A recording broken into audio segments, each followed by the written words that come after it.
gentlemen, I'm highly honored and privileged to welcome you all to this flagship program of the 15th Annual Banking and Finance Conference of the Chartered Institute of Bankers of Nigeria.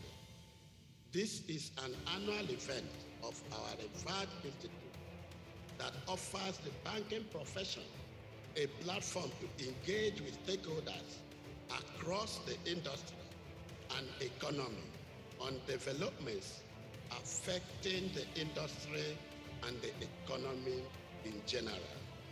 There is no gainsaying that the financial services sector plays a critical role in facilitating economic activities in a modern system. Members of this institute are needed most at a time like this, where we need experts to provide solutions to the problems facing Nigerians, particularly now, where our cost of living is becoming too high. And of course, how do we bring the insecurity to a halt? Today, I'm going to talk about things that we are good at. And thankfully, one of those things that Nigerians do well is banking. We should attribute a big part of that success to the CIBN. The idea that one of the most valuable assets that Nigeria has is our brain capital, and that we must focus on investing in it. That has been something that I personally give you the credit for, and I give the credit to the CIBN. Thank you for that. Let me also use this opportunity provided by this gathering of key stakeholders in the financial and banking services sector to commend the regulators of the industry for their diligent work, which has ensured financial system stability in the country over the years. Once again, it is my pleasure and privilege to declare open this conference and wish the Institute and its members more years of impactful contribution to the Nigerian economy. Thank you, and God bless the Federal Republic of Nigeria.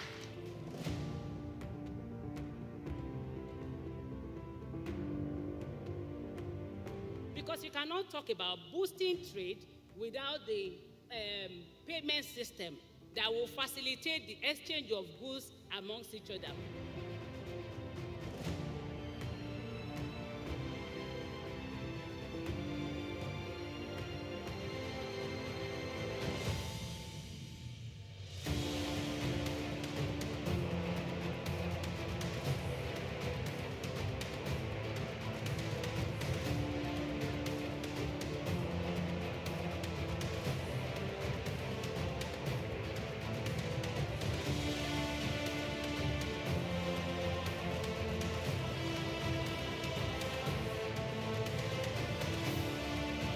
Thank you.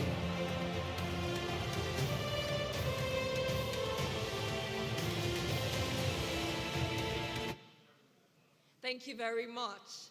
Distinguished ladies and gentlemen, good morning and welcome to day 2 of the 15th Annual Banking and Finance Conference organized by the Chartered Institute of Bankers of Nigeria. This morning, I'd like to say thank you to everyone who is joining us virtually or physically. And I'd like to specially recognize all our virtual delegates who are reaching us from different parts of the world. In the chat room, please say hello and let us know where you are joining in from. We'd love to know. We're reaching you live from Abuja, Nigeria's capital. This morning, it's such an honor to co-host this event with my phenomenal co-compare. My name is Temi Badru. So once again, thank you so much for joining us at the 15th Annual Banking and Finance Conference of the CIBN. We begin this morning with a summary presentation from the breakout session, and this will be done by one of the rapporteurs. Ladies and gentlemen, please join me as I make welcome Obioma Asuzu for the summary presentation. Thank you. A round of applause, please.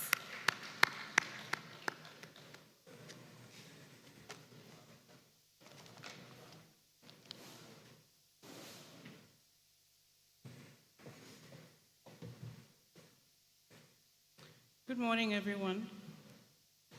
Here's a summary of day 1 of the 15th Annual Banking and Finance Conference held at the Transcorp Hilton Hotel, Abuja. Opening session. The program started with the national anthem, national prayer, the CIBN anthem, and a couple of addresses. In his welcome address, the President, Chairman of Council, CIBN, Dr. Ken Okpara, FCIB, welcomed participants to the 15th Annual Banking and Finance Conference with the theme, Repositioning the Financial Services Industry for an Evolving GLOCAL Context. He stated that the theme was the product of a lot of technical and insightful deliberation with a futuristic approach to finding the synergy between global and local modes in the financial services industry. He further noted that over the years, the conference had become a bedrock for stimulating ideas and discussions about germane topics and events. 2 goodwill messages were delivered by Mr. Babajide Sanwo-Olu, the Governor of Lagos State, who was ably represented by the Honorable Commissioner for Finance of Lagos State, Dr. Rabiu Olowu, FCIB, and the Honorable Speaker of the House of Representatives, Honorable Bajabi Amila, who was also represented by the Chairman, House Committee on Banking, Honorable Victor Nwokolo. A special address was delivered by the President and Commander-in-Chief of the Armed Forces, Federal Republic of Nigeria, His Excellency, President Muhammadu Buhari, GCFR, who was ably represented by the Minister of Finance, Budget and National Planning, Mrs. Zainab Shamsuna Ahmed. In his address, he welcomed participants and guests to the conference and emphasized the main theme of the conference as being most apt in view of the need to constantly adapt to internationally approved best practices. He commended the Institute for the choice of the theme, which will generate policy actions towards improving our economy. In his keynote address, the Chairman, Union Bank of Nigeria, PLC, Mr. Farouk Gomel, emphasized the need to address how the financial services industry can evolve in the global context. He noted that the banking industry is an old institution in a new or modern world and classifies the theme of the conference as a necessity rather than an option. In his words, to be truly global, the same amount of attention offered to developed cities must be given to rural settlements, which is propagated by the AFCFTA. He spotlighted some of the challenges and opportunities in the global and local financial industry. The opening session ended with a vote of thanks that was delivered by Mr. Abubakar Suleiman, FCIB, the chairman of the Conference Consultative Committee and Managing Director, CEO, Sterling Bank PLC. The main sessions. The program of the day was covered in 2 main sessions, preceded by a business session and 2 breakout sessions made up of 2 plenary sessions holding concurrently. The business session was titled Banking in Africa, the Role of AFCFTA and PAPS. The chairman of that session was Dr. Uche Olowu, a past president of the Institute, and the speaker, Mr. Mike Ogbalu III, HCIB, the MD, Chief Executive, Pan-African Payments Settlement System, PAPS. The panelists were Mrs. Razia Khan, the Managing Director, Chief Economist, Africa and Middle East Global Research of Standard Chartered Bank, Dr. Bumi Bajamo, Head Group Corporate Banking and COO, EcoBank Transnational Incorporated Lome, and Dr. Joseph Nana, Chief Economist, Development Bank of Nigeria. The summary from that session has been categorized into challenges and opportunities. Challenges. The speaker alluded to the benefits of the journey of integration and how the PAPS fits into that journey, where traders become more prosperous as trade improves. The insistence on increased trade among African nations, as propagated by the OAU, has strengthened the need for an improved payment infrastructure with emphasis on eliminating tariffs and strengthening the African economic community. The benefits of the community remain underdeveloped as trade among nations is minimal. Despite the increased drive and interest in regional community growth, trade among nations has inhibited the harnessing of the numerous benefits of increased integration. This is as a result of differing fostering interests and the establishment of infrastructures and silos among different regional communities. There are a lot of opportunities for Africa and the wealth that is not being tapped because of low level of trade integration in the continent. Lack of trade complementarity and significant factors that exist in limiting the success of the African integration. Inflation threats, withdrawal of capital, and the slow action of monetary authorities all over the world have been highlighted as well. Opportunities, focusing on improving trade by resolving payments-related barriers, a fundamental requirement for the success of the AfCFTA, which has been highlighted by the PAPs. PAPs provides a model that would support international payments in local currency. Using Nigeria's strong demographics and other factors to encourage and provide an enabling environment to improve economic growth. Reshaping the Nigerian business model as a result of the unfriendly macroeconomic issues.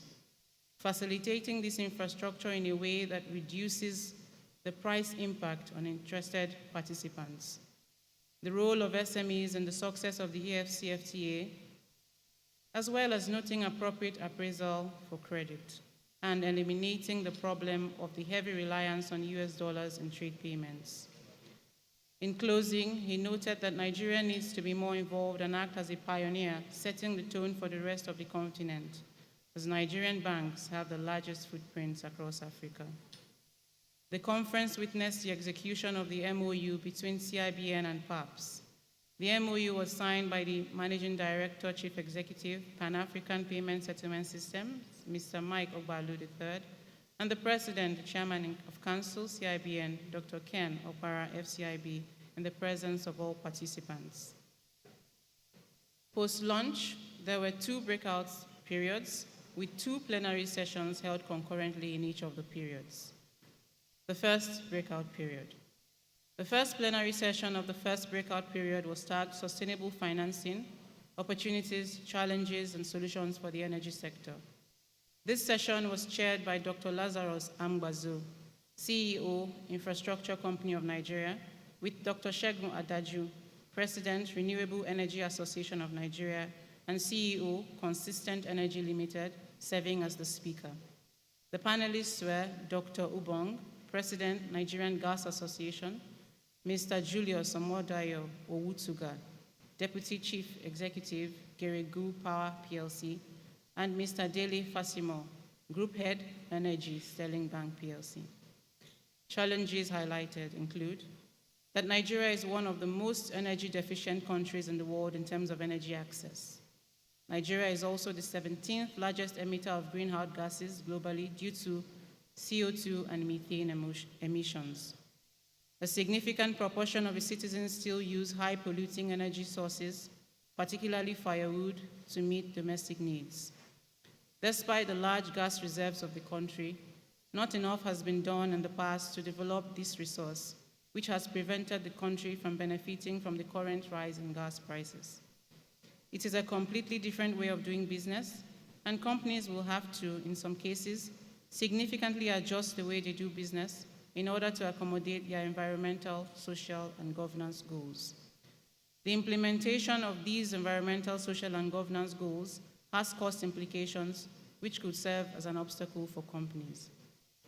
However, opportunities include a lot of financing, which is currently being focused on sustainability the world over, and funding opportunities abound targeting projects in renewable energy. For companies, there is an opportunity to increase return due to the changing attitudes of consumers who now increasingly require the companies that they support to actively be environmentally and socially responsible. The growth of on-lending facilities for companies that have proper environmental, social, and governance goals and workable plans. The second plenary session of the first breakout period considered food security, unlocking Nigeria's potential to feed Africa. This was anchored by Mr. Dele Adefeko, Vice President, Corporate and Government Relations, Olam Nigeria, in the position of the chairman of the session. The guest speaker was Mr. Kola Masha, Managing Director of Babangona Farmers Services Limited. Other members of the panel include Ms. Kofoduro Simi Eti, Founder, Next Generation African Innovation Farms, Mr. Olushola Ubikonye, Group Head, Agric Finance and Solid Minerals, Sterling Bank, Mrs. Samira Adebiyi, Managing Director, Afex Investment Limited, who was represented by Mr. Yusuf Ogumbiyi, also of Afex Investment Limited, and Ms. Tosin Ojo, Vice President, Investment Sahel Capital. The session highlighted the following challenges. A major problem is the lack of connection between the seed and the meal, as well as the problem of rising insecurity in Nigeria, which has grown tenfold in the last decade as a result of rising level of youth unemployment in the country. And also 20 million youths having triggered the Niger Delta militancy. Some opportunities emphasized include the 150 billion naira finance gap, the potential of the Nigerian agricultural sector to feed the whole of Africa, gross guarantee of farmers' credits, the possibility of using commodities as collateral, and the possibility of embracing the use of a commodity board. The second breakout period. The first plenary session of the second breakout period focused on creative economy, scaling for jobs. The session was chaired by Mr. Yemi Shodimu, Director, Shobham's Vision Limited, with Mr. Joseph Edgar, co-founder and director, Hamilton and George Limited, as guest speaker. The panelists were Mr. Editi Effiong, founder of Anacle, Mr. Dari At-Alade, co-founder and chief creative director, Live Sport 360, and Mr. Tunde Leye, co-founder, Cred Equity Nigeria Limited. The discussions highlighted a few challenges and opportunities, which include minimal exploration of the new digital infrastructure to boost financing in the creative sector is minimal and not yet understood. The limited ability of players in this industry to identify technocrats who understand the way the technology works and to engage them actively.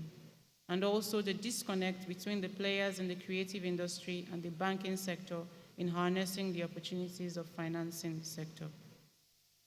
Opportunities include Nigeria is an export market and should seek to boost exports as well as consider options to create content in a way that returns foreign exchange to investors. The nation should seek to encourage counterpart funding for the right projects, ensure the development of effective and efficient collateralization of intellectual property rights, understand how comparative economies finance the creative sector, which includes considering the depth of equity financing with emphasis on creating special need banks, investment banks, or large asset funds, as well as employment of deliberate rebate schemes. To develop diplomacy programs to nurture global ambassadors within the creative industry so as to propagate the progress in this sector. Leverage collaboration among various international financial organizations to boost growth and development of the creative sector. The second plenary session of the second breakout session was titled Harnessing the Untapped Opportunities in Nigeria's Healthcare System. This session was chaired by Mr. Tosin Runsewe, CEO, AFIA, and Chairman, Evercare Hospital. The speaker was Mr. Obinna Ukachukwu, Divisional Head, Health and Education, Sterling Bank PLC. The panelists were Dr. Olujimi Koka, Founder, CEO, HerbVids Healthcare Limited, and Dr. Ugochukwu J. Chikezie, Founder, CEO, Tremendoc Limited. Challenges highlighted include a lack of adequate healthcare personnel with a large proportion of trained doctors leaving the country.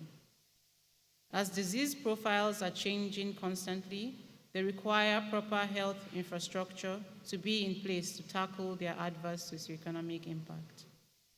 Inadequate access to patient finance, and a lot of hospitals do not have proper corporate governance structures which hinder their ability to attract funding. Opportunities include, with technological advancement, telemedicine has presented a viable solution for the provision of high-quality and low-cost health services. With the policy change, which has seen social insurance now being made mandatory, there will be a huge expansion in the pool of people who will require health insurance, and this presents an opportunity for the financial service industry to provide workable solutions. Thank you very much.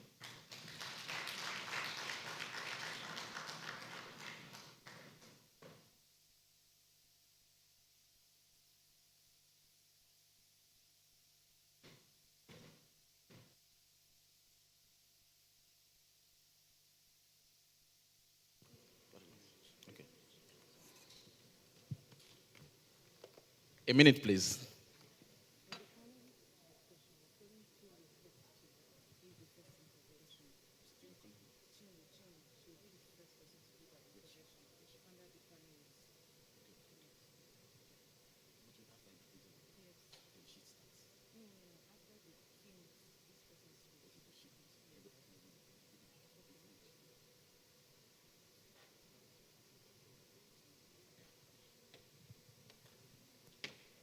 All right, thank you very much, Obioma, for that report.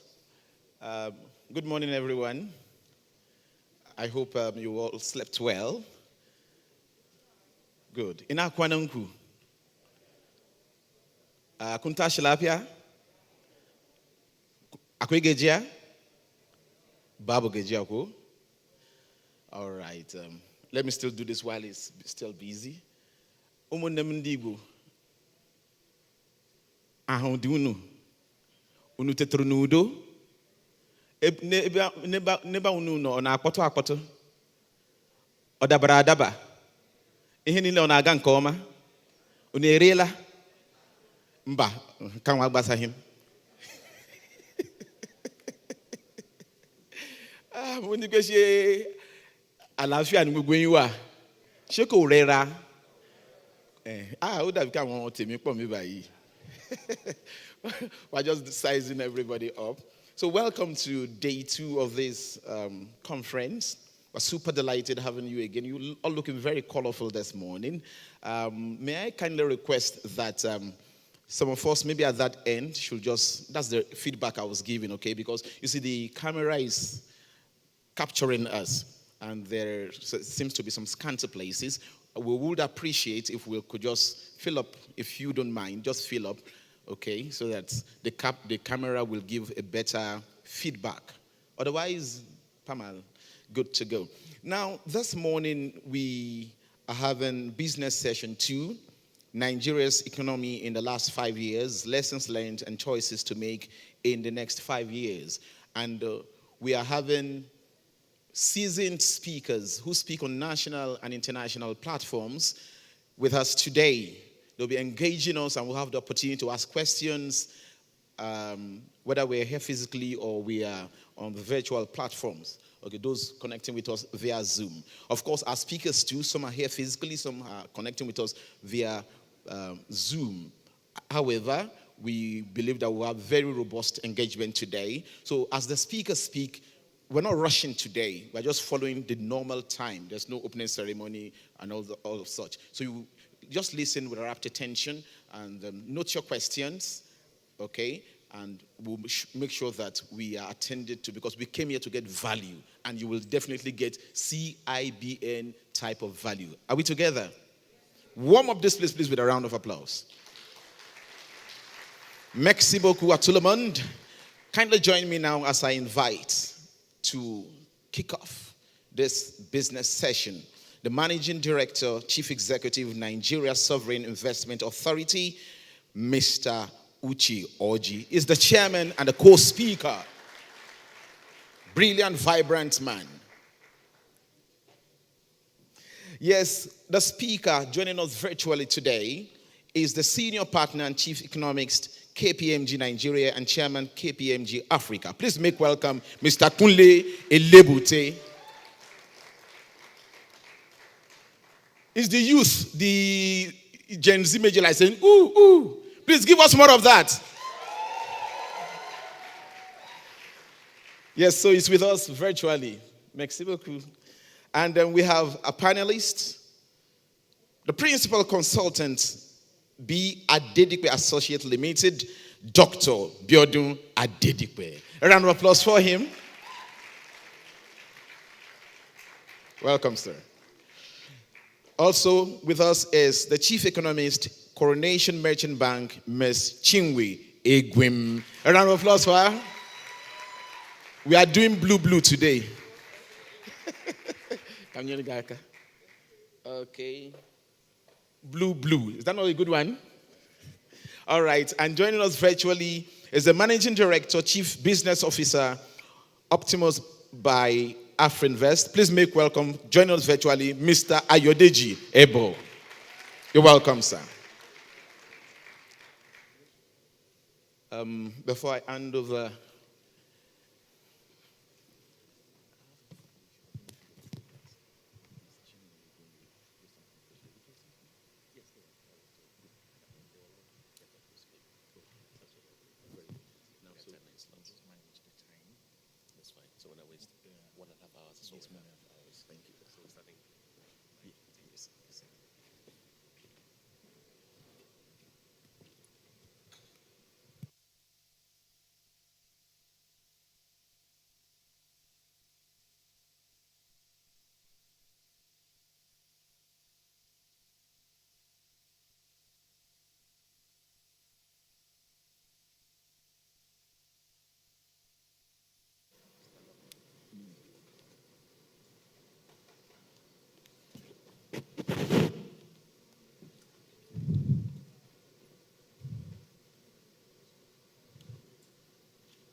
Hello, good morning, everyone.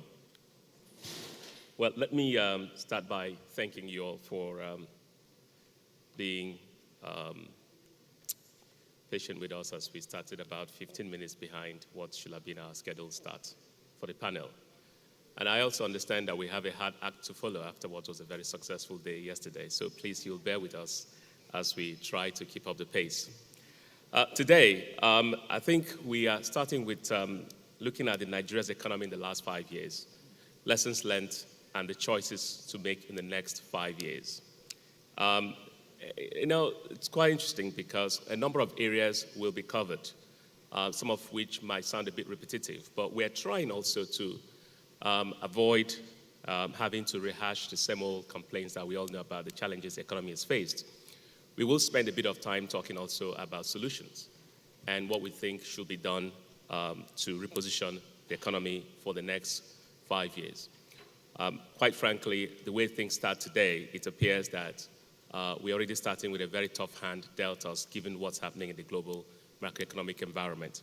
So we have a good panel of distinguished speakers today that will touch on many aspects, and then we'll take some comments from the audience and questions, and then hopefully we'll wrap up. Our keynote speaker, of course, for this session is Mr. Akinlele Lebutte, our lead speaker, and then that'll be followed with comments from myself and the rest of our panel, then feedback from you, questions from the audience, and then we will wrap up. We're trying to keep this within an hour and 30 minutes, and I'm hoping it will be a very interesting and engaging 90 minutes of discussions. We're going to be looking at a number of things, from inflation to interest rates. That is not just a challenge for Nigeria, it's also a challenge for the global markets. We're also looking at some of the monetary challenges we're facing. For the first time in a long time, we're facing a global currency crisis. And I think it's important that we pay attention to that. Someone made a very funny joke yesterday about the pound sterling and comparing it to certain currencies of the emerging markets. And we're also going to be talking about what should be on the agenda as we go into an electoral cycle and what should be on the focus for the next 5 years or 4 years of the incoming administration. And then there'll be some comments around the non-oil exports. So this will be a very quick intro. Like I said, we've had an introduction for all our key speakers for today, and I'm hoping that this will be a very interesting session. And quite frankly, also from the audience, not just questions, but also comments and solutions that you might think could help us in positioning this session today. So with that, and without much further ado, I will welcome our lead speaker today, Mr. Akinlele Lebutte, who's joining us virtually to give his presentation. He's got a very interesting, and I hope, presentation that we'll all find interesting for the rest of this session. So can we please have Mr. Akinlele Lebutte kick us off with his presentation. Kunle? Yeah, okay. Good morning. Good morning, everybody. I don't know if you can hear me loud and clear. Yes, we can hear you. Good. Excellent. So thank you so much for this invitation. I have my colleague on the line who's going to share my slides, and then I'll talk through them. And like we just said, we won't spend too much time on the problems, try and focus on solutions. But I'd like to give some background and context to some of the solutions I'll be giving today when we speak of these issues. So next slide, please. So what I'm going to try and do is to take you through an overview of the macro economy. I'm also going to then also distill some key takeaways and imperatives for transforming the Nigerian economy, and then define an agenda for the next 5 years to accelerate growth.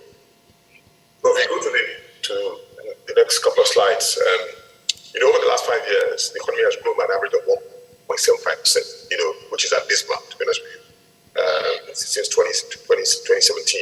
If I compare where we are with a number of other countries within Africa, on the right-hand side, you can see there, Ethiopia has grown about 7.3, same thing with Libya, a water country, Benin Republic, and neighbor 5.9, Cote d'Ivoire, Rwanda, Ghana, until the recent IMF problems, 5.3, and Senegal. And these countries have an average population growth rate of about 2.5%. So, it's important that we grow the economy at a much faster rate than population growth rate. Otherwise, we find ourselves going backwards, essentially. Now, go to the next slide and take it down to the micro level and say, where have we seen growth? Where haven't we seen growth? So we've seen growth across a number of sectors, agricultural, manufacturing, construction.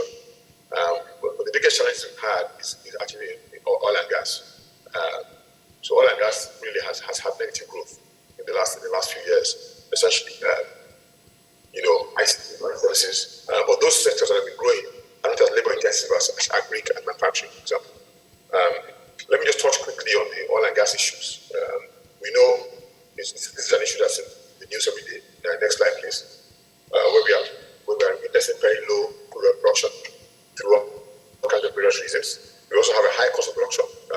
Nigeria is somewhere between $21 and $20 per barrel, compared to about $8.3 per barrel in Saudi, and even about $10.57 per barrel in Iran. We haven't seen much investment in this sector. It's been dwindling. And of course, the IOCs have signaled that they want to exit. That's what will be the first. Shell also, and of course, like Total as well. And of course, the biggest threat discussing sustainability is subsidy reduction in the country, which also hasn't allowed us to drive investment at all in the downstream sector. Because all the investment in that sector by government, essentially.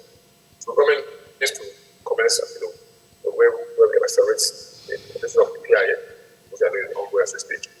Strong focus on transiting JD assets to IJD, which is the PIA, that's optional, and address the high cost of production to attract the sector.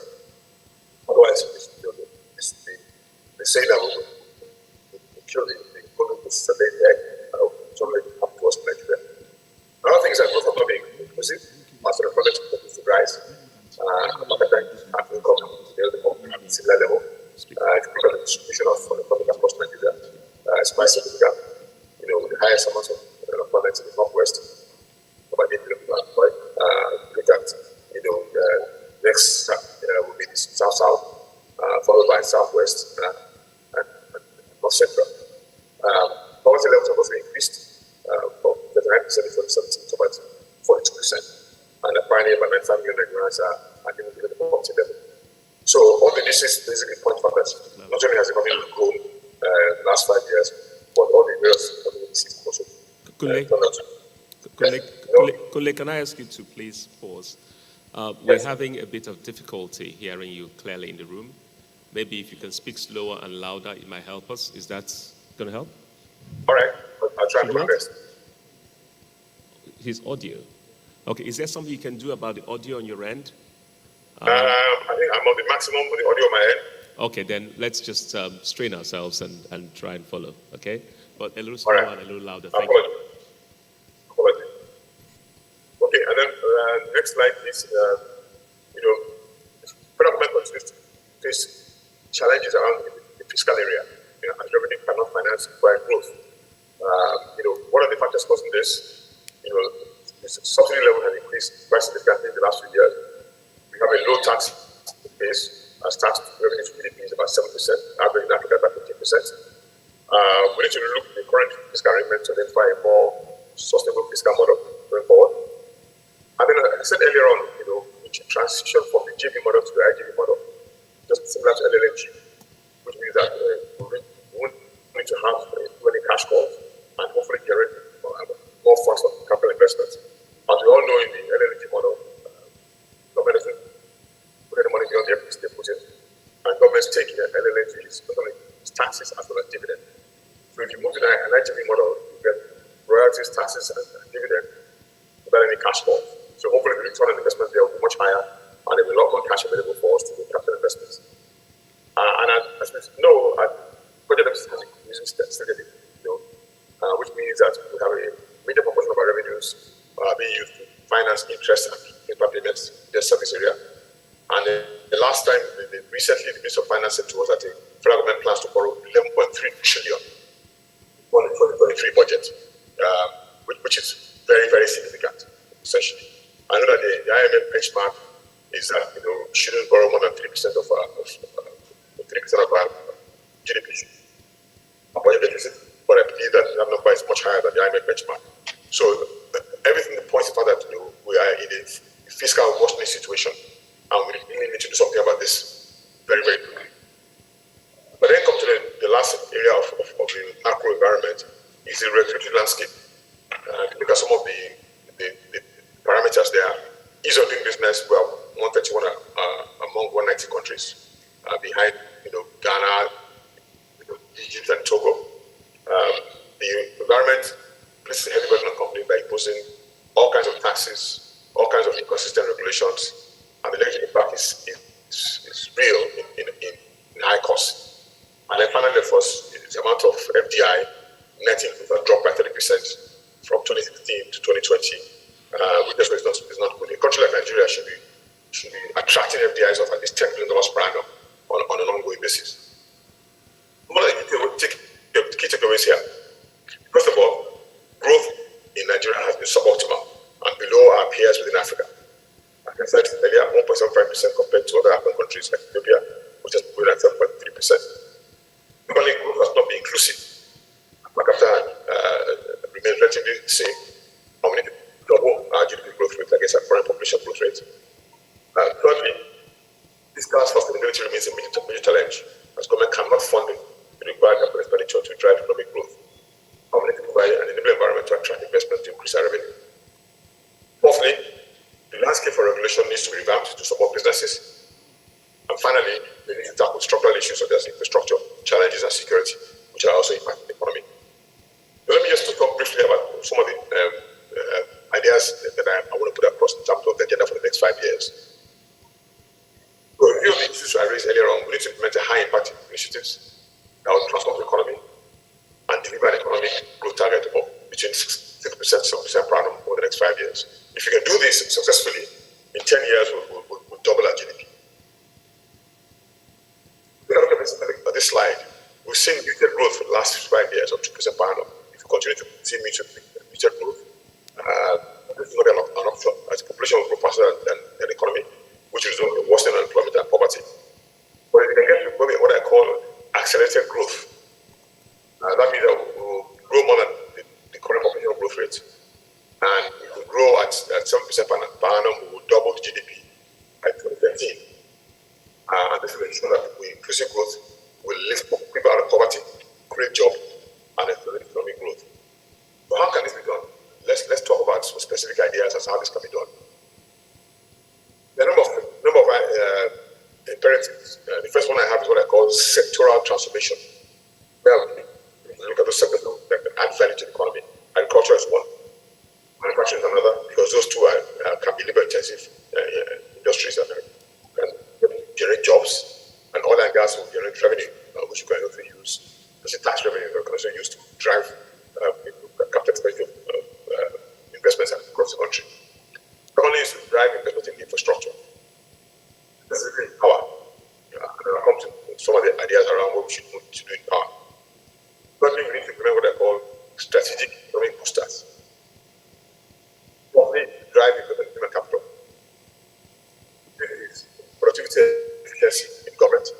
And then finally, you say, big elephant in the room, tackle insecurity.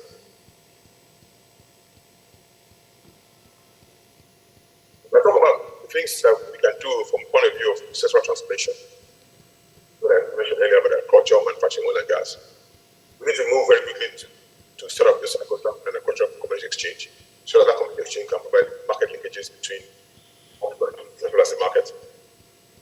We need to come up with incentives for investment in the agricultural sector.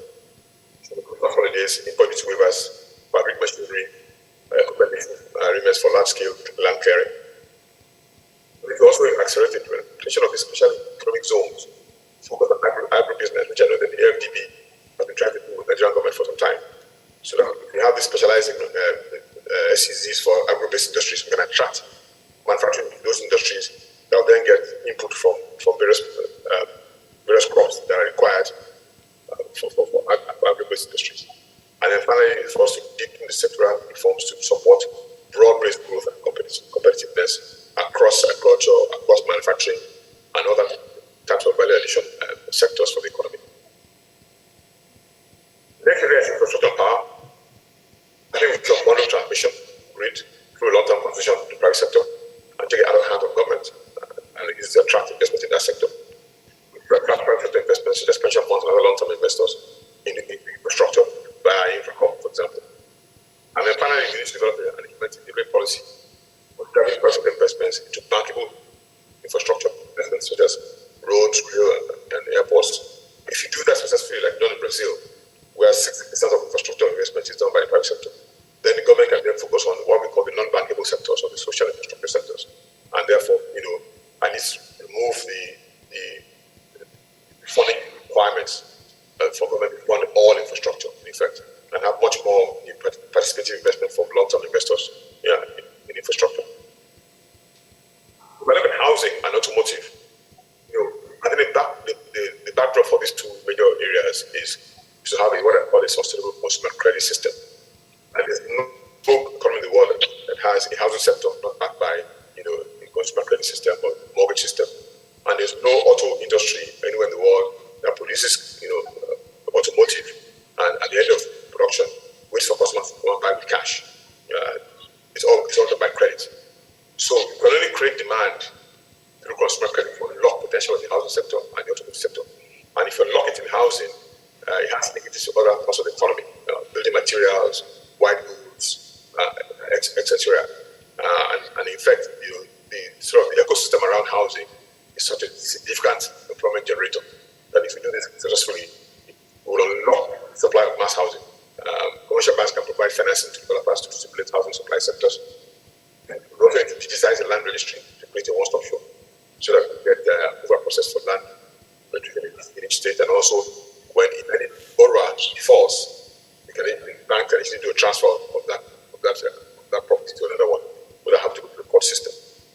In the area of automotive, like I said, if you don't have a consumer credit system, the large OEMs will not come to Nigeria, and they need to, for them to come to Nigeria, they need to see that there's consumer finance, so that if they want to set up assembly plants or manufacturing plants, as well as components, then they know that as soon as they produce, there are customers who are waiting because they have access to credit to be able to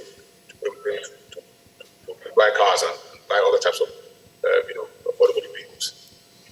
Also, there's also an opportunity here for the commercial banks to provide financing to the supply side, to the OEMs themselves and all the various component manufacturers, and create another ecosystem of a large multiple sector of the economy for Nigeria.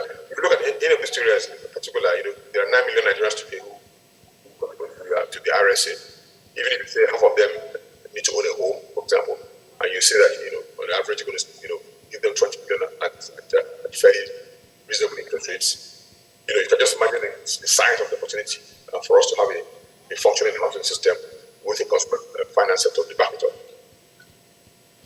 But then to the area of human capital and which is healthcare and education, we are ranked 163 globally in the Human Development Index, and therefore we need to declare emergency in this area.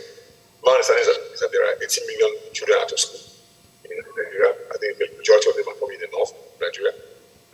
So one of the ideas that we have here is to say, look, as we tackle the issue of subsidy removal, maybe what we should do is create a vehicle. Of course, you need to have legislation, some sort of social investment trust fund, and all the funding that we get from subsidy removal can be focused on two things: education and healthcare. Because you need to construct infrastructure for education for 18 million children out of school. You probably need to hire something like 500,000 new teachers. But you need to collaborate with state and local governments to upgrade and reform private healthcare centers for us to be able to provide healthcare on a universal basis across the country, and also employ resources. My view is that this kind of issues can be funded, one, through netting subsidies, channeling funds to this area of emergency.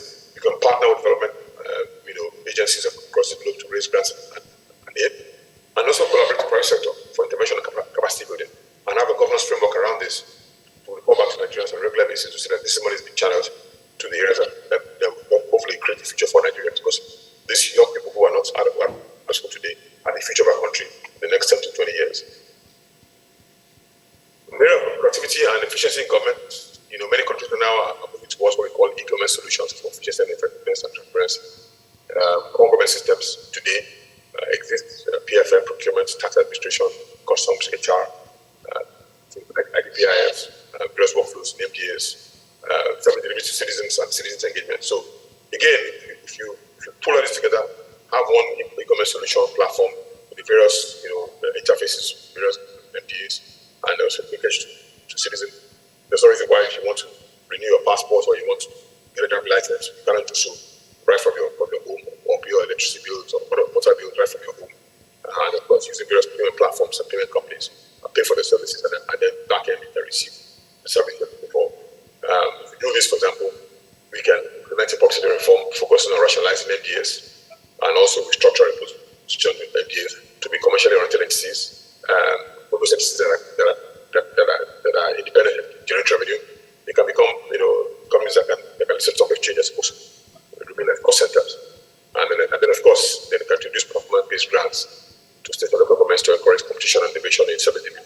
These are ideas which I think over the next 45 years we need to think how we can see how we can get some of them to make us much more efficient. But look at security. I'm not a security expert. I won't say I am, but I think there's some obvious things around looking at the whole security architecture around police intelligence, strengthening the practice of intelligence-led police operations. But more importantly, though, you need to revamp the recruitment, welfare, and training of our Nigerians who are, choosing their career in these areas. Otherwise, we just continue to see these security threats in the country.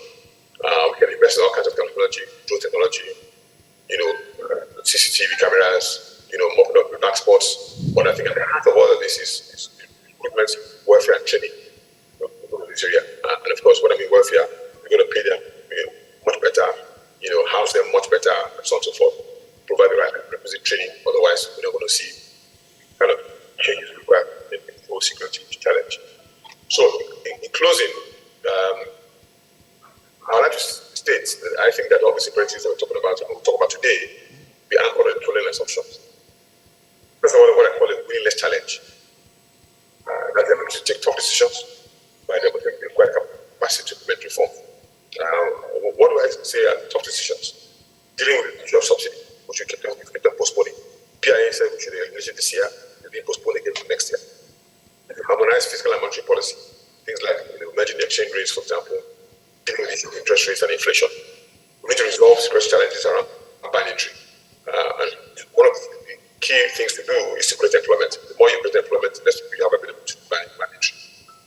We need to concentrate efforts to resolve security threats in the country. The use of equipment of people's land and so on and so forth. And then finally providing what I call certainty of regulations. We have certainty of contracts and a much more stable regulation environment. Not only we need to instill confidence and monetary policy consistency to attract investment, whether it's domestic or foreign investment. Even domestic investment will not stay in Nigeria if it doesn't have confidence. And what will happen will just be a capital flight as opposed to money staying in the country and investing properly. Regional, implement what I call pro-market policies. This will provide an environment for market-driven pricing, whether it's on tariffs, petrol prices, or so on and so forth. And then finally, to partner with the international community to support investments and support, because we're not an island on our own, and we need to then see how we can become much more export-oriented beyond just oil and gas, so that we can create employment and delink ourselves from the oil price challenge. So, apologies for the sound. I'm far away from Portugal, which is why I'm here today. But these are the things that I think that can help us improve our country, and I hope that in during some discussion, going forward. Over to you, Jim. Thank you.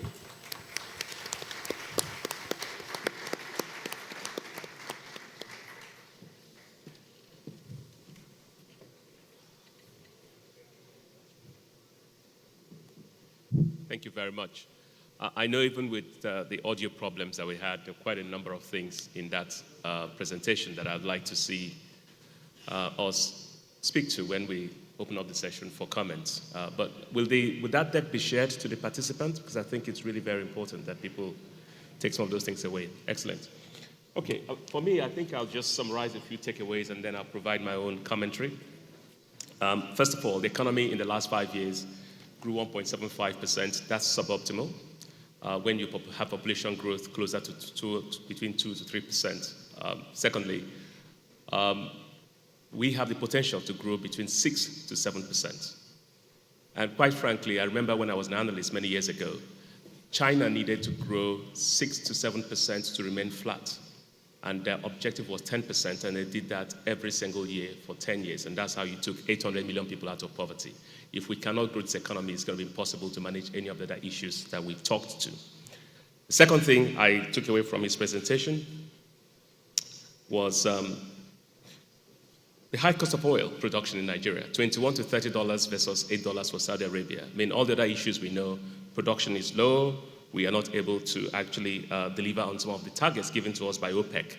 Low investment, and that just creates a vicious cycle in the oil sector. We need to reform things like commodity exchange, create agri-processing zones, onboard the transmission for power, create consumer credits, deal with mass housing, deal with subsidy, digitize land registry, eliminate PMS subsidy, and create a social investment trust fund to deal with everything, including like Teach Nigeria. Rationalize the MDAs he spoke to, as well as encourage performance-based grants to states and local governments, and also tackle insecurity. Quite an action-packed presentation, and I hope that we can, beyond the audio problems that we've had, at least listen to that and the solutions that he provided. Now let me speak to a few things from my own perspective.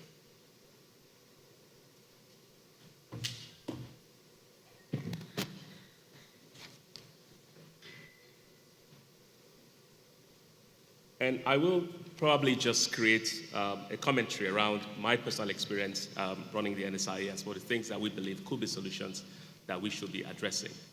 I think about 3 months ago, somebody in the press asked me what the market was going to look like for the next 12 months. And I did say to him that this will be the most difficult investing environment in the last 15 years. Perhaps the most difficult investing environment since the last global financial crisis. That was an understatement. I think that this is going to be the most difficult investing environment for this generation, perhaps going back since 2001. And I'll tell you why. I'll tell you why. This is the first time we're dealing with the uncertainty of what is turning out to be a global conflict. The disruptions that has created in the supply chain will probably last for a very long time. And for the first time in a long time, all central banks in the world got it wrong about inflation, about currency crisis. You're seeing the euro fall below $1. You're seeing the pound sterling fall to levels not seen since 1984. Whilst we continue to try and gloss over it and glide around it, the reality is that the uncertainty that creates makes investing very, very challenging. I'll speak to the things we've seen at the NSIA and how this kind of fits into the whole theme of the next 5 years. First of all, for those who do not know the NSIA, let me just try and explain to you what it is. And I believe most of you here know. If you do not know what the NSIA is or what it does, you should not be at this conference. But let me just try and explain this a little bit. The NSIA is the Sovereign Wealth Fund of Nigeria. When we describe it, people think it's one monolithic block. It actually isn't. It is 3 separate funds. Each of them ring-fenced. They do not commingle. We do not move money from one fund to the other. The NSIA also does a few things for the government. It manages some special funds for the government, and I'll speak to those in a minute. I think it's important that I create this backdrop because it is going to feed into the solutions that I'm going to prefer. The first fund is called the Stabilization Fund. This fund actually is a short duration fund that invests in fixed income products. 2 years ago, in the heart of COVID, the government drew $150 million from that fund. That's the whole essence of the fund. It is at short notice, government needs capital, we should be able to draw from that fund and give to the government. That's the Stabilization Fund, and it holds 20% of the NSIA's assets. Then there is the Future Generations Fund. This holds about 40%, soon to be 30% of our assets because we are reallocating assets for any future contribution that comes in. That fund invests internationally. It invests in public equities, it invests in hedge funds, it invests in private equity and other alternatives. That fund is global in many ways, and between the first two funds, we're invested in more than 17 jurisdictions. So it's actually a diversified fund that actually helps us in many ways to hedge against the effects of what happens in our local economy. Then there is the Nigeria Infrastructure Fund. Now, this is the fund that invests in the domestic economy, and that in so many ways is what has brought us face to face with some of the challenges that Kunle was speaking to. The Nigeria Infrastructure Fund deals with there are 7 areas of focus, and those are healthcare, agriculture, toll roads, power, gas-based industries, technology, ESG, which is a recent one for us, as well as financial markets infrastructure. Financial markets infrastructure is a broad phase that looks at certain entities that we believe we need to create, that we need to drive in order to drive growth in the country. Probably not known to many of you, but the NSIA owns 20% of the 14% of the Development Bank of Nigeria. The NSIA owns about 14% of NG Clearing. NSIA sponsored and created Infra Credit. NSIA owns, I think, about 19% of the Nigeria Mortgage Refinancing Company, as well as 49% of the Family Homes Funds program. Now, these are all the financial market infrastructure programs that the NSIA has invested in, created, sponsored, developed, and the answer is to ensure that we drive what we believe are voids in the financial markets structure in Nigeria. But you also know some of the ones that touch you. Toll roads. Lagos-Ibadan Expressway, I don't want to talk about that one because of the traffic yesterday there, and everyone kept blaming me for that or blaming us for that, but that's not really true. That was NAS, I think, blockading the road. Second Niger Bridge, there's been all sorts of stories out there, but I think I have been involved in 99% of the entire funding of that project, so I can explain to you a little bit better. But that's almost done, should be commissioned early next year. Abuja-Kaduna-Kano Road, which we've been very involved in funding. Again, some of the things spoken to about security, I should speak to that as some of the things that have affected that.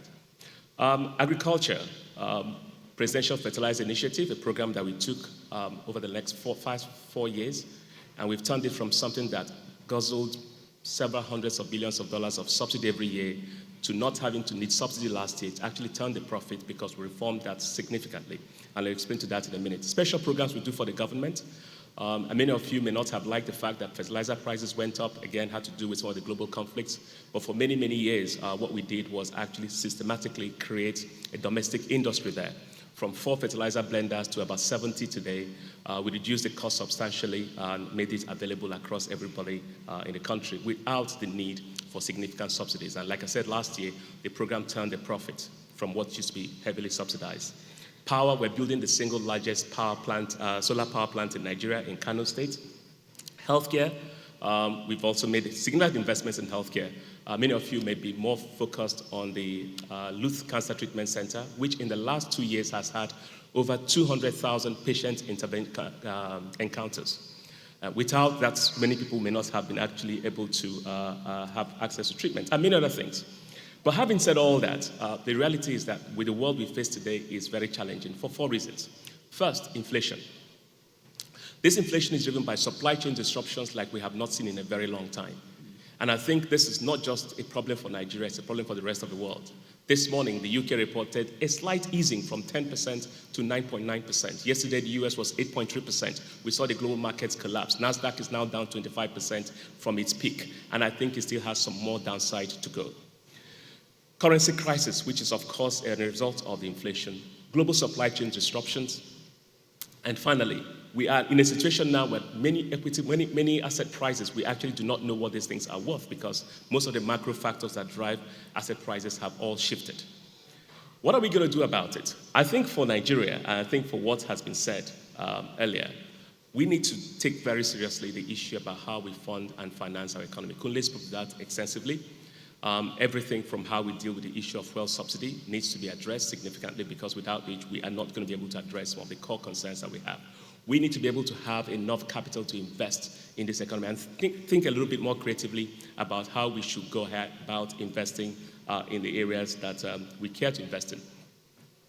And I speak to that because what we did with the Presidential Infrastructure Development Fund regarding things like Second Niger Bridge and Lagos-Ibadan Expressway is actually very unique. First of all, it was very clear to us that the way the budget was being allocated, we will never finish those projects. Every year you get 8% budget allocation for a project that's supposed to be constructed over 4 years. The reality is that by the time the 8% actually gets released, you only effectively can spend 5% because the contractor will mobilize, demobilize, and that is why most of those projects never actually got completed. What did we do? We sat with the government and said, let's create a system where we can get funding from outside, funding from the NSIA to actually deliver on those projects. And this was why in the last 4 years, we went from practically nothing on the Second Niger Bridge to 92% completion. Lagos-Ibadan Expressway, 92% completion. And I'm, hoping that we can commission that project for use later, sometime around March this year. Same with Lagos-Ibadan Expressway. Again, stalled for a long time, stalled for a very long time. We've been able to create financing solutions around it. The challenge with Lagos-Ibadan Expressway is that you cannot rebuild a road that is being used. It's 45,000 vehicles every day. So any attempt to try and fix it creates this backlog of traffic. So the pain is going to last for some time. But we are closer to, I think, 84, 85% completion. And my sense is that, again, sometime before the middle of next year, that should be completed. The pain will last for some time, but I think this is what needs to be done. We need to be able to sit down and find means of financing these projects that actually deliver them on time. The other thing we've done is Abuja-Kaduna-Kano Road. This is where we're facing significant issues of security. But those who drive from Kaduna to Kano can tell you that there's been significant, that I think should be done by the end of this year, and then we'll focus on making sure Abuja to Kaduna Road is done. Now, let me tell you why this is important. You cannot use the same solutions you've had in the past to solve some of these big capital programs. Investing in them, first of all, is important. Governance around these projects is very important. Creating financial solutions around them is very important. Everybody in this room has a role to play in bringing ideas into how these things are solved. I'll speak to another thing, climate change. And I think everyone talks about climate change in a very interesting way. And for us, recently we created a climate change fund. We launched it with Vitol. And we are tackling actually 3 areas. The first area we're tackling is what we call clean cooking. How many of you know the nexus between the use of firewood, insecurity, deforestation, and Boko Haram? Do you? Okay, let me explain that to you. The rate of deforestation in this country is at levels unprecedented and unseen anywhere in the world. If you drive from Ilori to Shonga, every single part of the road, every maybe 2 or 3 minutes drive, you see piles of charcoal.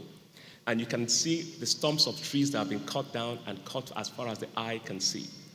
The same situation you find in Maiduguri. The same situation we're actually seeing in places like Edo and Ogun State. Now, further investigation, 70% of that is used for cooking, firewood. The other challenge is obviously the illegal charcoal trade and the illegal lumber trade that's ongoing in the country. So when we speak about these things, people should not think about climate change as something that is esoteric. It's something that is actually here and it is real. So we need to find a way to change and refinance those things. And some of the funds we created right now is now addressing areas like clean cooking, reforestation, again, a significant area of investment in the country. And I believe that in solving that, we'll also solve a significant amount of the power problems that we face as a country. So for me, I think what I like to say here, and I think this is probably my last real public speaking about the role of the NSIA and other things. The last thing I want to speak to is that for us to make such an organization or such interventions very impactful, funding it is extremely important. Funding is extremely important. When I speak to other countries where they also have oil-based sovereign wealth funds, it's almost quite embarrassing when they look at how we are performing versus how the rest are performing, not in terms of the actual fund investment, but in terms of actual capital contribution. I sat recently with a colleague of mine who manages one of the Middle East sovereign wealth funds, and he said to me they'll be getting about $60 to $70 billion of cash injection from their country this year. But of course, if we cannot fix the oil sector, we're not going to be able to fund a fund like this. We cannot create the solutions that have addressed one of the key things I've spoken to. Now, the reason I went about speaking about the solutions that we've been able to provide, be it in healthcare, be it in fertilizer, be it in toll roads, is to tell you that schemes like this are very important in addressing some of the core challenges we face in our country. But we cannot address that unless we solve the big challenge around the things that we've been speaking to today, particularly the oil sector and ensuring that contributions are coming into the country. Finally, and I think I'll probably stop here because my colleagues are going to speak to significant factors that about how we solve this. Finally, we must work on how to unlock the value of the assets that we have. One of the things I have found personally very heartbreaking is going around and seeing many abandoned projects. Very recently, there's a project we're working on in trying to help finish. It's a power plant, 215 megawatts power plant in Kaduna State that had been constructed to 83%. What's left to finish it is 28 million euros and then stopped. And you go around the country, you see many of this, be it in aluminum smelter, be it in steel, be it in power, be it in other gas-based industries or any other project. There are just too many of these things that are stalled. I think about 4 years ago, Pricewaterhouse published a research that said there's about $900 billion of dead capital stuck in some of these assets. We need to find a way to finish those things, unlock them. It's equivalent of you having a house that's uncompleted. A little bit of money, finish the house, put the tenant in there, it actually starts to produce.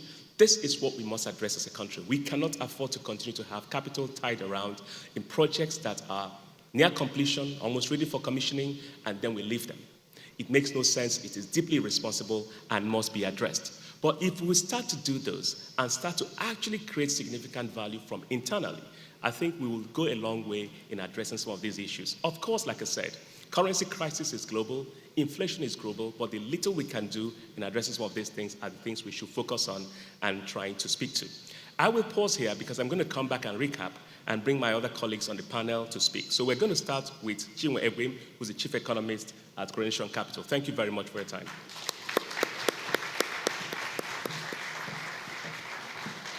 Thank you.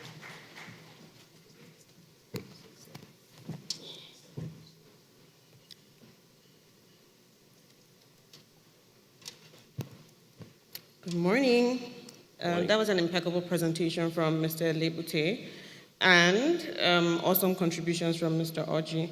Now, my intervention and contributions will touch upon topical themes, two, rising inflation and non-oil exports.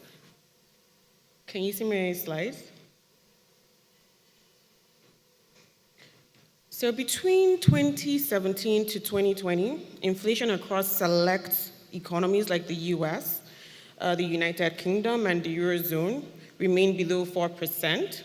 Of course, supply shocks triggered by the coronavirus, which peaked in 2020, and again, the ongoing Russia-Ukraine crisis has resulted in steady upticks in headline inflation across these economies and also in economies that you find in the developing region. Now, to combat rising inflation, central banks have embarked on monetary policy tightening. Thank you. The Federal Open Market Committee, that is the Monetary Policy Committee for the US, recently raised its target range for the federal fund rates by as high as 75 basis points. And there are expectations of further rate hikes. Now, the ECB has also hiked its key interest rates. So we're seeing a trend of tightening across advanced economies. Now, for emerging economies like Nigeria, the tightening global financial conditions have resulted in fiscal stress, as expressed in the presentation that was delivered. And there is a crucial need for fiscal adjustments. As at April of this year, debt service accounted for 41.1% of actual expenditure and 119% of actual revenue. That is disturbing.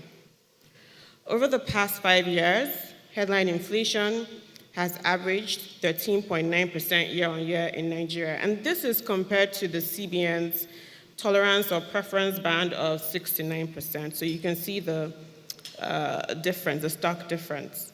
The inflation reading, the latest that we have, that is for July, came in at about 19.6%.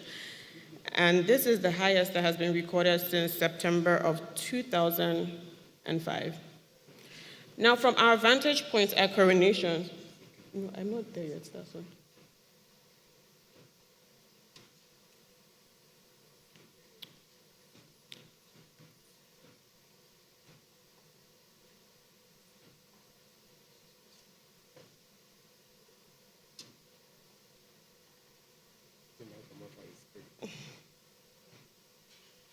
Technical glitches.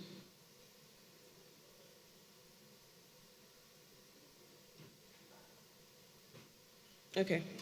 So from our vantage point, I just thought the need to share a graphical representation of where our head is at. Our vantage point at Coronation, looking ahead, in Nigeria, we expect further upticks in headline inflation. Our end-year forecast has inflation hitting 22.2% year-on-year. And this projection took into consideration modest increases in the month-on-month inflation. Our forecast was also influenced or is also influenced by structural issues impacting the cost of doing business, such as insecurity, as mentioned in that presentation, the impact of the Russia-Ukraine crisis on the economy. So we have things like higher costs of imported inputs like wheat, increased costs of diesel, kerosene, and aviation fuel. We can see what's going on with ticket prices. This feeds into transport expenses. We have also taken into consideration previous hikes in electricity tariffs and fuel prices. Furthermore, we expect increased circulation of the naira towards the end of the year, as this is the period assumed to be the peak of electioneering towards the 2023 elections. So this is likely to trigger some level of demand pull inflation. What we're currently seeing is a lot more of cost push inflation. Based on our model, headline inflation should moderate to about 17.28% in 2023, and then it should maintain a downward trajectory to 11.35% by 2025. Of course, all these are subject to revisions.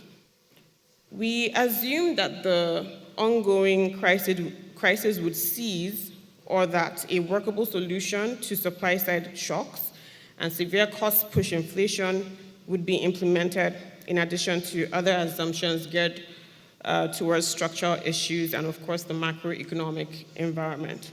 A few things to note. Ideally, rising inflation influences savings and investments, or savings and investment habits for select customer segments. Now, the upward adjustment of the negotiable minimum interest rate payable on local currency savings deposits from 10% to 30% of the monetary policy rate should bode well for deposits. However, I do acknowledge that the spending capacity of most consumers across all economic classes has weakened due to inflationary pressures. Of course, that would impact their ability to save or invest conveniently across most households. So that's something to note. As mentioned earlier, policy rate hikes have been used in a bid to combat rising inflation. In Nigeria, the MPC did hike its policy rate at its meeting in July and its meeting in May. And we note that FGN fixed income securities, such as NTBs and FGM bonds, saw upticks in their yields. For NTBs, we saw an uptick of as high as 380 basis points on the one-year Treasury bill. The upward adjustments of these rates gives banks broader investment outlets. Now let me segue into non-oil exports. Economic diversification, which has non-oil export at the front burner, has been an ongoing anthem across summits, conferences, and high-level meetings. Yes, it has been overflogged, but it remains relevant as it is a key tool that can boost GDP growth. There should be increased urgency to optimize Nigeria's non-oil export potential. Based on the latest foreign trade data released by the National Bureau of Statistics, non-oil exports accounted for just 26% of total exports in the first half of this year. We are all aware of the current roadblocks. They were mentioned in the presentation that impact non-oil export growth. So infrastructure deficit, quality of current export products, issues around production value chains and value add of select export products, especially in the agriculture sector. It's a laundry list. I could go on and on. However, in Mr. Elebute's presentation, solutions to these roadblocks were covered extensively. Indeed, laudable steps to tackle these issues have been taken, but there's still vast room for improvement. Now, we did, if you look at my slide, this is like a projection slide. We did an in-house analysis. If Nigeria's non-oil export potential is optimized, at the minimum, at least a 2% boost to non-oil GDP is obtainable on a Q-on-Q basis. And of course, this is barring any severe contractions to oil GDP or assuming that oil GDP remains at its current levels, which by the way isn't so great, is contracting. And also assuming that oil price stays at $70 per barrel or is able to hit above $70 per barrel. So overall, GDP can hit double digit if we see 2% growth on a Q-on-Q basis. And if we impose that across quarters, dragging it all the way to 2025, we could see it hit as high as 11.25%. And a doubling is essential if we're going to achieve inclusive growth, which is important to tackle the poverty levels that we're currently seeing. To support this diversification towards non-oil, banks can contribute in many ways, but I'll just list one due to time constraints, and that is accelerating the drive around sensitization programs, fairs, and/or campaigns that will help micro, small, and medium-sized businesses equip themselves with tools to enhance their eligibility with regards to gaining access to finance or gaining access to business expansion support. So many thanks for giving me your undivided attention. I'm sure I'll be back.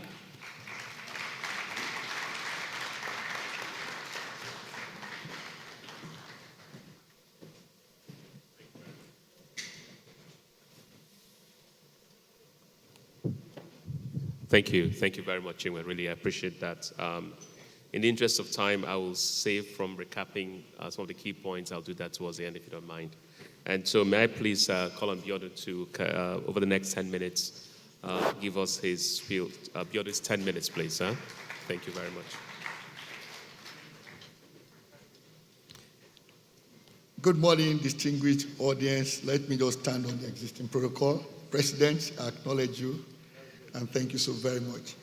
I will just talk to a few issues I believe will either be an addition to what Kunle had said earlier on, and then the chairman, Uche and Chiwe, and of course also put emphasis, specifics on some of the issues I think should make a difference for our economy in the next 5 years. Now, we all know the problems, we know the issues. So, but one thing I want to put forward first is that we need an overarching change in execution of policies, programs, and projects. And then secondly, a reorientation, and I will explain that shortly. So the question before us today is, what sort of economy do we really want in the next 5 years? Is it going to be export-led? Is it going to be agri or manufacturing-centered? Will it be inclusive? Do we want to grow the economy at not less than double the rate of growth of the population? And therefore, that brings us to the question of what needs to change. So now, if you look at the macroeconomic data, we all have access to that. Agri consistently has been the #1 contributor to our GDP. But when you look at tax revenue, agri is very low in the hierarchy. That means there's a disconnect between the major contributor to GDP, that is the value of economic activities taking place in Nigeria, and what drops in government revenue. So we need, therefore, to be serious about agriculture as business. And when we do that, it means as we expand that space business-wise, then the chances of agri also contributing to tax revenue will increase. That's number one. Then when it comes to manufacturing, I'm happy Kunle mentioned this. In the yesteryears, we put emphasis on assembly of motor vehicles. But if you look around the world, the countries that make the most out of that are those involved in producing components. And so we must be deliberate about that what we want to incentivize is producing components of automobiles rather than just bringing the components in and coupling them and saying, here is made in Nigeria vehicle. Also, we have commodity exchanges. My friend was involved in the latest of them. And in the course of that conversation, early this year, we had invited to the meeting the CEO of one of the major multinationals in Nigeria. And this man said, the challenge I'm putting to you is this. Our company imports corn in hundreds of millions of dollars annually. And he said, if I connect with this your commodity exchange and I place an order for $100 million worth of corn, can I get it? So that sent us back to the drawing board and we began to think about how this can be worked out in terms of the mechanics. So the issue for us then is commodities exchanges already exist, but how can we get government to really support that and make them to deliver their objectives? And of course, we make reference to one of the things Kunle mentioned, and that is the special economic zones. The question is, what makes them special? Because the way we have defined them so far is tax holiday. Because I deal with a couple of them, and I'm involved in development of some of them. All you hear is tax holiday. But really, what makes special economic zones thrive in other jurisdictions is the fact that, number one, the requisite infrastructure is there, and then the supporting policies are also there. Once you connect those two, special economic zones will thrive. And that is one area I also want the new government to pay attention to. When it comes to housing, the critical thing there is affordable housing, and that is mass housing. How do we develop that? We must look inwards in terms of the material, the inputs. If we are unable to connect material inputs locally with our target on affordable housing, certainly we'll be creating more jobs offshore and not locally here. And what we've seen there is that if you talk about the deficit today, for many years, we repeatedly tell ourselves, 17 million housing deficit. At some point, some of us looked at that again and said, look, it's actually 22, not 17. So, but even beyond that, the real issue is this. If we must house those that are not presently in livable accommodation, they must be deliberate about connecting local inputs with what we provide. Let me come to human capital. Kunle mentioned that as well. But there's one particular area we have not done well, and that is this our policy, or let me call it system of education, 6334 we call it. But we have not fully implemented that as conceived. The concept of 6334 is that after the first 6 years of primary education, then the next 3 years of secondary education, the output should be paired into two. Those that go for university education and those that go to technical.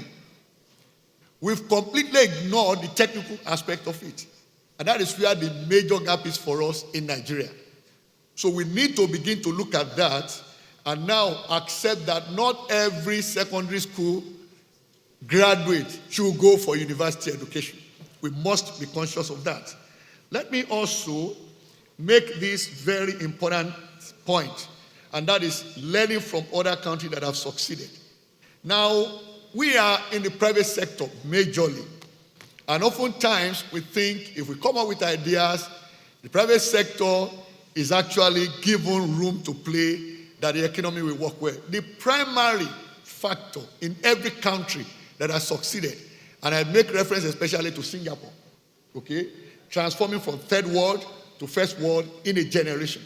The central issue was the civil service.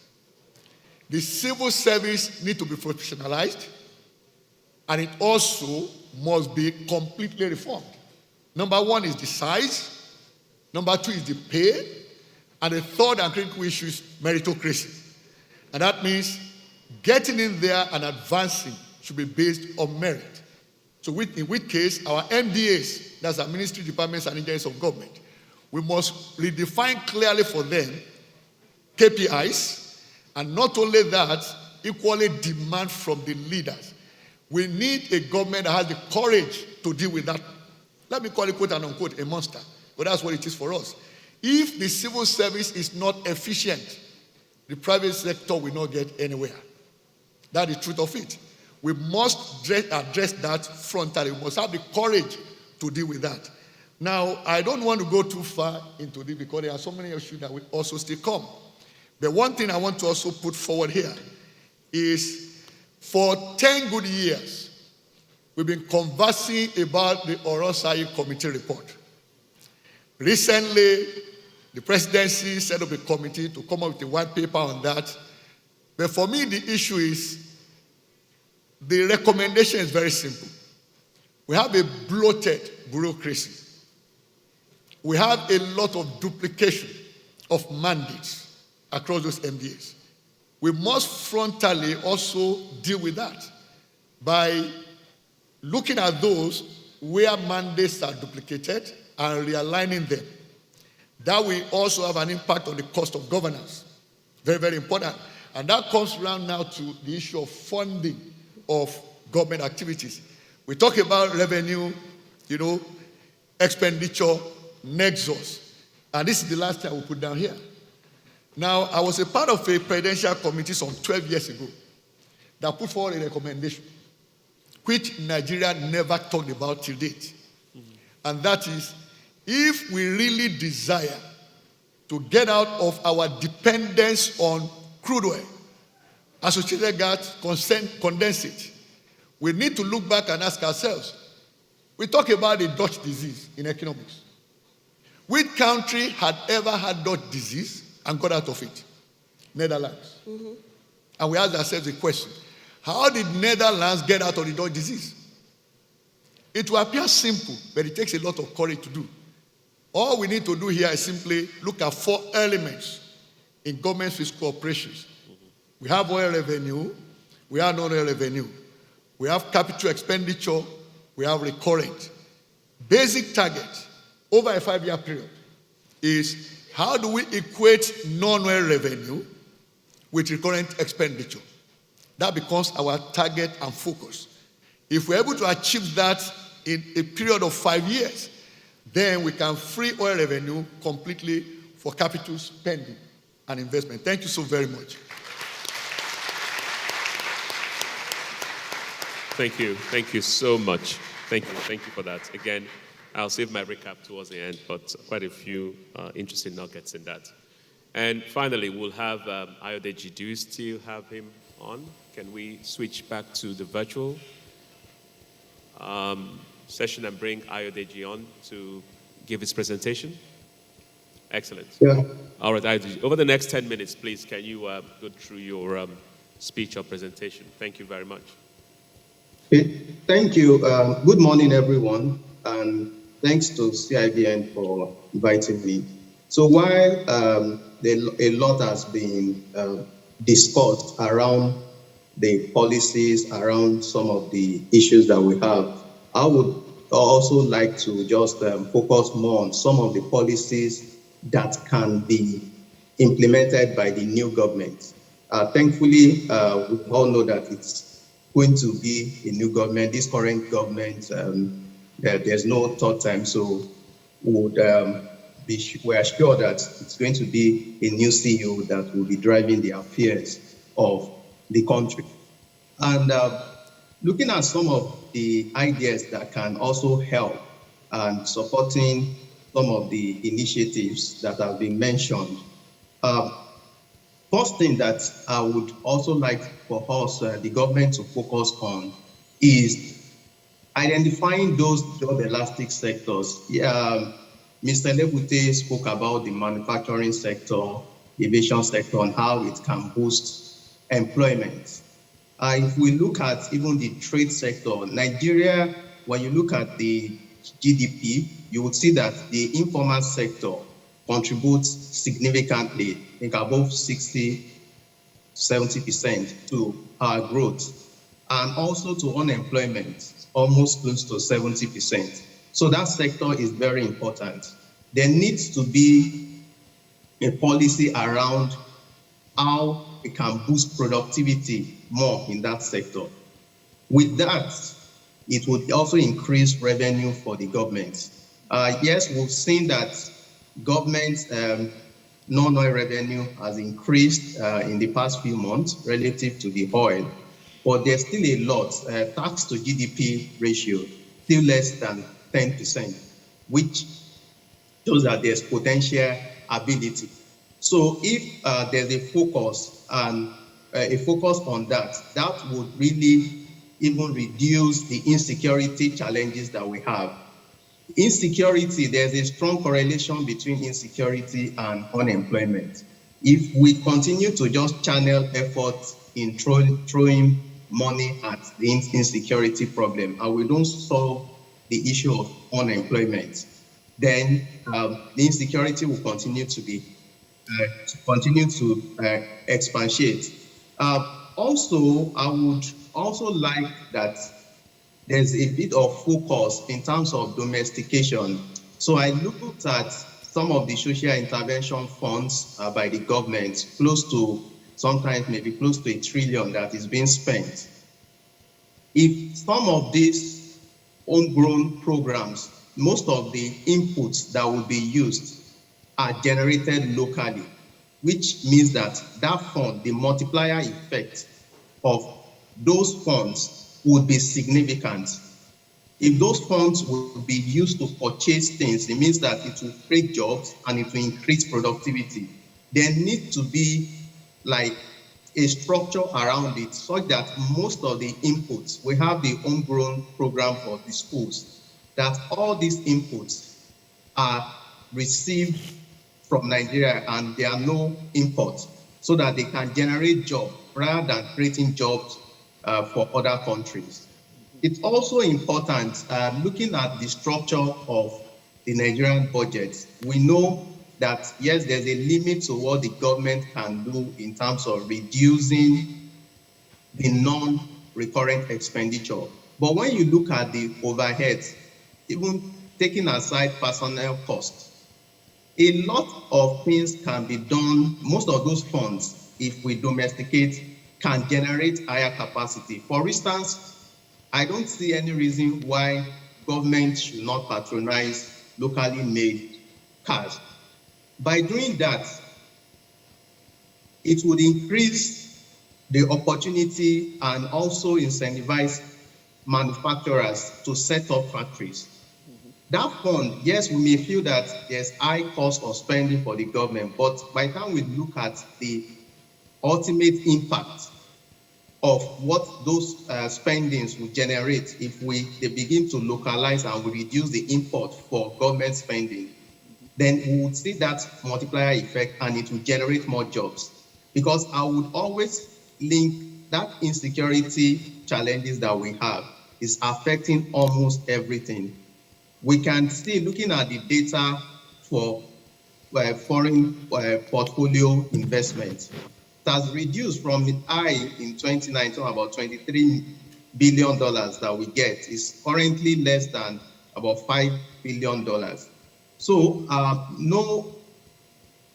the private sector will not be comfortable to invest where there is a lot of insecurity. And like I mentioned, we need to focus on creating as much job as possible to reduce insecurity.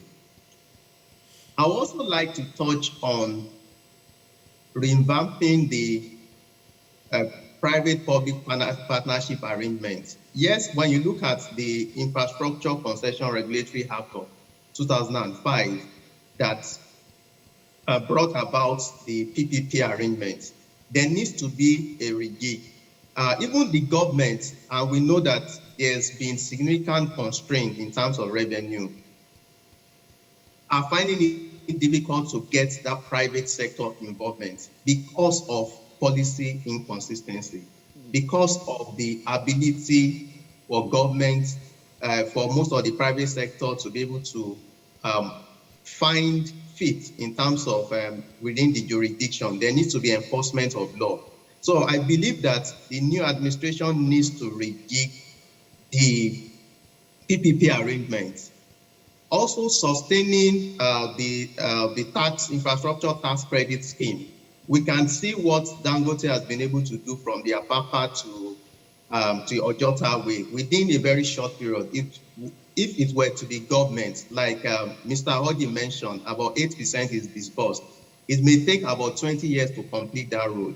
So I would expect that also a lot of even the banks that pay significant tax to the government should also adopt this to help boost activity within the economy. So it will have most of the banks focus, even if they have to form a syndicate that they look at different major roads, would also help support and ease the process of doing business. And as such, that would also help significantly.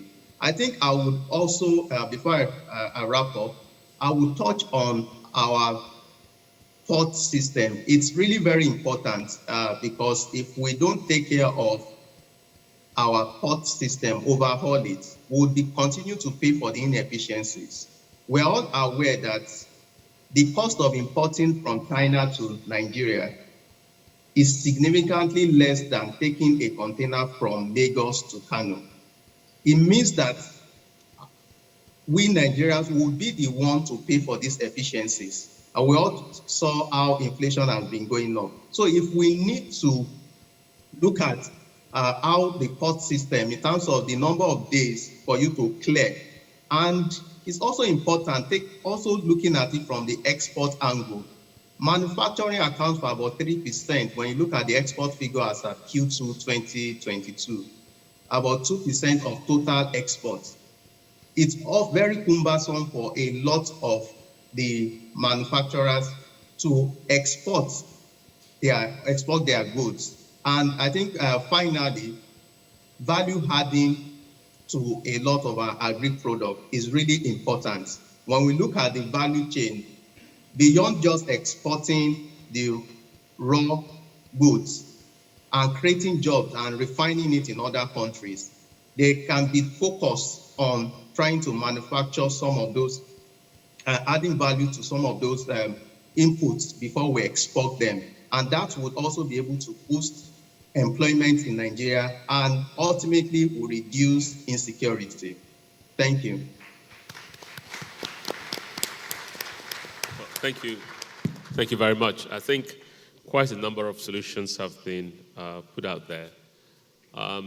In the next, and let me also thank all the speakers for everyone sticking to time. So we still have about 20 minutes to go, which allows us enough time to take reactions, comments, questions from the audience. So if you do have a question, maybe you need to tell us who you want to direct the question to. And we'll do that over the next 15 minutes, and then we will wrap up. And I hope across most of the things that have been said, we can all find solutions.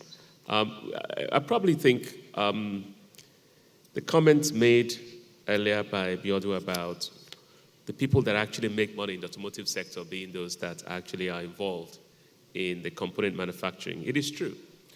There's an article that many of you might benefit from reading, and that is how Morocco went from literally in the last 10 years not producing any vehicles to now being the biggest in Africa. And a lot of that has to do with components. But I also want to say that there have been many comments made here that I would like to make sure that we all get clarity on. The federal government does patronize domestic-made vehicles. I mean, if you land at Lagos Airport or Abuja Airport, it's all innocent vehicles. But that is just a little part of it. Most of what is used in the military now are vehicles made locally, either by Innocent or Proforce or one of those. So I think That is one start, and I think a lot more is needed. And of course, I know where this is going is when some of the more visible officials start to use local-made vehicles. But I think we will get there eventually. But also the PPP arrangements. The PPP arrangements continue. Most of what we've done in the Presidential Infrastructure Development Fund, which was actually a fund started in this government in 2018, are all PPP-based. But having said that, when I look at PPP structures, even for you in the room that is proposing PPPs, the contract has to be fair on both sides. Why many of them actually fail, from my observation, is that the private sector, for whatever reason, ends up having a one-sided contract. And all it takes is for somebody else to review that contract and say it doesn't make any sense. And everything starts to get unwound. I saw that in a major hydro project that we are having to handle. Many of you know the one I'm talking about. If you don't, I will not say it, but it is there for you to go and read. But the point is this: when you, as a private sector person, comes into a business, even with the government, do not take advantage of the fact that you may not have a lawyer of the same caliber on the other side. Businesses run and run when the contracts are fair to both sides. And so I think it's important that we all understand. It's not just the government likes to change contracts, but sometimes somebody looks at a contract and says, this doesn't make any sense. So, and I think, we can speak to that. When we negotiated some of the PPPs, we ended up with, you turn up with some of these negotiations with, big law firms from Lagos, from London, and it's the director of legal on the other side. One guy. It really is always challenging. And I think sometimes it really also requires some of us to be a little bit fair in the way we negotiate. But all in all, I think it's important that we create some of those. But I also think a number of things that were said here, including the comment about insecurity, extremely important, e-government, extremely important. And I think, let me open it up and let everyone that has a chance to speak, because if I start recapping now, that could take the next 15 minutes. Questions, comments? Over there?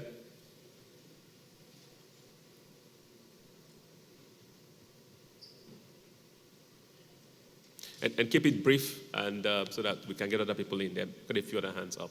Yes, please, sir. Maybe introduce yourself and then tell us what the question is.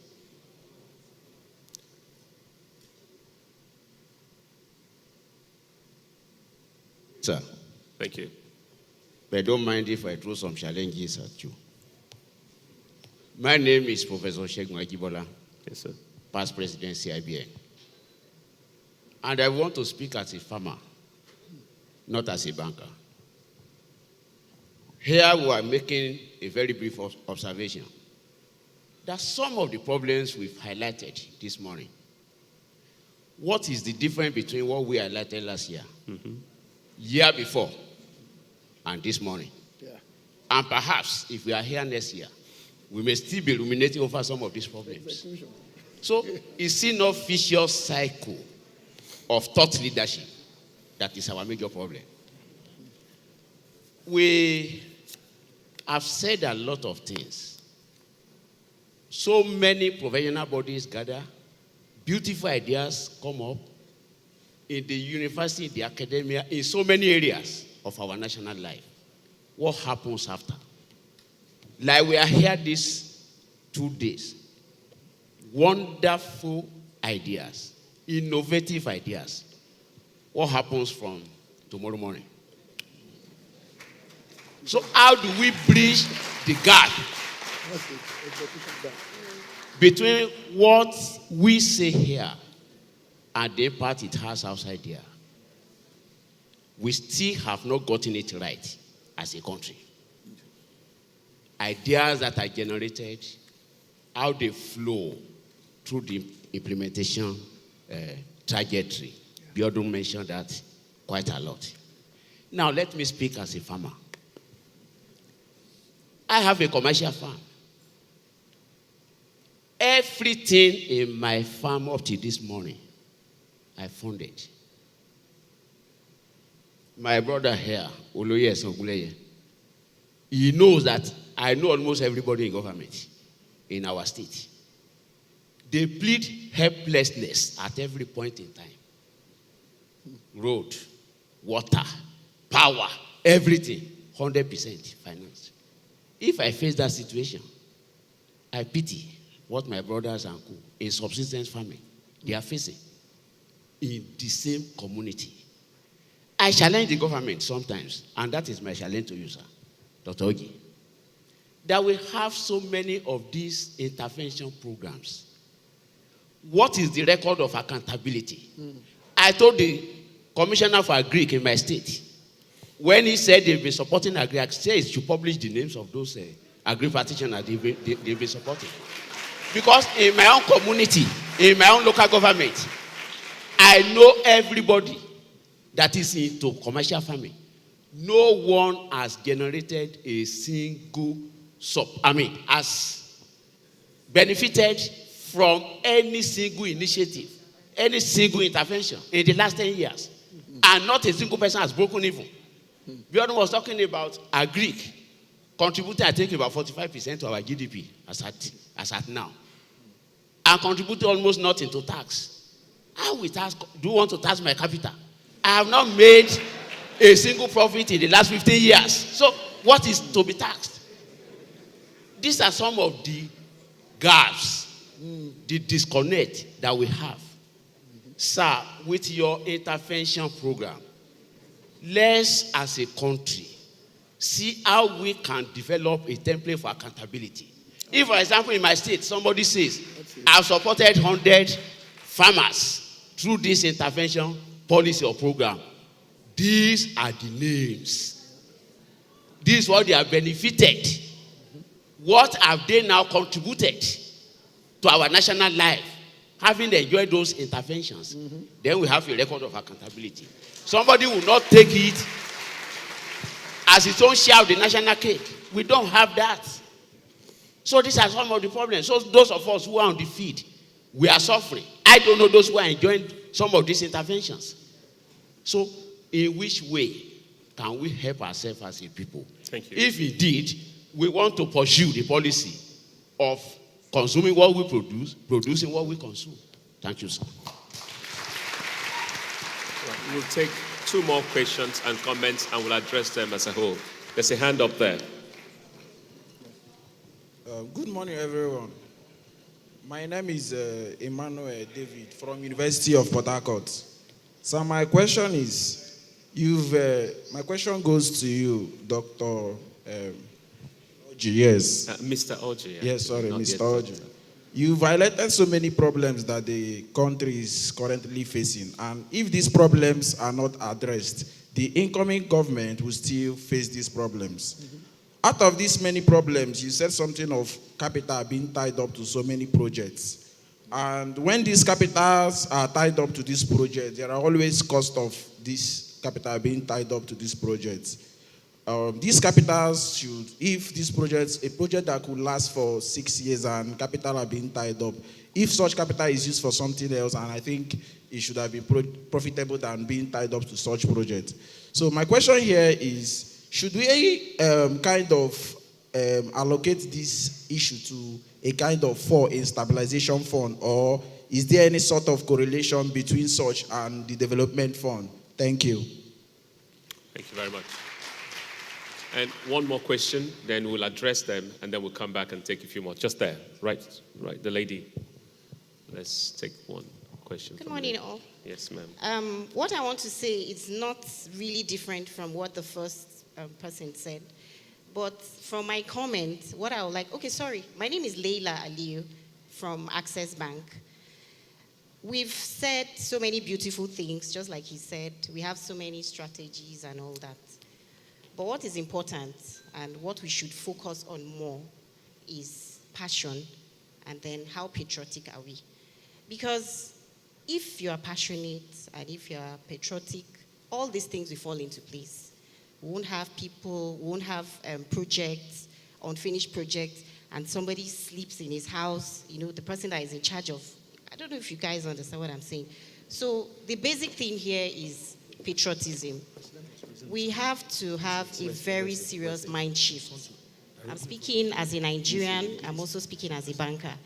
if our mind does not shift positively to being patriotic, to have that, let me see this thing through. Why am I doing this? Let me see it through for the betterment of those that will still come to benefit. Then that's my comment. For my question, I want to ask Mr. Kunle or Dr. Kunle. I'm sorry, I didn't get his title. It's Mr. Okay, Mr. Kunle Elebuti. What do you think we can do to make Nigeria very attractive?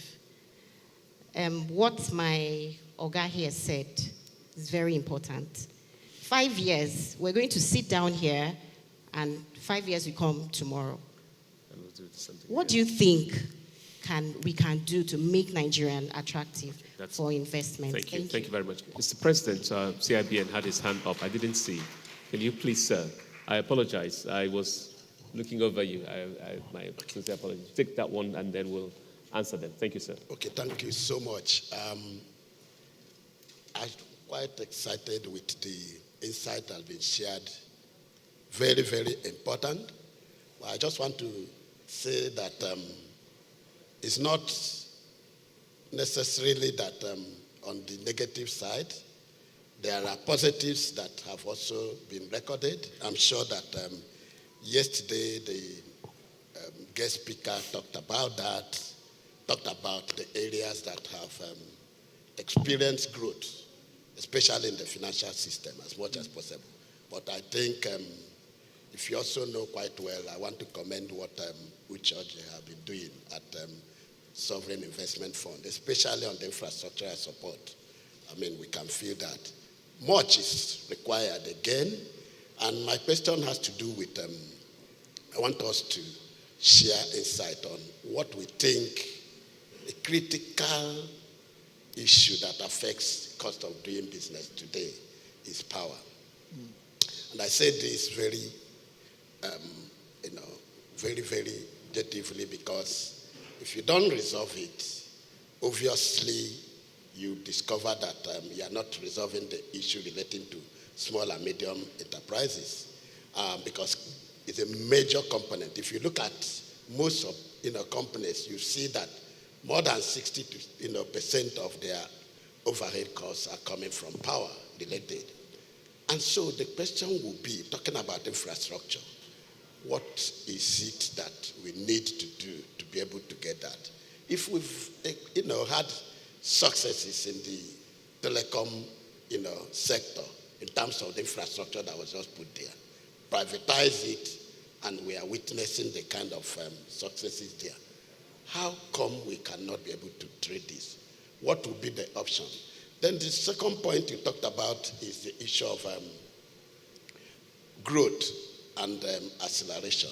We saw from the presentation that was just done that Nigeria is just less than 2%, 1.3%, whereas a place like Ethiopia has gone 7-point-something%. Now, a major issue, again, has to do with the fact that if you're talking of agriculture, the fact is that we keep exporting more of raw material. And then of course, I give you an example of a product like cocoa. If you export cocoa, you just get only 10% of the earning in terms of export earning. But if you process, and it goes through the processing and you now get that, Nigeria import it back via maybe chocolate, beverages, and other things. At the end of it, the value is almost 5 times higher than what we should have been able to earn. Again, it borders to infrastructure. And that's again where I think you will need to pay attention. How do we build the kind of infrastructure that will help us to move away from a raw material exporting country to a processing country? The value chain is huge. The employment is huge. And I think this is an area we need to pay attention as much as possible. The last point you talked about, which is on the abandoned project, I think it's not just about uncompleted project. It's to take a decision should it be a public sector-led initiative? Or should private sector now, a PPP project? Look at that Jokuta project that so much was spent. And of course, it's in comatose right now. What do we need to do, even for those that have been completed? So do we then see a situation that would provide a platform where the private sector would collaborate and as much as possible run those things effectively and efficiently? Thank you. Thank you very much. Thank you. Thank you. Excellent points and excellent questions. And I'm afraid that's where we're going to stop. Let's try and address them. I think about 4 or 5 other hands are still up.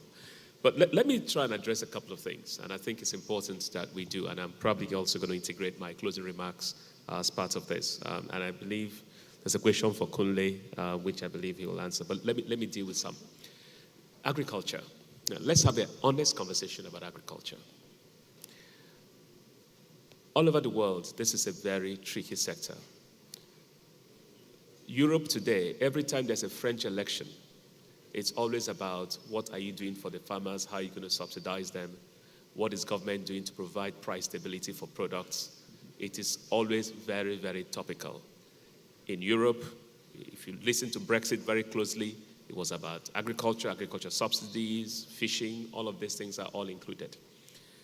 In America, it is also a topic, but less so. And this is the reason. This is partly because in America, do you know what the average size of the average farm is in the United States? 250 hectares, the average farm. In our country, it's not. The size tends to be very small. Smallholder farmer is 1 hectare. Subscale. Of course, there are infrastructure difficulties, so interventions are necessary. We have not been involved as NSI in any intervention directly to the farmers. Central Bank, I wish they were here, they will probably answer to the point that you were raising. But that also means it is important that anything that can be done should be done. Price stability is very important so that you can invest. Aggregating those products in a manner that allows us to, through a commodity exchange that has been talked about here, is very important. Some people have gone ahead to try and create one, but there must be one of size and scale. In some of the work we've done recently, we realized storage remains a big problem in this country. And we've just commissioned a piece of work with Dalberg to actually look at the storage sector from an investment standpoint. By the way, the NSIA is run, NSIA has been consistently profitable for 9 years, so we do not do interventions. We invest, and we'll only invest if it works. And I think storage is an area where investment potential really lies. It will help the farmers, but it will also help the investors because we have seen some of the numbers there. The private sector needs to play a role. Bankers, let's talk about this. You know, there's a vicious cycle between the cost of capital, the expected returns, and inflation, and back and forth, and secular reference. We need to have a conversation among ourselves at a certain point about how we break the back of inflation, the back of cost of capital, and quite frankly, between the central bank and the bankers, that is squarely in your area of discussion. So you should be able to come up and tell us how we stop it. We cannot go in and borrow money at 25% and expect to make anything reasonable out of it. It's hard. So there's a vicious cycle that needs to be addressed at a certain point. We need to have a very honest conversation. And I know, look, I'm at the point where I said to myself, we will not rehash the issues. But also, it's important to rehash the issues. There's a generation here that has not heard it before. Yeah. There are some people here who are now in senior management who were not here 5 years ago. So they need to know what the issues are. At some point, maybe somebody will take a piece of it and solve it. So I try not to rehash the issues, but I also know it's important sometimes to keep rehashing these issues and try and hope that we can solve them. But you're right. Agriculture is a tough sector. It's all activity. It's no profit, therefore the contribution to taxation doesn't really work. Mm-hmm. Solving it is something that we need to have further dialogue and try and create solutions that really work. But very simple things. We don't need to build coal-tarred road in farms. Laterite road is enough. Off-grid power is important. All of these are solutions that I believe we should begin to address, otherwise we'll never solve it. And finally, land reform. We cannot have these small businesses all over the place and expect it to solve our problems. It's not going to work. So we'll come back to that, but your point is well taken, and I think maybe at a certain point the regulator, who has been very active in family interventions, will be able to speak to that. In terms of projects that are tied down, capitals that are tied down, how are we going to solve some of them? Let me provide theory for you here. I know the ultimate solution we all go for is privatization. That's true, that makes sense. But I also want to challenge you all to think that government-owned entities can be accountable. The difference between private sector and public sector is accountability around the cost of capital, period. And accountability goes from the way you allocate capital, the way it's audited. Every project we've involved in, we've worked, the PIDF projects, Lagos-Ibadan Expressway, Second Niger Bridge, Abuja, Kano. Pricewaterhouse and Deloitte audit it. Reports are published every quarter. We send to the government, we send to the US government, who gave us some monies that they recovered from Abacha to build those projects. In the process of accountability, your governance improves. The big challenge is people take responsibilities with no accountability. That now affects how you think about capital. And then somebody made a point, I think it was Biodu, about how you now rationalize the MDAs and make sure KPIs are set and people account for them. If you do that, you will make a big difference. And I think that starts to make you realize that certain entities that government can run and should run well, but where it fails, private sector comes in. My sense is some of these things should be privatized, but some of them actually require just a little bit of extra capital to finish it so you can sell it at a much higher value. Mindset change, I think we need to talk about that. Again, mindset change is about every one of us in this room hearing all these problems, going about and trying to solve it in our own individual spheres of influence. To the president's point about power, it's power sector. When I moved here back 10 years ago to start the NSIA, power was the first thing on our list of areas to invest. It took us 7 years before we realized there were some fundamental challenges, and we started with solar. 10 megawatts should be commissioned early next year. But that is now something that is delivering a solution to hopefully what will be an industrial park in Kano. 10 megawatts straight to them. But there's been a lot of reforms. A lot of reforms. Nothing stops you today from actually building your own power plant, no matter how small, and selling power to individual users. I expect to see an explosion of investments here. Almost feels to me like people are not either paying attention to reforms that's happened in power, or they're just revving up to the point where they start to take advantage of them. You know, there's a lot I believe I have seen done that can still be done, but there are investment opportunities here that I believe people in this room, it's our country, we all need to sit down and take advantage of some of these things and solve them. But I believe that, you know, we keep rehashing these things, we keep recapping the solutions, we keep talking about them. At a certain point, we actually will start to really, truly solve them. I will stop here and have maybe Biondo speak to one or two things, or maybe should we go to Kunle first? Kunle, somebody asked you, how do we change our minds and start doing things better? That's the essence of the point, right? Okay. Is Kunle still on? Can you hear me loud and clear? Yes, we can hear you. How do we make this country investable? Really, I think that's... So I think, you know, we talk about growth, and I know you mentioned a point around China. And if anybody can cast their mind back to 1989 crisis in China, Tiananmen Square, where the Communist Party decided that, you know, they needed to decouple politics from economics, and they needed to open up the economy because they found that, you know, they needed to grow the economy at 7 to 8% per annum on the basis of a 1.2 billion population, massive poverty. In effect, you know, if you don't step, so go forward 30 years now since that time, the economy has grown 8, 9%, 10%, 11%, 12% for the last 20, 25 years. They've been able to reduce poverty to the point that there's only maybe less than 100 million people who are below the poverty line. China has become a very attractive economy in spite of its control challenges. So if I take it back down to Nigeria, we need to have a leadership that just says to ourselves, enough is enough. Let's open up this country. Let's take out politics from all the games that we play around how to ensure that we have power, ensure that we have infrastructure, ensure that we have healthcare, education, and let us, you know, attract capital, both domestic and internationally, into these places on a sustainable basis, and ensure that we are, you know, we actually live by regulation and live by the law. If you look at telecoms, for example, since 1999 that we opened up the telecom sector, we knew Nitel couldn't perform. We gave Nitel a mobile license, still couldn't perform, and both Nitel and MTEL are dead. But we still have much more telecom penetration. because you have the right, regulation. We have attracted investment into that sector.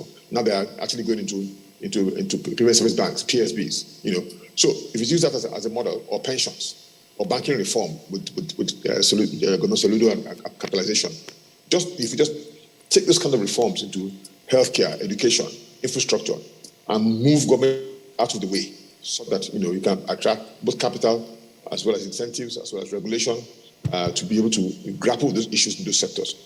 I think that if you do this over the next 10 years, Nigeria will become much more sustainable, much more attractive, and much more, you'll see a lot more investment flows into the economy, and then the more confidence, because confidence is what drives investment in any society, in any environment. Thank you. Thank you very much. Biodun. Yeah, thank you so very much. The only addition I will put here relates to that issue of reorientation. And that means the information we put out as Nigerians should not be anti-Nigeria. That is what we hear from many prospective foreign investors, that they depend on what we say about our country, and that is most of the time what discourages them from coming here. So we need to be careful about what we put out and also emphasize the positives. Thank you so very much. Thank you so much. Chinwe? I think the only thing I'll add or say is that the recurring theme across all our contributions is that Nigeria does not lack ideas. We do not have a problem with policy creation. It really is execution and an implementation issue. So hopefully when the new administration comes in, that is something that will be taken seriously and they would decide to tackle, because when you look at the data, when you look at our projections, like the economic shocks are really troubling. Well, with that, thank you very much, everyone. This has been a very engaging session, and hopefully we'll come out of here with more solutions than rehashing of problems. Thank you very much, and have a nice day.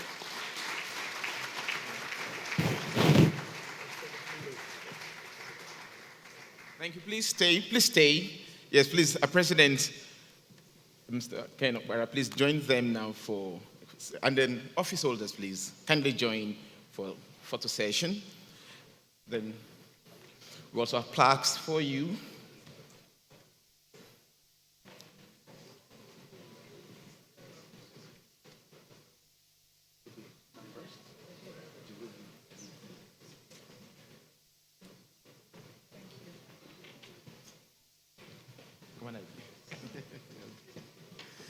All right. So the first one is.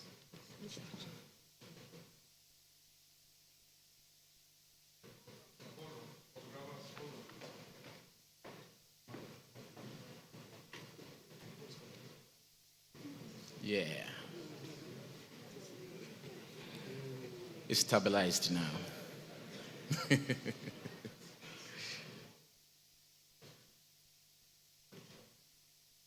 Okay. Thank you very much. While the office holders can leave, we want the president to stay behind to give plaques. The first goes to the chairman and co-speaker, Mr. Uche Orji. Please put your hands together for beautiful moderation.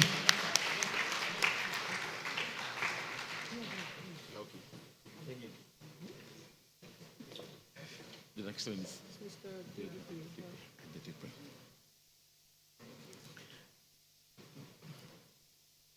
the second one goes to the principal consultant, B. Adedipe Associates. Please put your hands together for Dr. Biodun Adedipe.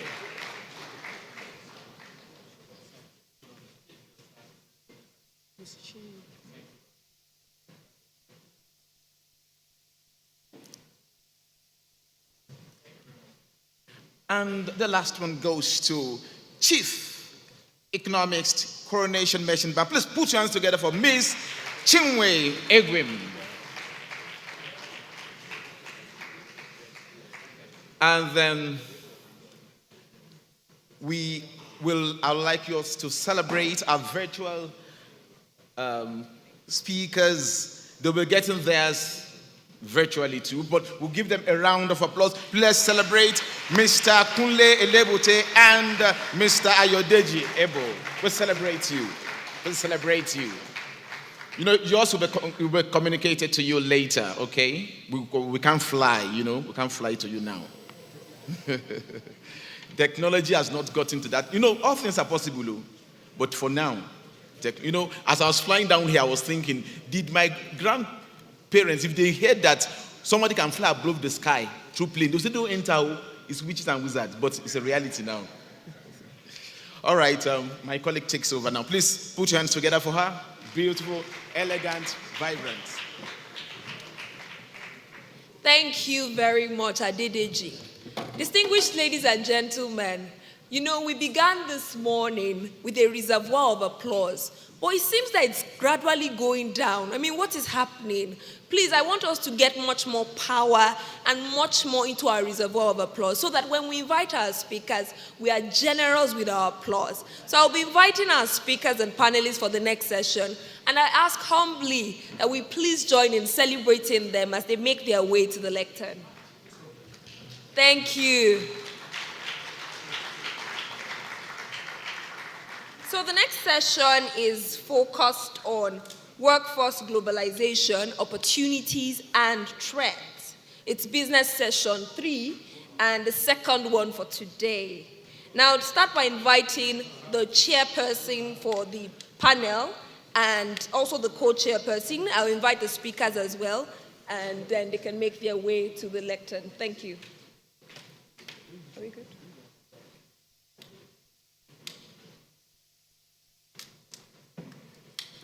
Your Excellencies, distinguished ladies and gentlemen, if you'd like to read about their profiles, it's available on the program. You can also read much more about this. The details of the names is on page 47 of the program, and you can just flip to get a sense of who are our speakers, much more about their background and about their information, because I'll go straight to read their name and title for the sake of time management. All right, let's go straight to inviting our panelists and the chairman, and then I'll take my leave and hand over the baton to the chairperson. Starting with the chairperson for this next panel discussion is Mr. Lamin Manjan, FCIB, the Managing Director of Standard Chartered Bank, Nigeria. A round of applause, please. Thank you. Our well of applause is getting much more filled. So thank you. Let's keep up the energy. Thank you very much, distinguished ladies and gentlemen. The co-chairperson is Ms. Vanessa Fala, Country Director, International Labour Organization. Please let's give a round of applause to her. International Labour Organization, Abuja. You're welcome, ma'am. On this panel, the speaker is Mr. Yemi Fashion, Chief Talent Officer, YF Talent Partners. A round of applause for Mr. Yemi Fashion. You're welcome, YF. We also have the panelists. We've got Mr. Oreoluwa Boboye, the Chief Executive Officer, Jobberman Nigeria. A round of applause. Thank you. And something I enjoy about this audience is that we are not partial people. We are very generous with everyone's applause. So it doesn't go down. We keep the momentum, we keep the energy. Thank you for that. Now, the next panelist is Ms. Rosie Ebe Author, Managing Director, Chief Executive, REHR. A round of applause, please. You're welcome, ma'am.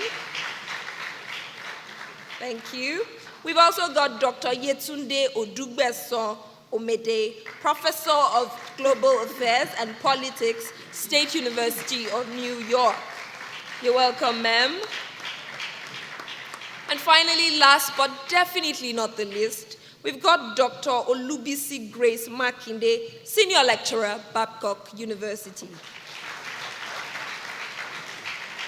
And at this point, I take my leave and hand over to the chairperson. Thank you.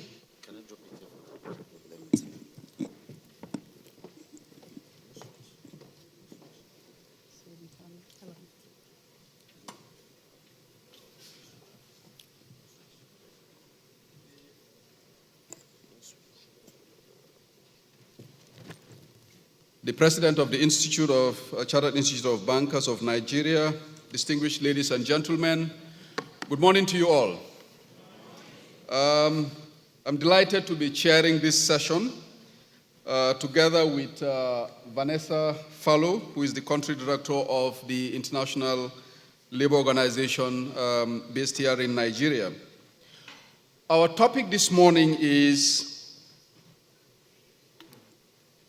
workforce globalization, opportunities and threats. And I'm delighted that we have a very distinguished speaker in the person of Mr. Yemi Fashion here just behind me, who is the Chief Talent Officer of YF Talent Partners, and he will kick us off this morning. Then we have the distinguished panel of speakers who will be talking on this subject. We have Mr. Oriolua, who is the CEO of Jobaman, Nigeria. Ms. Rosie, the MD of REHR, Dr. Yetunde, a visiting assistant professor at Farmingdale State College, and Dr. Ulubisi, a senior lecturer at Babcock University. Now, yesterday we heard from our keynote speaker, Mr. Farouk Gomel, who touched on the subject of globalization in his very wide-ranging speech. Globalization is a phenomenon that is with us. It is not something we can avoid. It is not something we can ignore. And globalization is having a very profound impact on the workforce. And this is primarily driven by the ease of connectivity brought about by technology. Due to the ease of connectivity, millions of talented people globally are now able to compete for jobs. Now, this competition is leading to two major impacts.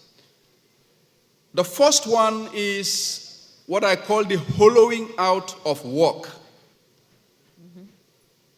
Connectivity and globalization has led to millions of jobs disappearing, especially middle wage, middle skill jobs through the process of outsourcing and automation. So what remains are jobs at the opposite end of the spectrum, the highly skilled, highly paid jobs like the investment bankers, engineers, lawyers, etc. And those jobs can't be easily automated. And then the other end of the spectrum, you have the low-wage, low-skilled jobs like your waiters, your tellers, hairdressers, etc. So this is a phenomenon that we are experiencing as a result of globalization.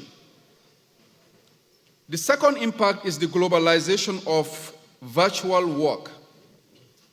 Again, because of the way people are able to access learning and training these days on online portals, they are able to get all the skills that they need.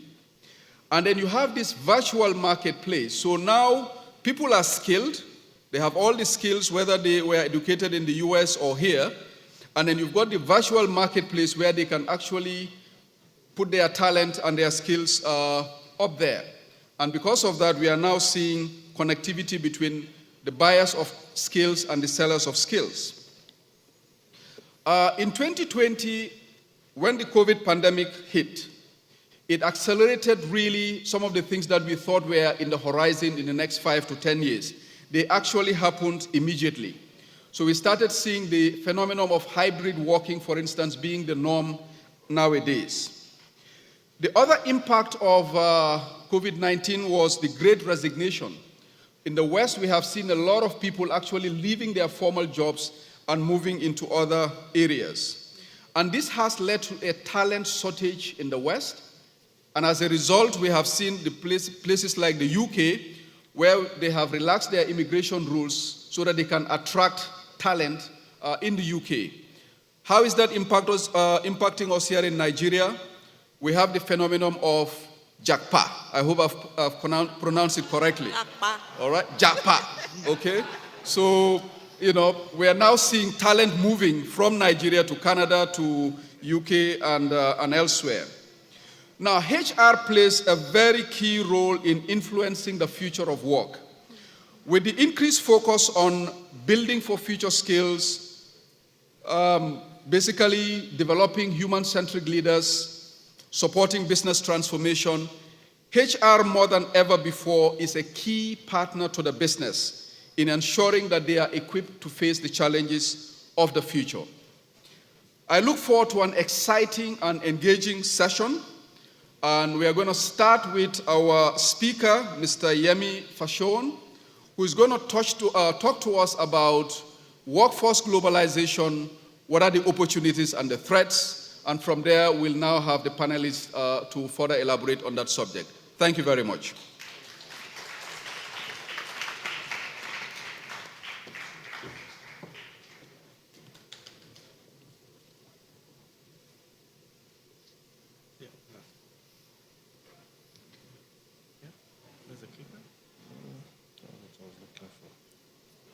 Slide.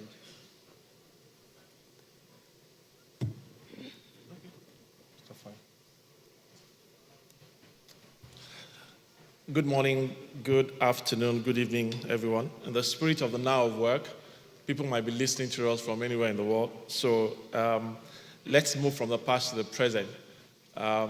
It's a real pleasure to be here this day.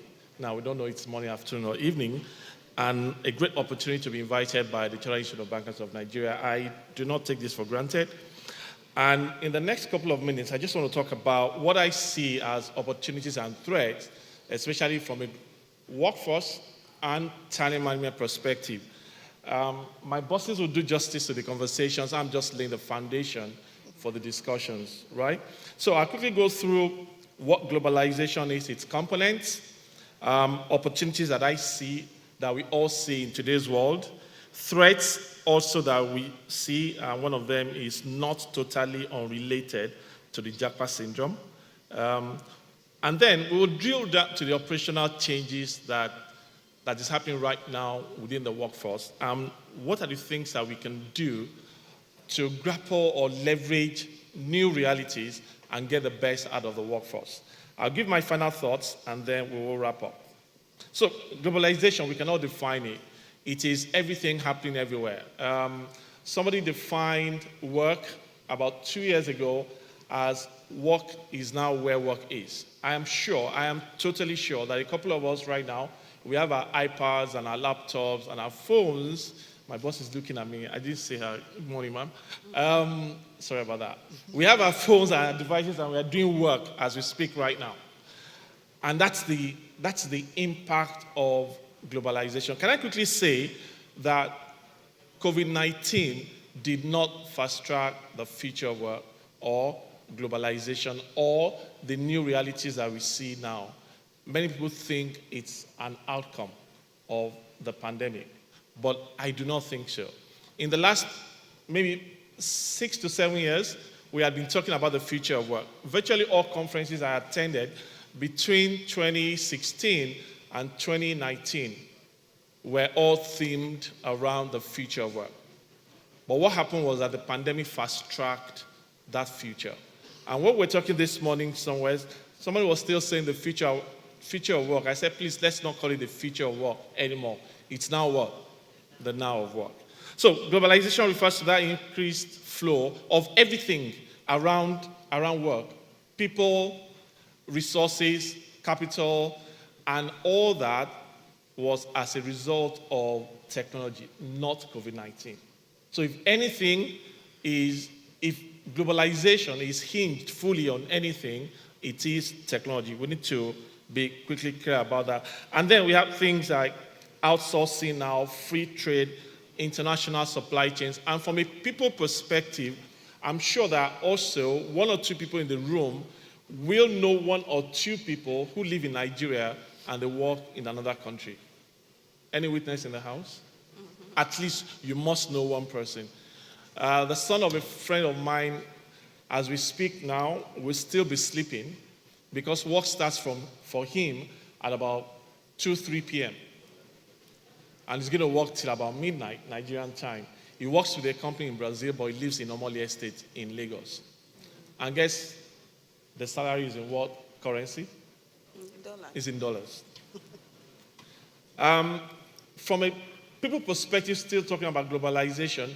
Because of the opportunities of technology, we're saying to individuals who are also living in our country, for whatever reason, we might come to that later, to say, hey, you can go and work anywhere, or live anywhere or school anywhere, but we can still have or continue to have a working relationship with you.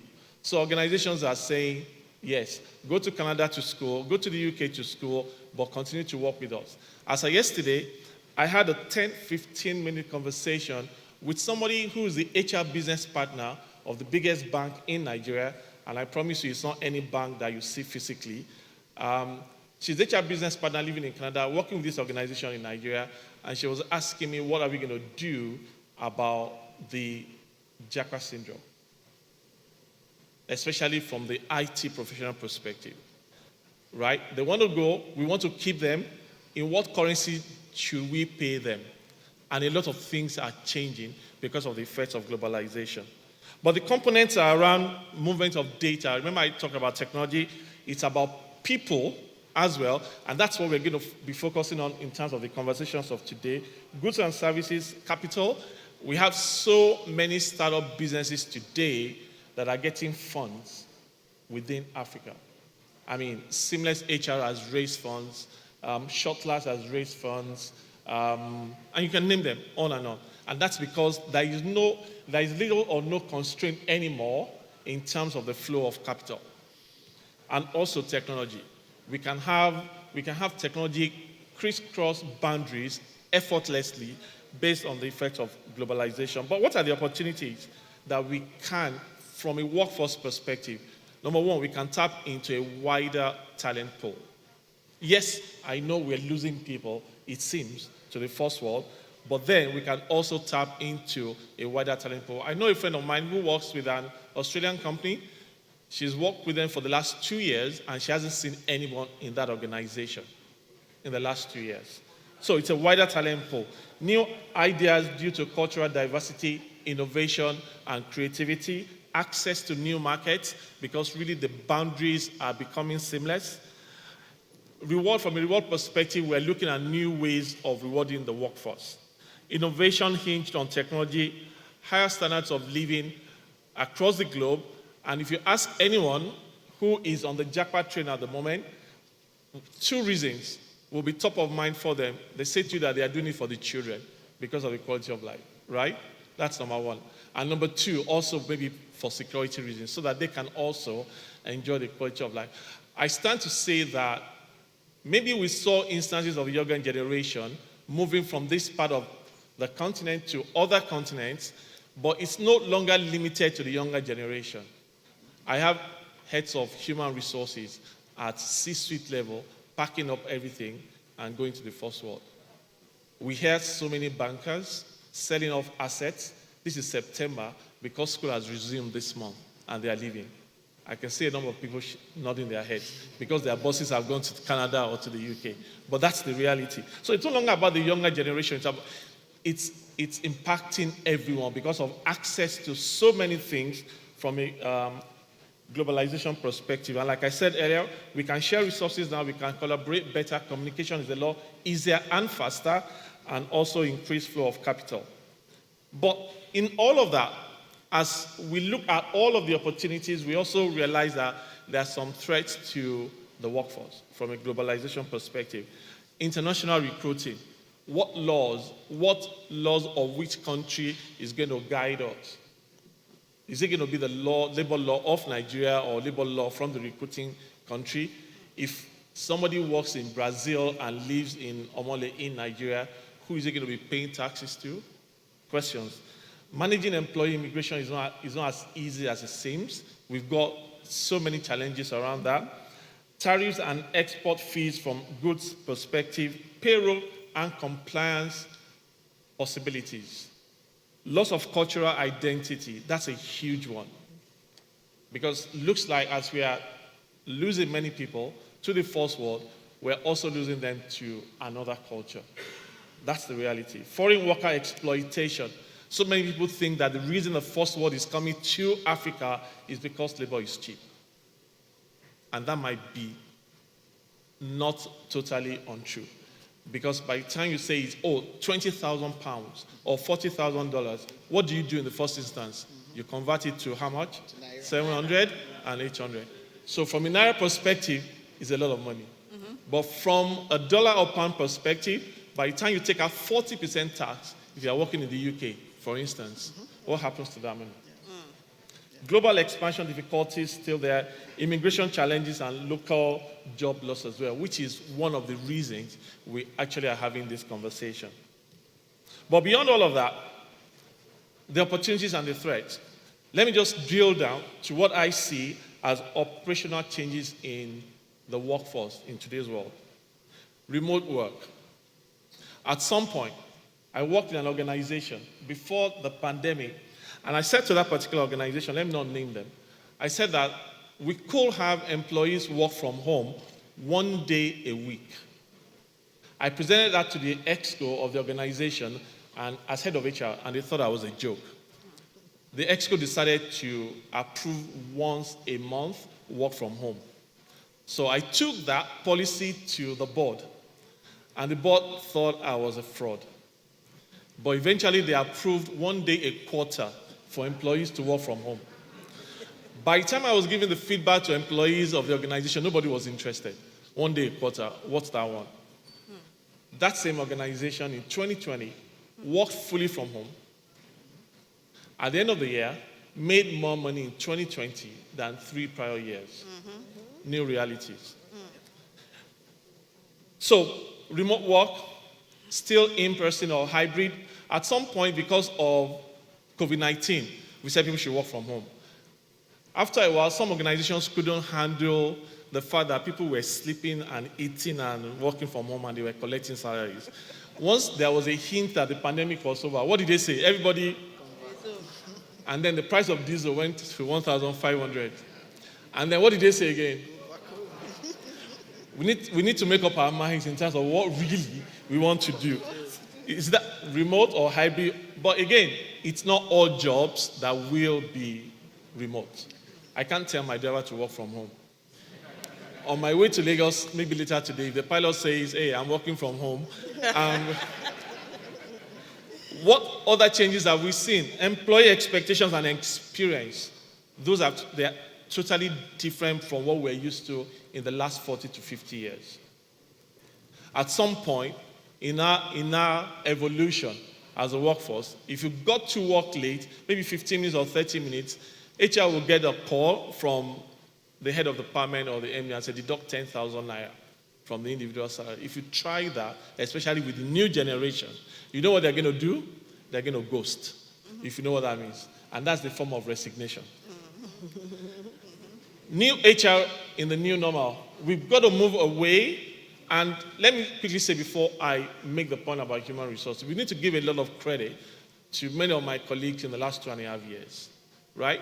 I mean, the message of the future of work was preached, but businesses were not listening, but businesses were forced to listen right after the pandemic hit. And who was at the center of all the activities of making everything work? Who? HR. Because we needed new policies. We needed new work arrangements. We needed new KPIs and all of that. However, I'm still saying that HR needs to change further so that we can move away from policing old policies to the point where we are agents of new policies.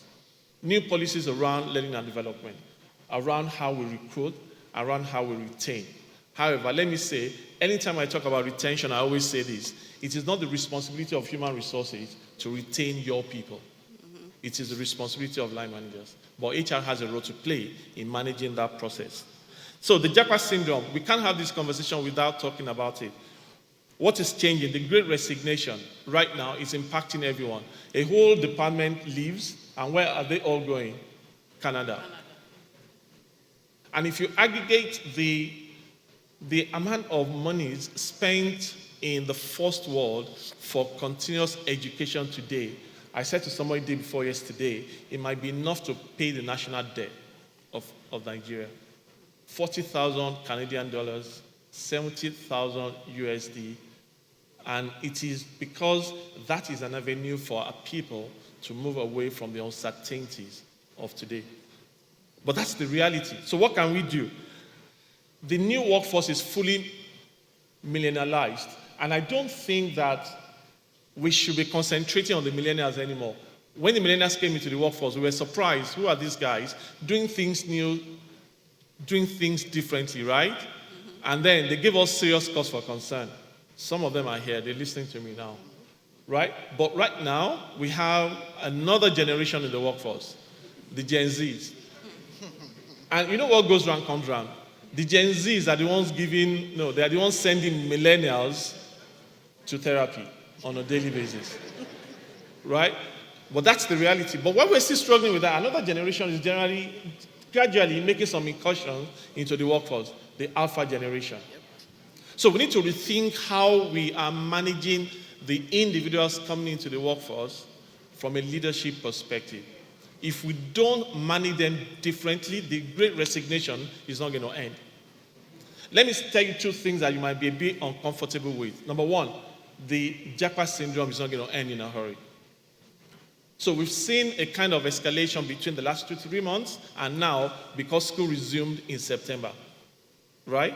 But those who didn't get their visas, who couldn't access funds, what did they do? They deferred their admission to when? I can hear the noise from a certain quarters. We need to have a conversation where you are in the JAPA process. They're waiting till January. And then the elections coming next year isn't giving people a lot of comfort. So many more people are starting the process. So it's not going to end in a hurry. That's the reality that businesses must face. Now, the second thing that I must say is that I think enough of concentrating on those who are leaving or those who have left. We are concentrating too much. We can't do anything about it. We still have a captive audience, the workforce that we have right now. We also have another captive audience if we can do a kind of backward integration. Why don't we concentrate our efforts, number one, on giving the workforce the best employee experience? Even if they leave, they can remain ambassadors of the organization. And by backward integration, I mean, what can we do? The guys who are not yet in the workforce, what are organizations doing to get them ready? Not all of them will leave.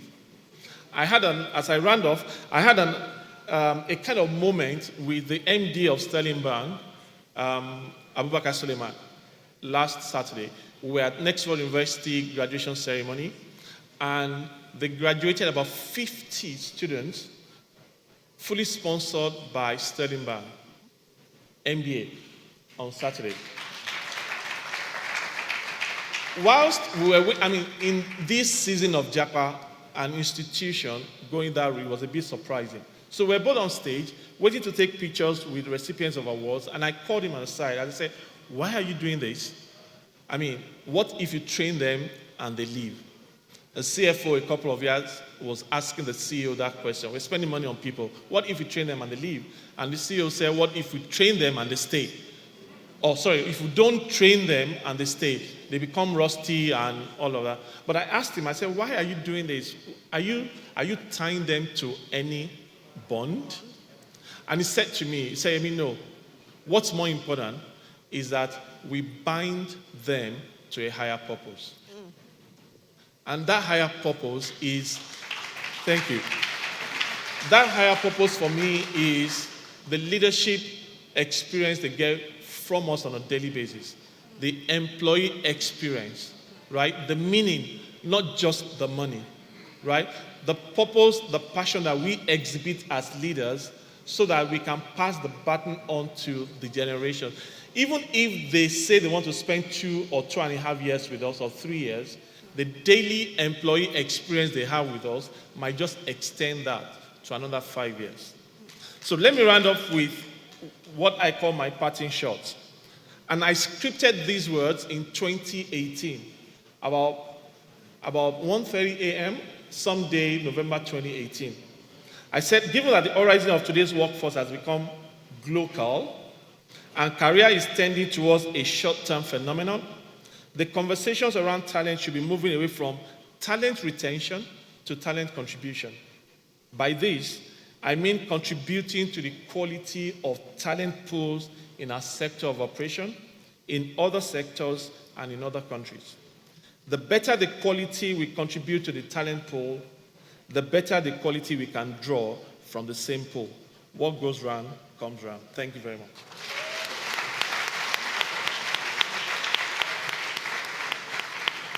Thank you very much. Thank you very much, Vashon, for that very, very excellent speech. So it's now my pleasure to invite my co-chair, Vanessa, to just make a few remarks. Yes, you can. You can do it from there.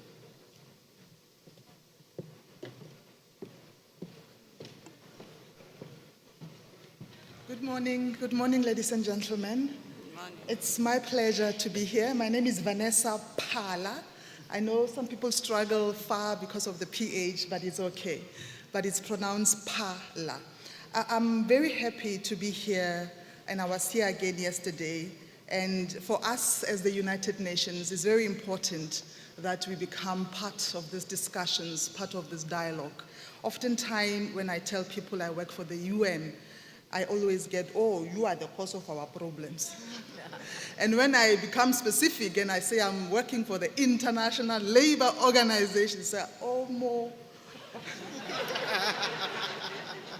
You are the cause of all the strikes that are happening in Nigeria, which is not the case. And I'm glad to the presenter as well for an excellent presentation on our topic for this particular session.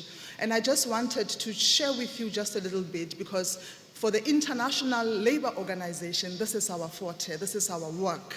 This is what we do with all our 187 member states who are our guides and those that we serve, including the federal government of Nigeria.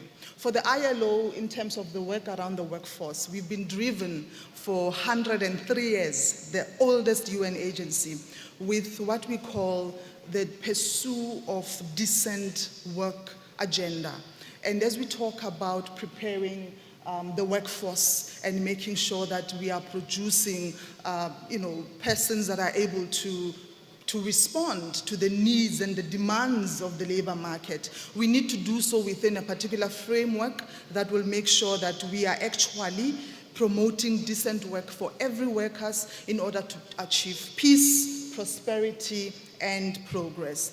And for us, I think there are 4 fundamental areas that I just want to share with you as we are having these discussions, and of course, as we are getting other speakers to make their contributions and their input. The first is around the need to ensure that there are fundamental principles and rights at work. I think if we get a clear understanding of, as we are creating jobs, as we are contributing to economic growth and development, we are guided by that understanding of the need to ensure that those that are working have got certain rights and those rights are protected. And Nigeria has ratified a lot of ILO conventions that actually makes it possible to have such. The second one is around promoting jobs and building sustainable enterprises. I think we've heard it this morning, even yesterday, about the role of the private sector as the engine for job creation, and also the need for the private sector to also contribute towards producing the kind of talent and the kind of capabilities that are required to drive the labor force. The third is around social protection, and we've seen with the COVID-19 pandemic the impact that it had when persons lost their jobs and they had no source of income or to continue their livelihood. And the last one that I want to emphasize is around promoting social dialogue. And social dialogue not only at the national, federal level, but also even in your companies, in your enterprises, to create space for dialogue so that management and employees are able to dialogue and engage on issues of common interest, so that when there are bigger things, there would have been some process already to make sure that those are addressed. And I like my colleague, we spoke earlier on about the future of work. The ILO began 2016 to talk about the future of work because we are now preparing to enter into the next centenary of our existence. And now we're no longer talking about the future of work, we are talking about the now of work. And there are several trends that are really driving this now of work, and I'm sure you've heard some of the colleagues already mentioning them. But I know I have a few more minutes left, just to mention number one. I think digitization, it's something that is driving the now of work. There are a lot of opportunities that are being presented by digitizing. Even as the UN, we are beginning to do a a lot of work in terms of providing certain capacities to be able to provide skills and competencies to really, enjoy the benefits that comes with digitization. But there are also challenges that also need to be taken into consideration. And I think to address some of those, we need to really start thinking about training and upgrading of skills to enable us enjoy the benefits of such. And I know in Nigeria there's a lot of tech startups, and we work with a lot of them and to understanding their needs and making sure that they are contributing meaningfully to the economic growth and development of Nigeria. The second one is around migration, and we've heard the JAPA syndrome, and everybody is talking about that, and unfortunately it's going to intensify as we go in the next few years, because persons are looking for opportunities to earn a decent living, opportunities to really improve their livelihoods, and those opportunities are global. They are not longer sitting in your community, in your area. You can access them from anywhere in the world. And as the ILO, we now say, how do we make sure that those persons that are actually migrating and getting work opportunities outside are still enjoying their labor rights? And we have now begun to have some, memorandum of understanding between the workers' organization, for example, in Nigeria we had, and in Bahrain, because of this migration between Africa and the Arab corridor. A lot of migration towards the Arab countries, and therefore the need to make sure that workers understand their labor rights and employment rights and are able to exercise as such. Again, I talk about digitization, technology. Now, the other thing, we talk about teleworking. We began working from home during the advent of COVID-19, and it presented a lot of advantages, but also some challenges that a lot of us had to start, getting used to, and that is being at work 24 hours because we are at home, you are easily accessible at any time, and that also is something I think going forward, there has to be a discussion around regulating working time so that we make sure that there is still that work-life balance. Another issue is around occupational safety and health. When somebody is working at home, who is responsible for the occupational health and safety of that particular individual? And therefore, what is the role of the employers, what is the role of management to make sure that while you are working from home, there are certain occupational health risks that that should be addressed by your employer. As I said, I'm not going to take a lot of time. There are also a lot of changes around the global supply chain. I think the morning session also touched a lot on that, but I would like to say for the ILO, I think the emphasis remains on social dialogue. As we said, we are a tripartite organization. The work that we do is driven by negotiations and consensus and agreements, and I think even at the enterprise level, that principle, if it can be pursued and can be nurtured to make sure that your solutions are co-created by those that are working in the enterprises, I think we will begin to see a much better approach to dealing with the Generation Z, Generation that, and making them part of some of the decisions and the solutions of the enterprises. I thank you. Thank you very much, Vanessa. Excellent. All right, ladies and gentlemen, I think you've had a chance to hear from Yemi and Vanessa, our speaker and my co-chair. So now let's go to the panelists. I want to start with Mr. Orio Lua. Ore, you like to be called Ore? Okay. I think, Yemi has spoken about the JAPA syndrome. And we have seen that, this is something that has really gathered momentum, particularly over the last, I would say, 1 year or so. What do you think are some of the key drivers of this JAPA syndrome? And how can organizations, I'm sure we've got a lot of banks here, we've got other organizations that are listening to us, how can they try to deal with this phenomenon? Now, particularly in your vantage point as the CEO of Jobaman Nigeria. Thank you so much. Can you hear me? Okay. Can you hear me now? Super. Thank you so much for the opportunity, and thanks for the question. Great presentation, Mr. Yemi. So I think it's important to note that talent migration is not a new concept. But what is very popular now is JAPA. And so I decided, I've been hearing this for a while now, and I decided to do a quick research, and what's the definition of JAPA, right? And JAPA means, in plain language, run swiftly from something. Run like you're trying to escape something. And it's very fundamental for the HR community, especially, to understand this, so that they know very clearly that there are some things that you can control, and there are a lot of things that you cannot control. And I'm also going to tie it into what Mr. Yemi said in his presentation, that you may not be able to control the environment, but it is very, very important that as a company, you need to understand what they are running from. What are they running away from? And then you are able to effectively come up with a solution, right, to tackle this problem. I'm going to tie this very quickly to the way the banking sector over the years, when I was growing up, shaped the corporate culture in Nigeria. There was a time when everyone looked up to the banking sector to define how corporate should be. In fact, it was so good that we had a Toyota Corolla named after bankers, if you remember. Mm-hmm. And that came out of a very, very deliberate plan to attract people, the young people then, and to keep them. It is very, very important now in the banking sector to now get to a point where we are not reacting, but we are responding. It's important that we, first of all, have a proper sit down, and I'm happy that, this, of course, will not answer all the questions in this conference, but this is to pose that challenge, back to us, that, hey, this was done years ago, and a lot of banks enjoyed it. They got the best talent at that time, right?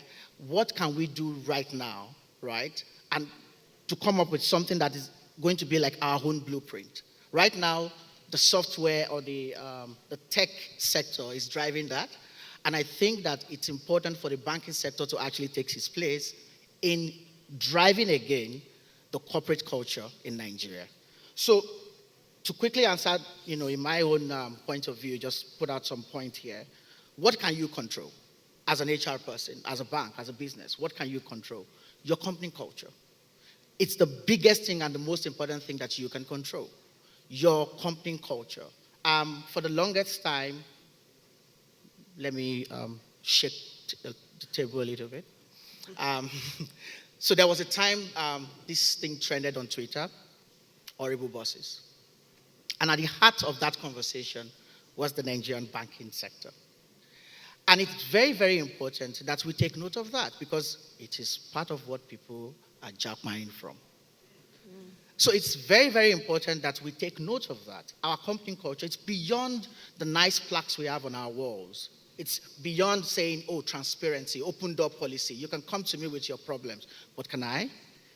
Can I actually talk to you and you listen? Are you empathetic enough? When we do quarter reviews, how will you bash me? So it's very, very important that we take note of these things. And I will close my response with this. Give your employees the opportunity to choose. You are able to mitigate negative reaction when you give a typical human being the opportunity to choose. When you revolt, when you believe that you have no choice. A response of the people living, right? That revolution is coming from that sense of helplessness. Give them the opportunity to choose. In my organization, we opened it up. Do you want remote work? Do you want hybrid work? Do you want to come to the office? Or can you come to the office 3 times in a week instead of 2? And we opened it up to them. And interestingly, our staff members still show up to work. Why? We've given them the opportunity to choose. Thank you.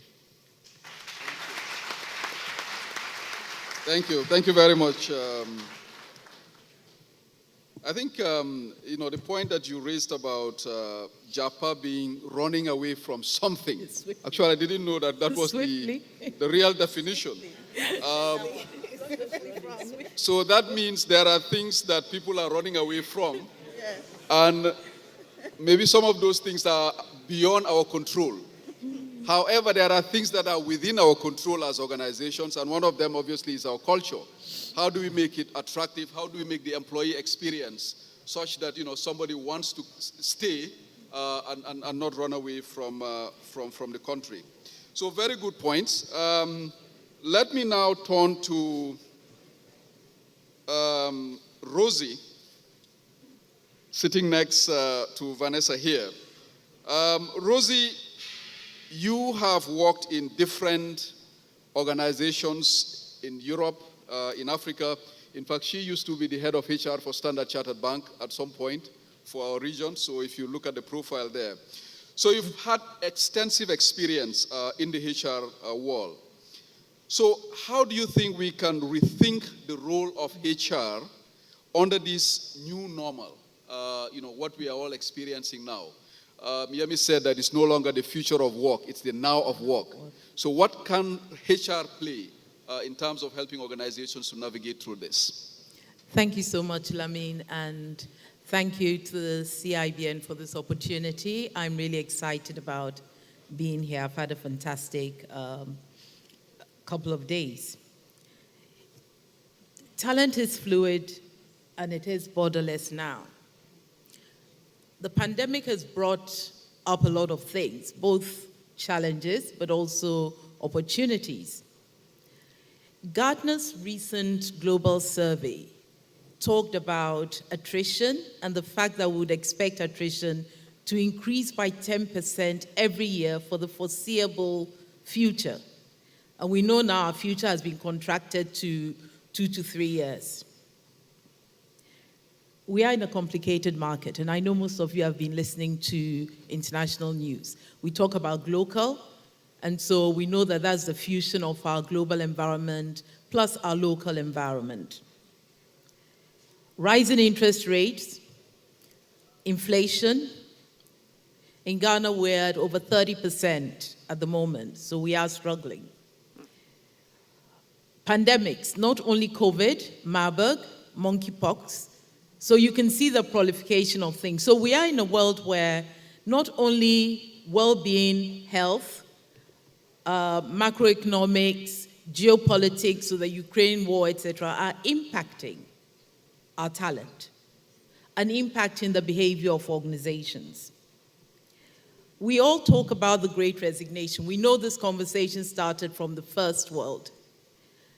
Now, with the rise in inflation and the complex environment that we're in, organizations have stopped hiring.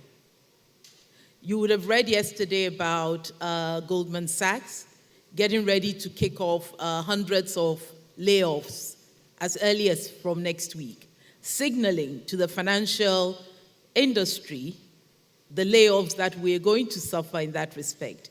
It's global now, but trust me, it'll find its way here. For the young ones, Snapchat laid off 20% of their software developers. Software developers are like gold dust. Who lays them off? But that is the impact of the economic situation. So you'll find there's some big companies that drive technology. And banking now is seen more and more as a tech company. So when Meta or Facebook has a recruitment freeze, then we should start thinking around it. When you have other organizations as well, like Google, have a recruitment freeze and focus on developing internal talent, that should signal to us in our local environment that something has changed. So organizations have pulled the brakes on recruitment. This has also pulled the brakes on the Great Resignation. So in as much as people don't want to go into that traditional 9-to-5 jobs, they are also finding that those jobs are not even available now because organizations are being impacted by the macroeconomic environment. So we need to really listen through. So in as much as JAPA is being driven by our economic situation here, be aware that there's a shift in the wind. So organizations must know not to continue to throw money at recruitment. We really need to look at it and see internally who are our talent, how can we develop them, and what are the strategies that we are putting in place. So salary is important, and I'll never dismiss that.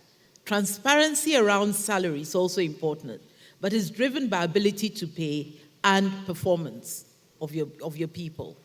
So let's mark that as the number one strategy. Transparency, equitable salary, promotions, whatever, but that is driven by ability to pay.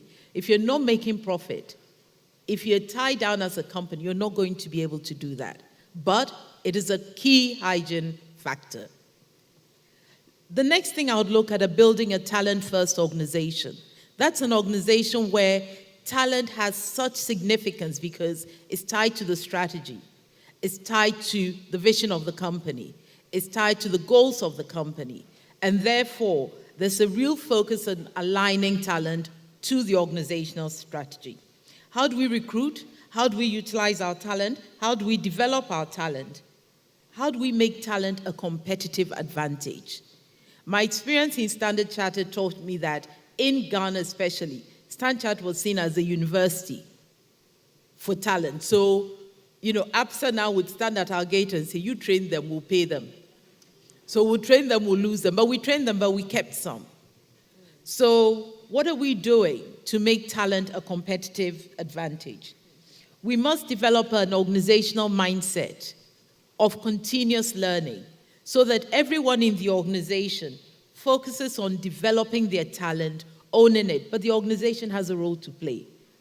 We must make sure that we create the right environment, the swim lanes, the opportunities for people to learn. And once more, the pandemic has delivered to us the additional piece where we have hybrid learning, we have online learning. During the pandemic, Coursera, Udemy, you could get free programs on it. How motivated are people to take this on? Are we creating and challenging them to take up these opportunities?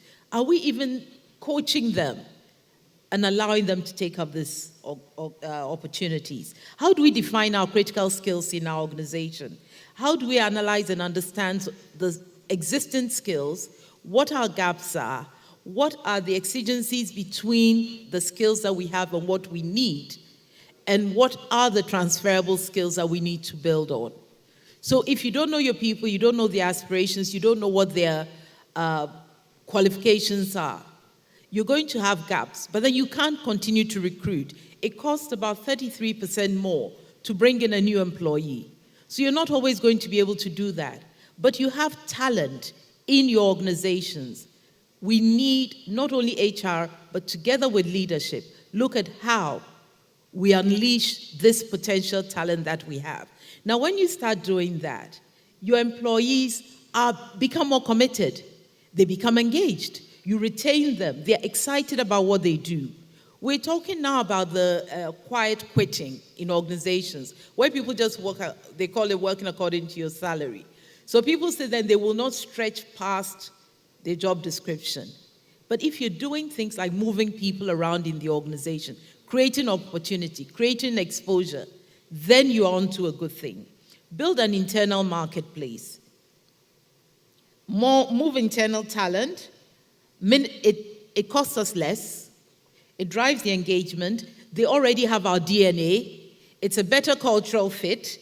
It builds trust because employees know that you have their interest at heart and you want to see them do well.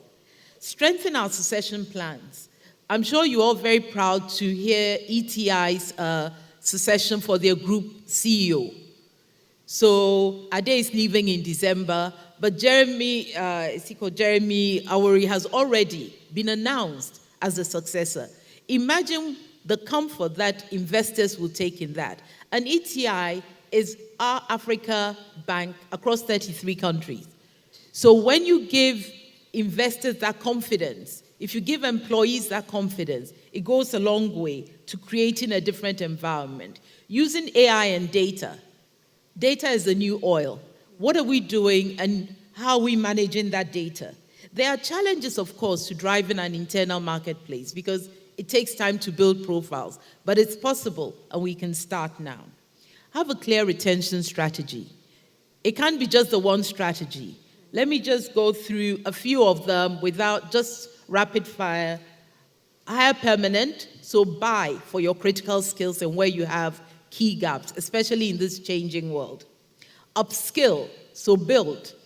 Look at what you have and how you can build on transferable skills and bridging the gaps. Rotations, temporary assignments. This is critical, so borrow internally.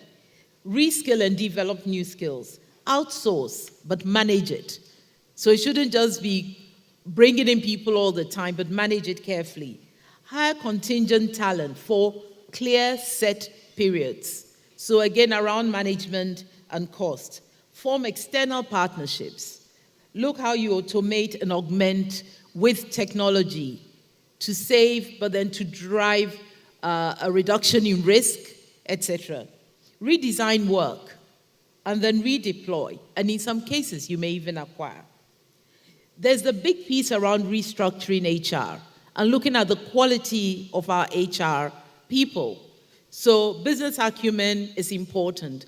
Financial acumen and understanding is important. We now talk about chief engagement officers instead of heads of HR. We talk about chief experience officers because it's clear the people will leave, but if the engagement of our people is improved, then we have a chance of building on that. So we need to review the competencies of our HR and we need to bring in that digital mindset. You cannot deliver the HR of yesterday in our today's world. You really must know how to deal with technology. Now we all talk about hybrid work. It is called, properly looking at that model of work, you will hear about asynchronous work.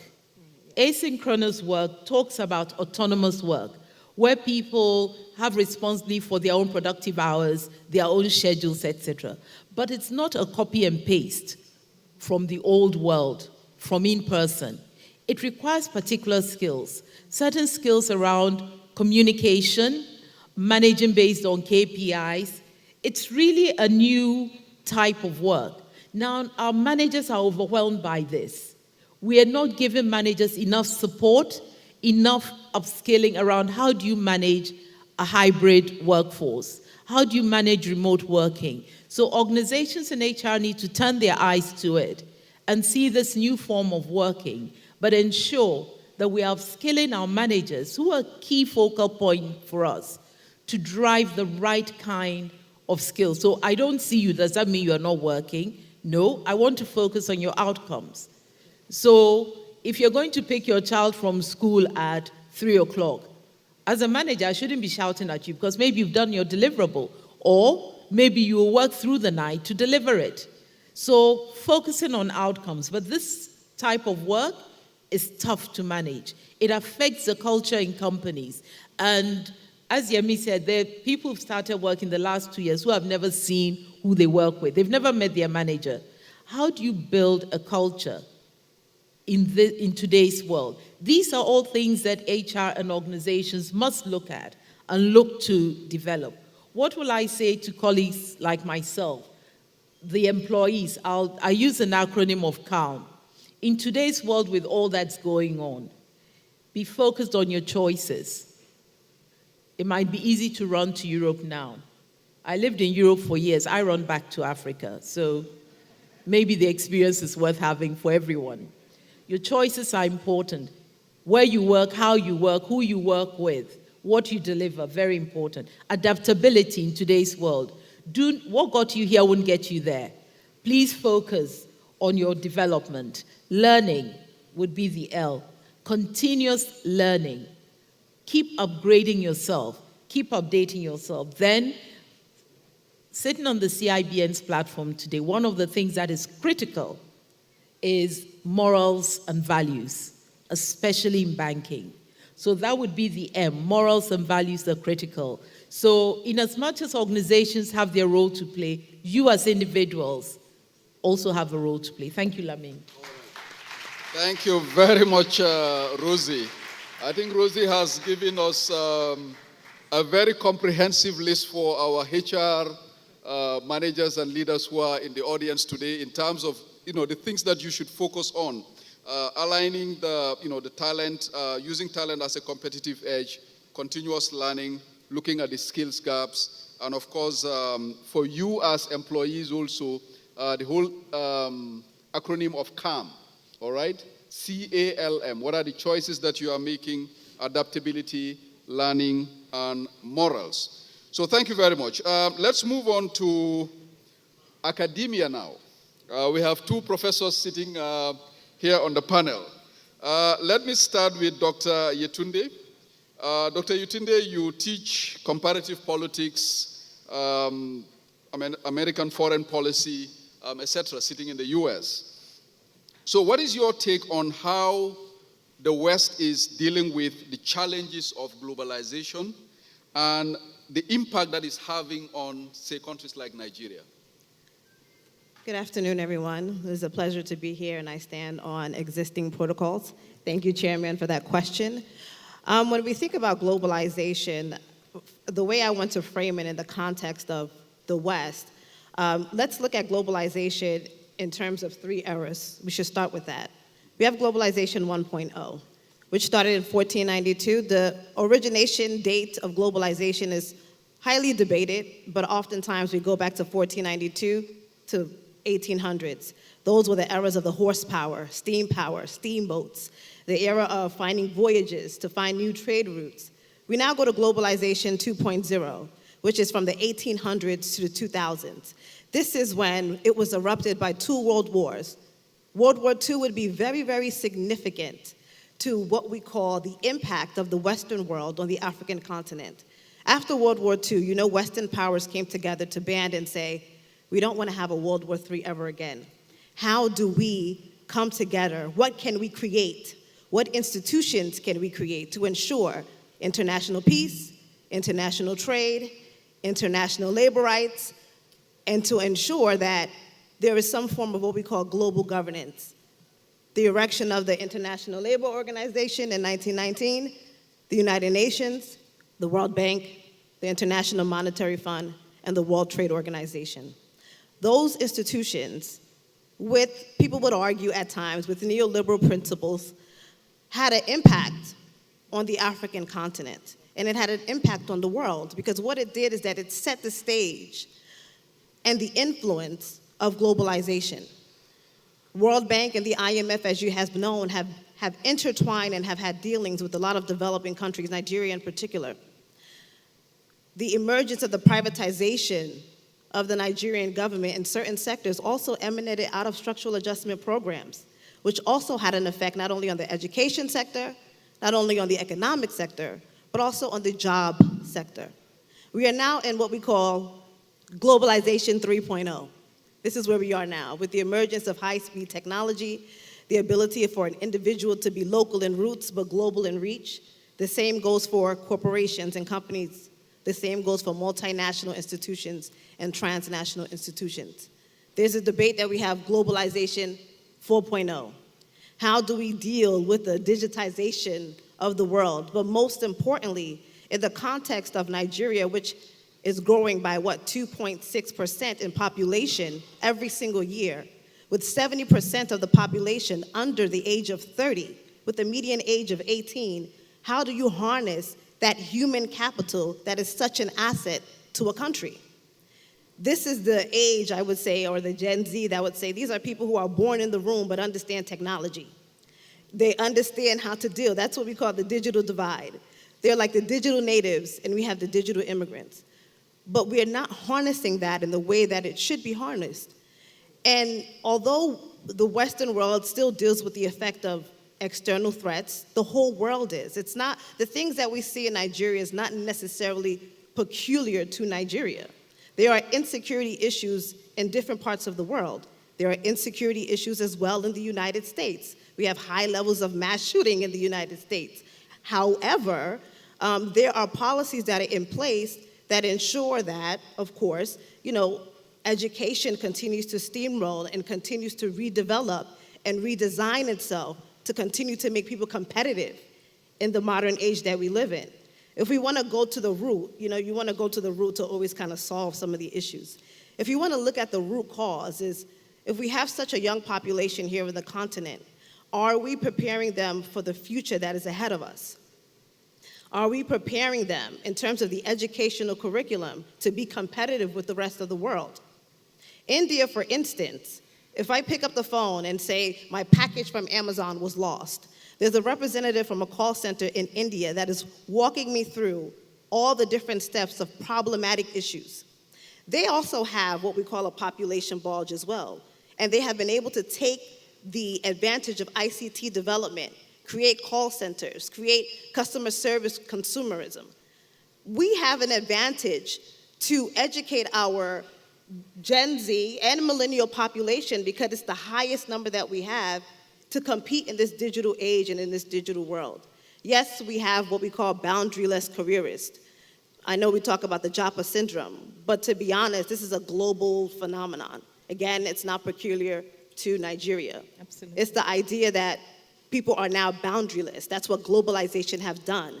It has kind of eroded what we call actual boundaries. Local issues become global issues. Things that used to happen in my backyard, all the neighbors now know about it. Things that happen in one country now affects the other. So we are intertwined and interdependent in one another. So for instance, the global pandemic, it affected everyone in the world. The levels were different. The United States reeled from it. I lived in New York, and everything shut down. Everything shut down. And the interesting thing that we saw, especially in the universities, was, of course, remote learning, although that had already been in place. But for faculty that actually came into the office, that actually came into meetings, that had one-on-one contact with students, and for senior faculty who were not experienced in the new digital age, who would come to the courses and come to the classes and have not used certain platforms that enable distance learning, could not keep up with the demands that the pandemic, that globalization had. And you see that in many different sectors. So it's the idea that it's not just the young people, but it's also different generations of keeping them up to speed in the ever-changing advancements of technology. And it's going to affect every single sector, from health to education to infrastructure, but most importantly, it's the infrastructure that needs to be there. In order to harness the potential, and I always say, the way I look at Nigeria from a dual vision is that it's a very special place with highly educated people, with highly innovative people. There is no part of the world that you will go to, from all the highest places to the highest positions, you won't find a Nigerian there. And that is a testament to the spirits of Nigeria. And I believe, one young lady, I believe she had asked, about patriotism and how do we develop it. And I think she meant public service, with the ability to put together one's educational background, the pursuit for excellence, which I believe is a part of the fabric of the Nigerian story, despite its challenges. We can be able to utilize and harness and put more emphasis in building capacity building and human development and human capital than just relying on natural resources. We have to change the narrative and change the way we also deal with the West and the way the West deals with us. They are the architects of many of the multinational corporations that have come out of the world. They are also influencers of a lot of the global agenda that also comes out of the world. Many of them good, right? Many of them have great values. But at the same time, there's a Pacific culture that many countries have that they want to hold on to. There's a Pacific uniqueness that can't be lost in the pop cultureness or in the globalization of culture, because there are many different forms of globalization. There's globalization of ideas, of knowledge, of culture, of politics, not just the economy. And all of those things have had an impact on many countries around the world. So at the end of the day, to sum it up, yes, the Western world has its own issues in terms of globalization. But the thinking is, how do we continue to remain competitive as our corporations continue to outsource for labor? And International Labor Organization has set the agenda for decent work, but oftentimes where there are opportunities, there are also threats. Oftentimes, corporations want to circumvent those labor laws. They want to undermine labor laws, and so they seek out certain countries.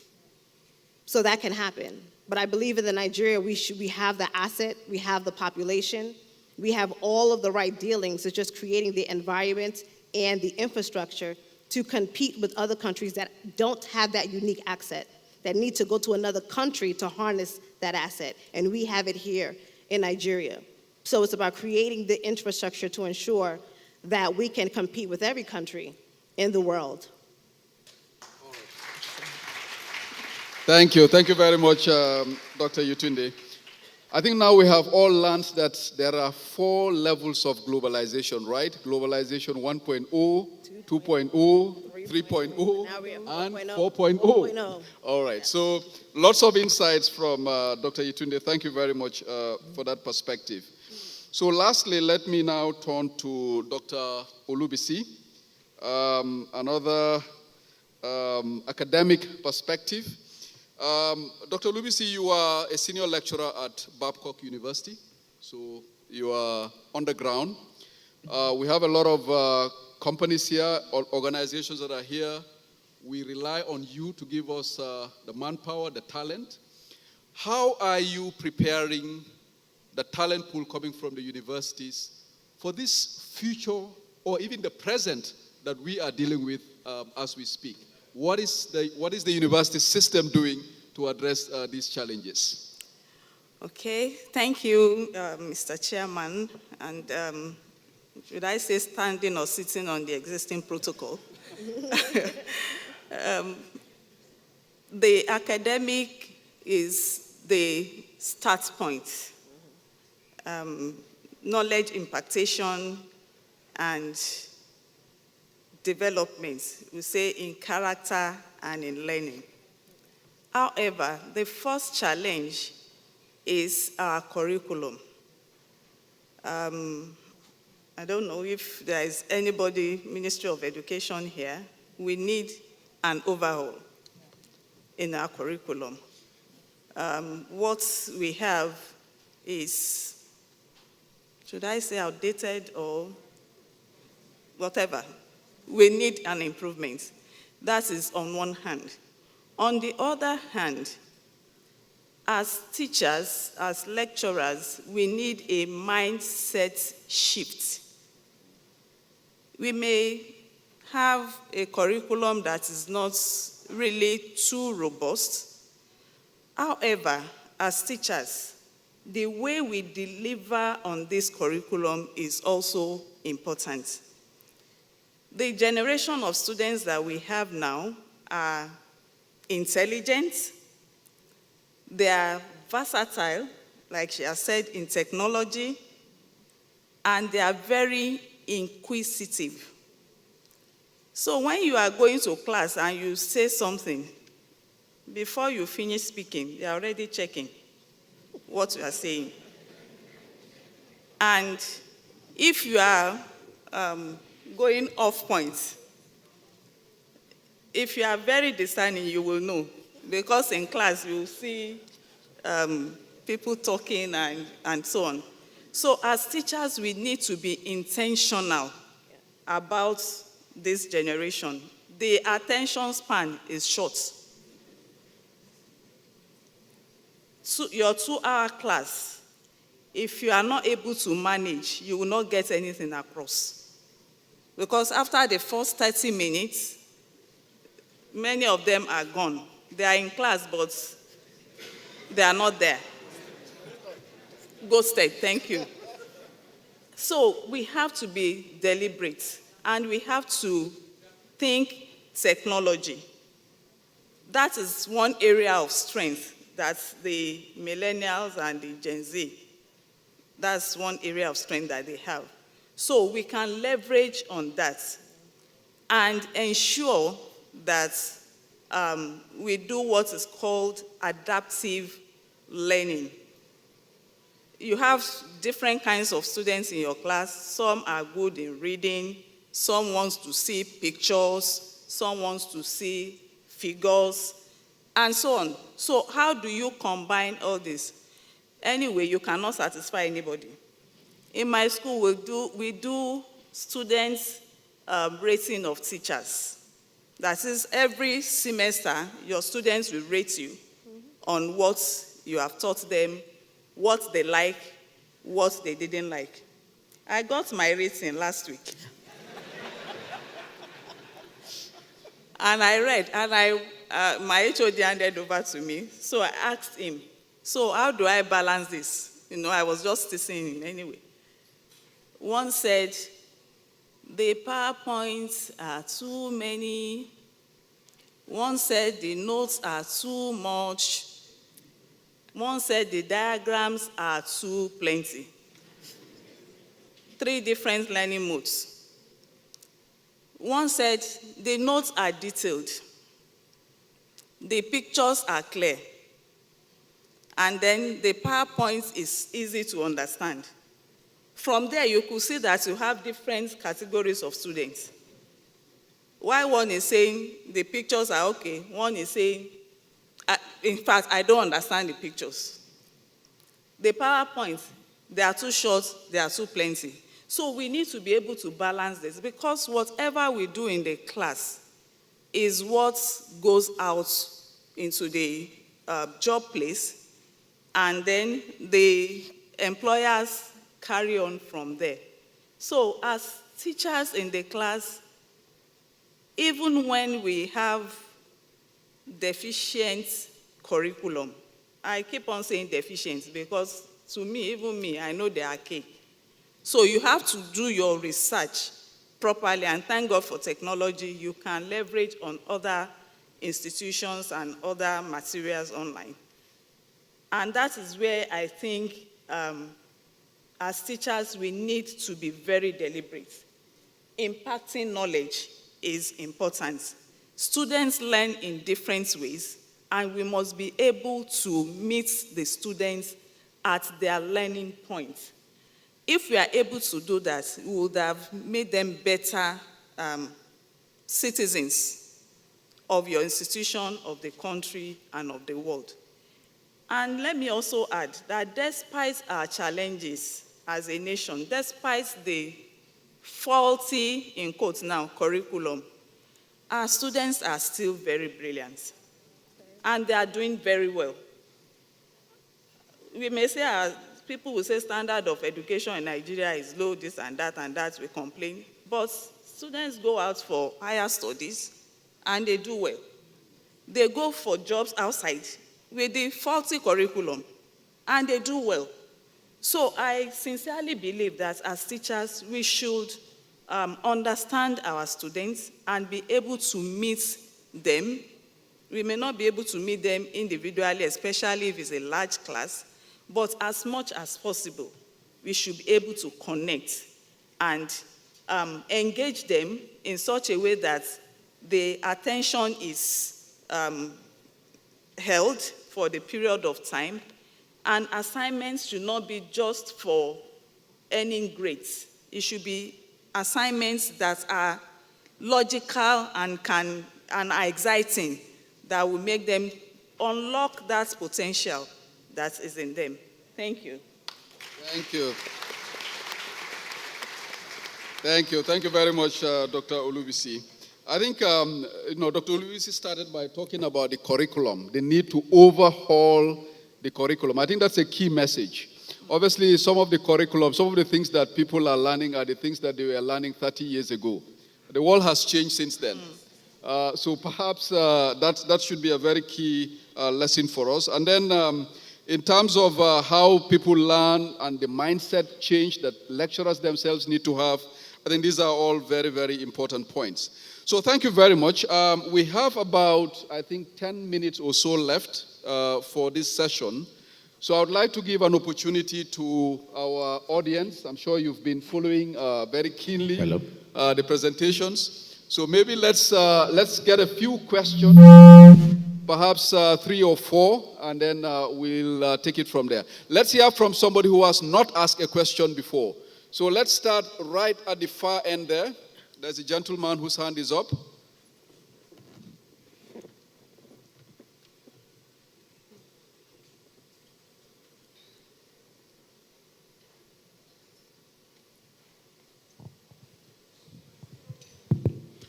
Good afternoon, Mr. Chairman, members of the panel, and fellow participants.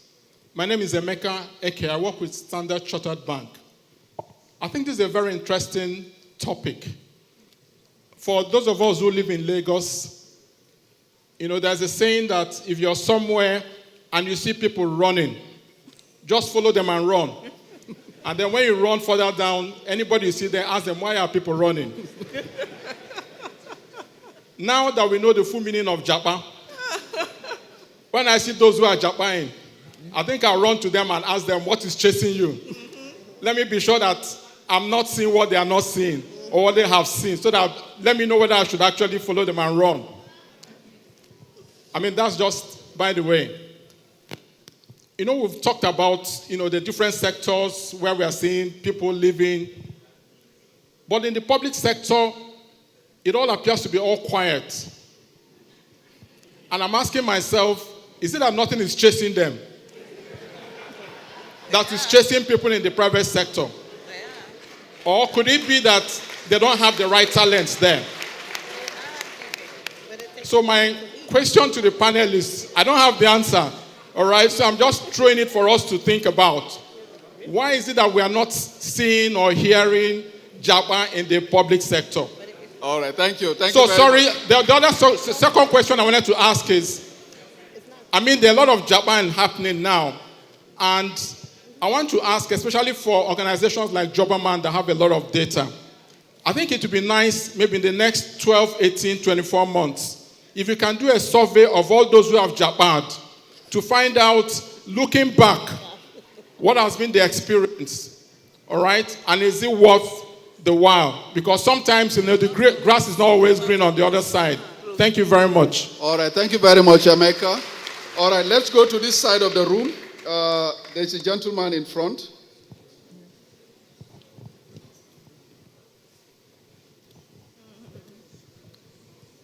Yes, then I'll come to you. Okay. So you were there. You didn't move fast. Thank you very much. Good afternoon, everyone. My name is Ike Ndubisi. I work with CIBN. I don't want to dwell on the Gen Z and the millennials. We've overstretched their case. These are very restless, highly creative, innovative young people.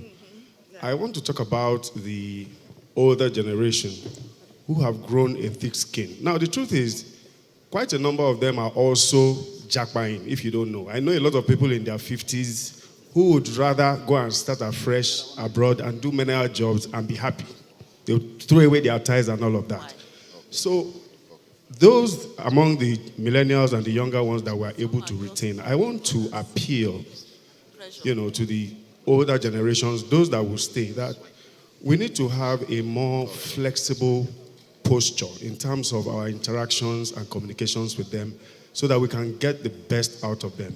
For instance, like the annual retreats that we have, we could use the same funds that we spend for those retreats and have something like sessions, quarterly sessions, involving these guys, interacting with them in a very casual manner. And you'll be shocked what contributions they're going to make to the growth of the organization. They have a lot to share. But when we're very stiff and when we're very hard on them, they're scared.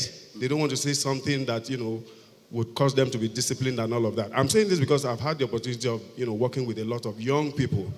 And if you allow them to talk, there's so much you can learn from them that can, add value to your organization. Thank you very much. Thank you very much, Ike. All right, so let me take one more question from the room. Then we have 2 questions online, and I would also like to give them a chance. And then from there, we'll allow the panelists to answer the questions. So the gentleman in the middle, please. Good afternoon, gentlemen and ladies. Without much ado, my name is Professor Peter Ayinku from Nigeria Delta University, the Dean of Faculty of Management Sciences. I want to commend CIBN for this program that are very, very educative. I was once a banker. No, I can't say banker because I'm not started. but I worked in the bank, rose to managerial level before I joined academics, year 2005. My question is to Ms. Vanessa Fowler, the country director, International Labour Organization. I'm glad to note that we are discussing a workforce organization globally and locally. As we speak, there's a problem in this country with respect to an impasse between ASU and our employer, federal government. Well, it has to do with labor issue. And of recent, the federal government has gone to industrial labor court to sue ASU. That's our employer. I'm glad to note that our country director is here. I want you to tell us or give what role, so to speak, what role can you play to resolve the impasse between ASU and federal government as a labor organization. organization? All right. Well, thank you very much. Yeah, I think the question is very clear. Yeah. So what role can the ILO play in terms of resolving the issue between government and ASU? Okay, thank you very much. All right. I've got two questions online, so I'll just briefly read them. The first one is from Rafiat Onitiri. She said, kindly assist to explain the fate of the talented students who happen to be victims of circumstances during the college years but graduated with third-class grade, which is not a true reflection of our capabilities. We have been relegated to the background in Nigeria, but some of us with similar peculiarities who travel abroad are doing very well. So I suppose that could be a question for Dr. Olubisi. Third-class graduates, what are we going to do about them? And then there's a question from Olayinka Binoyomu. He said, banks and organizations are, of course, faced with skills shortage following the JAPA syndrome. Countries like India are prepared for this kind of scenario with recent reform in the university sector, approving that current students can take another degree from the same university online. Also, some other countries, some other continuing education companies are licensed to deliver these skill courses. So how can policymakers, universities, and workplaces take a cue from this to enhance skill up, like the example of Sterling Bank? So we have 5 questions, so can we quickly take them on? I think the first one was really about the public sector. It looks like all the JAPA is happening from the private sector. So is it that the public sector is happy? And so maybe I'll ask Yemi to take that up. And yes, Ore, you can add to it as well, from Jobberman. All right. I don't think so. Please correct me if I'm wrong on this. But the public sector generally has not been attractive to talent. I'd love to make a distinction between workers, employees, and talents. All right? So because of that non-attractive nature of the public sector, it looks like things are quiet. However, I'm also willing to challenge maybe the Bureau of Statistics or something. We probably don't have enough data. And that's why we think things are quiet. Sincerely, I'm tempted to believe that many of the young ones who got into the public sector are also jackpying for school studies, and then they're probably not coming back. But like I said, that environment has not been very, very attractive generally, and possibly therefore the reason for the seemingly quietness. Yeah, so I do agree with your thought. I just want to touch point on the data side of it. The reason why I was very particular about company culture, during my speech, was because we actually asked these people, why are you leaving?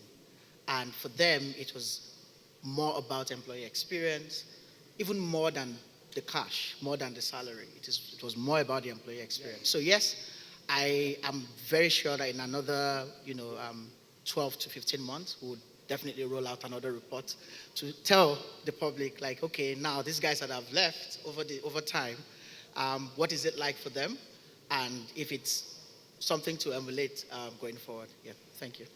All right, thank you very much. I think.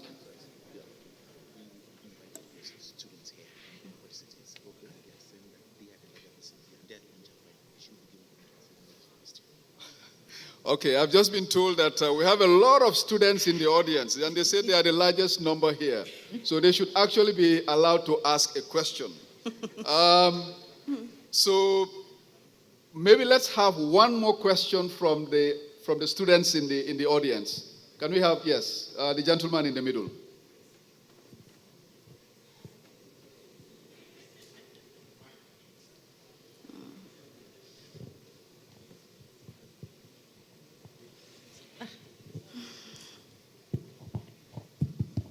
Ladies and gentlemen, the chairman, CIBN. Ask your question.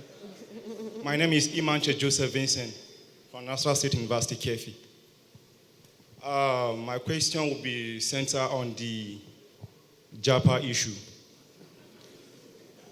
Those that are running away in the private sector, we know the reason why they are running away already. But what you people are doing concerning this issue? What is your advice for them? Should they stay or they should continue running away? That is the question. All right. All right, thank you very much, Emma Kell, for that question. All right, a very direct question. What is our advice to those who want to JAPA? Should they stay or should they run away? All right, we are running out of time, and I really want to give a chance to the panelists to answer the questions. There was a question from Ike. I think it was just a suggestion about this Gen Z, the restless generation. What can we do to engage them? So maybe let me ask Rosie if you can briefly just address that question about the Gen Z. Thank you very much. And I'm always delighted when I engage with the Gen Z because they are really passionate about what they do, but they seem to also be quite clear on what they will not do.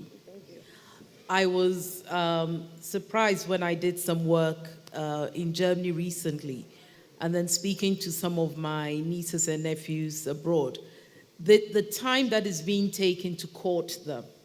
So they get free breakfast if they come into the office. They get to do things like boat rides. They have parties for them.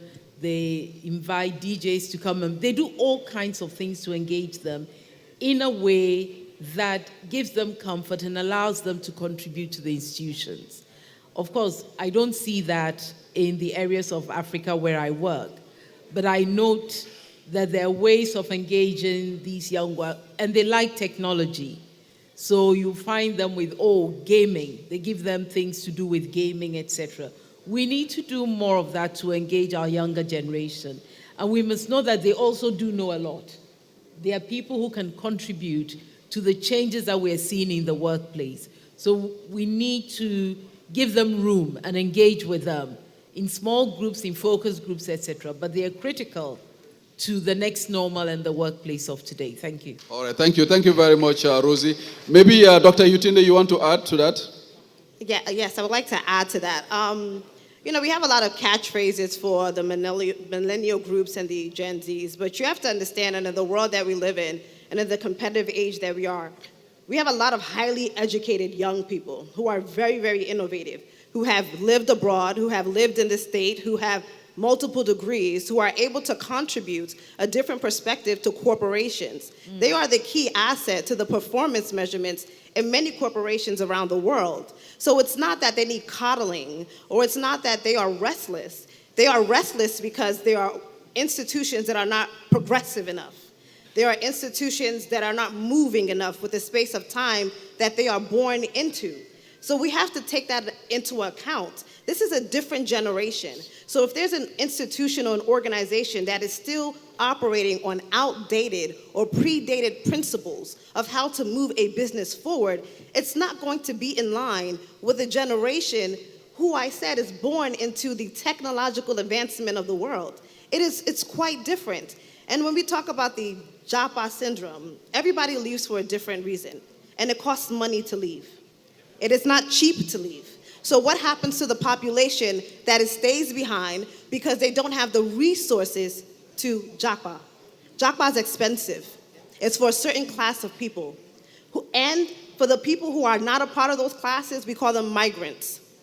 Okay? They risk their lives to go across the world for better opportunities. So when we talk about these things, we have to really put it into the socio-economic context of what it is. So the idea is we're not going to really necessarily worry about those who japa because they actually have the means to do so. You have to worry about those who are migrants, who risk their lives to leave.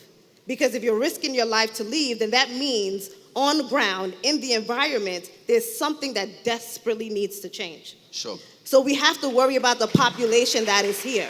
All right. And not necessarily about the population that have the means to go and seek better endeavors and jobs and degrees because they have the means to do so. So I just want us to be mindful of that as well. All right, thank you. Thank you very much, Dr. Yutunde. All right, mindful of the time, we have two more questions to go. The first one, the other one is from the dean here, who really was a question targeted to Vanessa. It's about this dispute between ASU and the federal government, and really, what role can the ILO play in terms of trying to resolve this? Thank you, and I must confess that I do get that question a lot in different discussions, and my response is always the same. The role that we can play is not different from the role that we are already playing. I must indicate that the federal government has been in the process of reviewing labor laws. And the ILO has been in the forefront providing technical support to make sure that the revision is in line with some of the conventions that the government has ratified. I think with what is happening with the ASU situation, of course, this happens in different countries. I had an opportunity to be in South Africa and be in the forefront of negotiating amendments to labor laws. So you do get situations where, the matter drags for a long period of time. But it's unfortunate because we are talking about the future of the generation of Nigeria that will actually contribute towards the economic growth and development of the country. And I think what is fundamental here is the understanding and the recognition of the need for speedier resolution of this particular problem. There are fundamental problems that have been addressed, and I think in order to resolve them, there has to be willingness to look beyond some of the petty things, but there has to be commitment to also trust that the conversations and the solutions are long-lasting, so that tomorrow we don't come back to the same table and still discuss the same issues. So it takes a lot in terms of providing space and opportunity for a very trustworthy dialogue and discussions about how do we resolve these issues. I don't think there are no ideas about how this can be resolved. I mean, I've listened to different conversations about some of the solutions that could address the current impasse, but the issue is around the willingness of those that are charged with the responsibility to resolve this issue, to resolve it. And I think that's where the solution lies. Sure. All right. Thank you very much, Vanessa. All right. There was a question online, and I believe that must also have come from a student. So students, please don't feel that we haven't given you an opportunity to ask. The question was, those who have third-class degrees in Nigeria somehow seem to be left in limbo. So Dr. Olubisi, can you address that question? Thank you, Mr. Chair. I belong to the school of thought that believe that examination is not the true test of knowledge. Others believe it is the test of knowledge. I belong to that school because there are so many things that contribute to the performance of a student. And for example, I had a student this session that final year students supposed to graduate, but something just went wrong. And I happened to be his supervisor So I started asking questions. He was not willing to talk. So I had to call the mother. And I discovered that there was family problem. The father left the house. So the young man gave up and was not willing to do anything. We have students like that. It affected his performance the last session. And somehow, I'm not sure he's going to make 2-1 because he failed some courses and he had to repeat. It's not that the student is dull. It's because there are some circumstances that are beyond his control. And there are many students in that category. And I've challenged some PG students in my department as employers of labor. This cutoff of first class and 2-1 alone should apply. I think we need to change it. Let people compete. You'll be surprised that the third class will do better than a 2-1. First class are mainly geniuses, but a 2-1, not necessarily, because I attended a secular school, a public school undergraduate, so I know some of the things that go on. Some people have third class not because they are dull, but because they had challenges that they couldn't handle. And if we give them the chance, you'll be amazed at what they will achieve. So please, employers of labor, HR practitioners, let's leave the opportunity open for people to test them and see whether they will do well or not. Then we can cut off from there. All right, thank you very much for that. Mr. Chair, sir. Dr. Olubisi. Hello, sir. Can I add to that, sir? Yeah. Can I add to that so that we can give them some sort of hope and comfort? In the now of work, things are changing.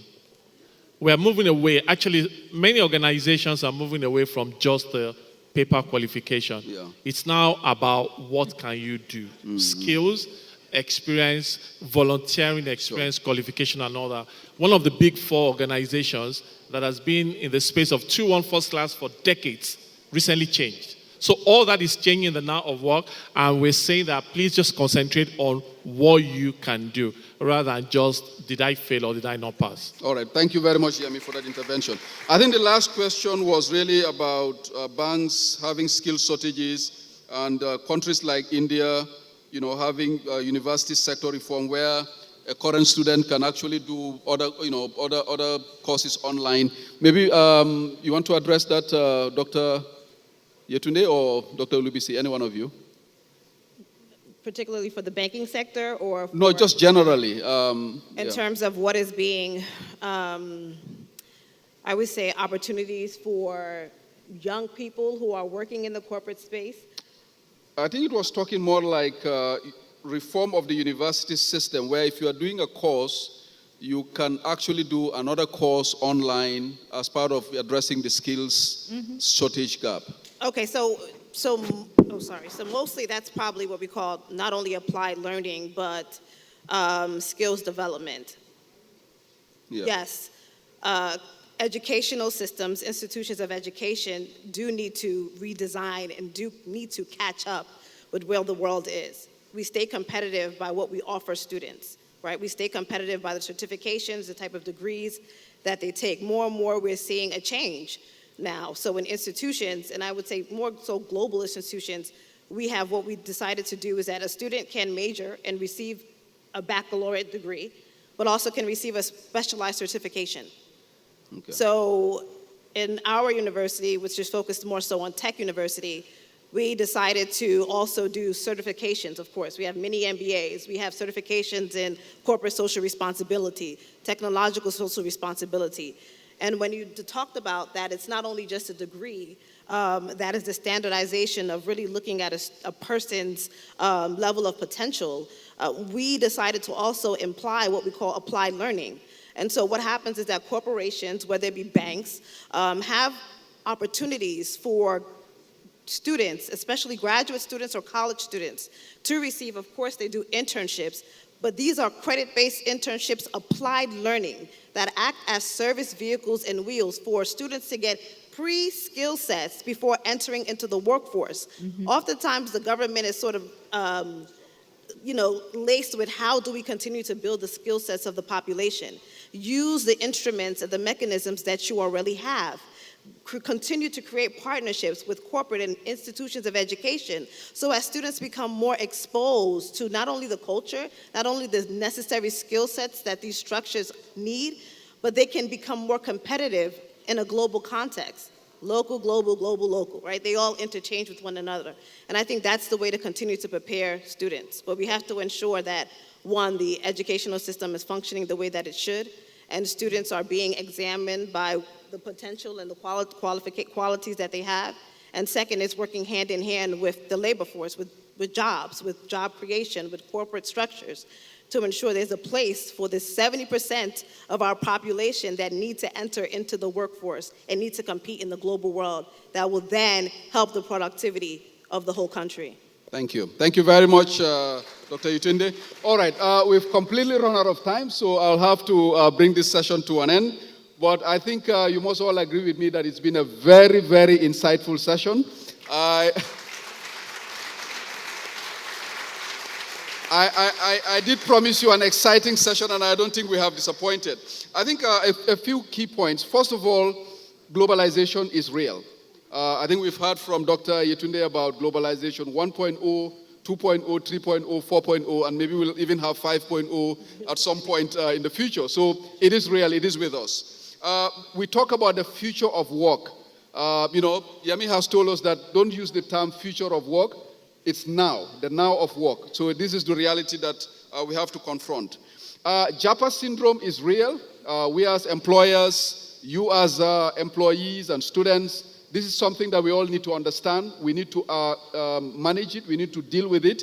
I think Rosie has given us some guides as HR managers. What can we do to make our organizations, the employee experience such that people want to stay in the organization? And how do we deal with, instead of talent retention, how do we contribute to the talent pool, but then make sure that, we're also drawing from the same talent pool? The educational system, I think we've heard from the academics, the two doctors on our panel. We need to look at our curriculum in Nigeria. Is it fit for purpose? All right? How are we preparing the students for the future? So I would like to say a very big thank you to our speaker, all the panelists. I think they've been wonderful. And a very big thank you to you as our audience. Thank you very much. A big thank you to a moderator and panelists. Please, a round of applause for them once again. Yes, so our president will be taking group photographs with you now, of course, with the office holders. Our registrar wants to join them too. Yes, just to exercise your leg a little. Okay, photographers, please capture that. Very exciting topic we've treated today. And the word JAPA came up very prominent today.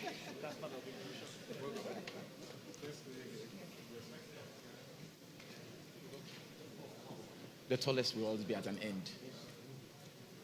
Mr. Yemi? It's balanced.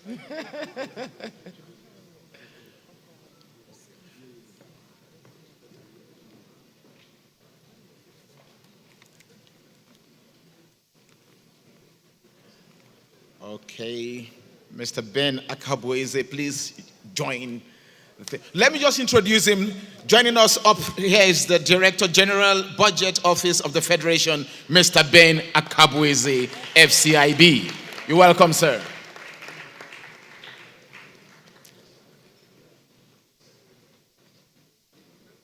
Très bien.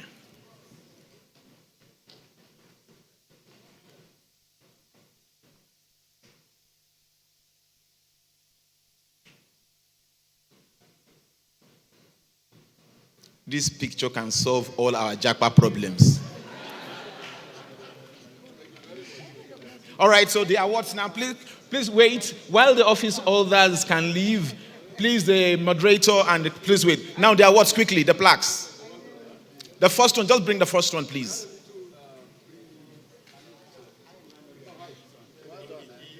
All right. All right, the first plaque goes to the chairman, Mr. Lamin Manjang, FCIB. Please jam your hands together for me. Very beautiful moderation he did. Give it to the president. Go to the president and give him.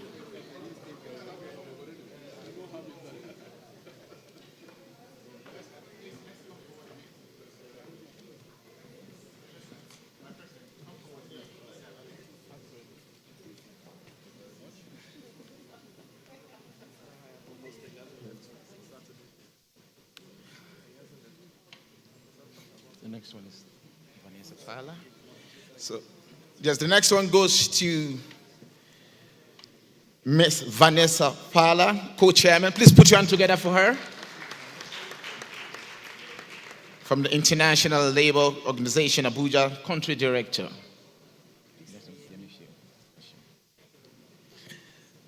Très bien. The next one is to our speaker, Chief Talent Officer, YF Talent Partners, Mr. Yemi Fashion. Please, a round of applause for him. His height gives him ability to hunt talent easier. All right, the next one goes to Miss Rosie Ebe Arthur. Please put your hand together for her. Managing Director, Chief Executive, REHR. Merci beaucoup pour votre temps ici avec nous aujourd'hui. See, talent hunter, locate me now. The next one goes to Dr. Yetunde Odubeson Omede. Please put your hands together for her. She takes the stage now.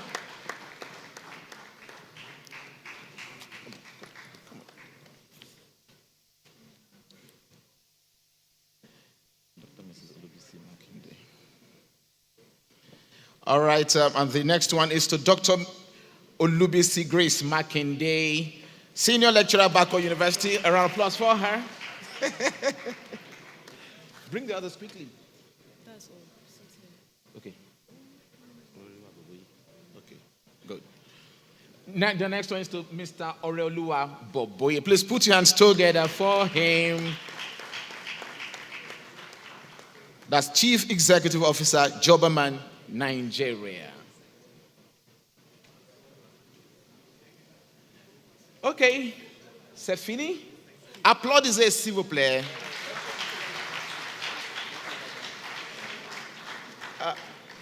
Registrar, sir. Ms. Makinde will be coming. Ms.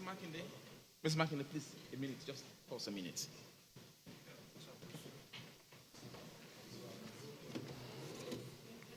Excuse me, ma'am. Excuse me. So,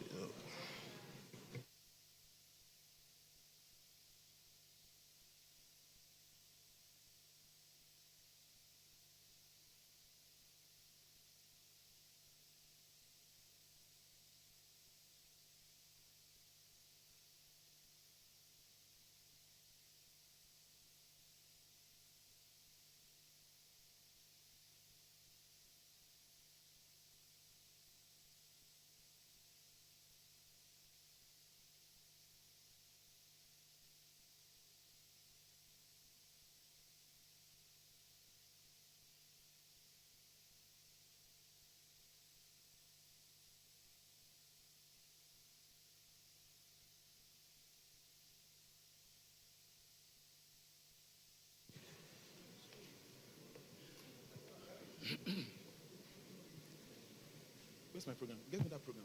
I need my program.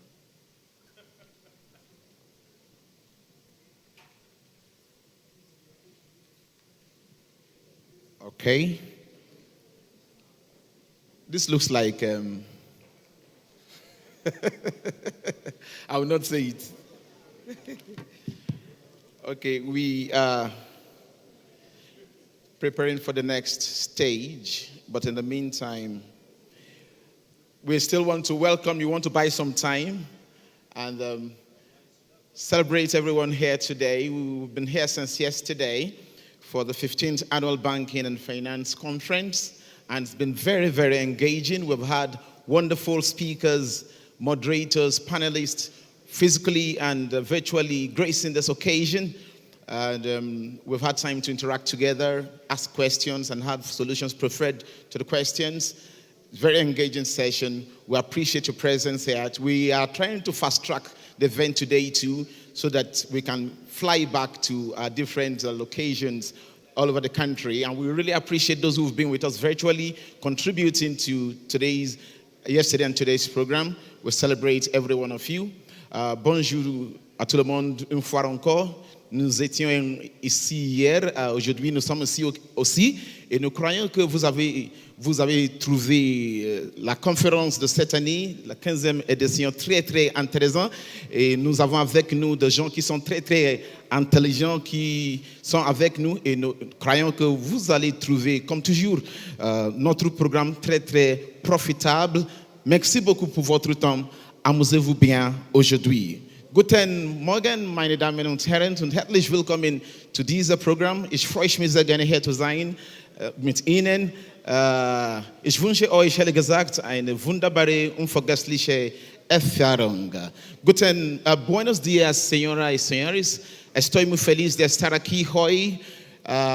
Te deseo una experiencia muy fantástico, estupendo y maravilloso. Jama'a barkanku da warhaka, mun ji daɗi kwarai da gaske cewa an gaici ku zuwa wannan conference mai muhimmanci. Muna nan a Abuja, za Federal Capital na Nigeria. Mun ji daɗi cewa an gaice ku zuwa wannan conference na 15 yanzu, wato karo na 15. Muna kuma fatan cewa kuna jin daɗin wannan conference. Akwai abinci fala-fala, akwai abin sha fala-fala, kuma nan akwai security, ba ku da matsala. Kun gane ko?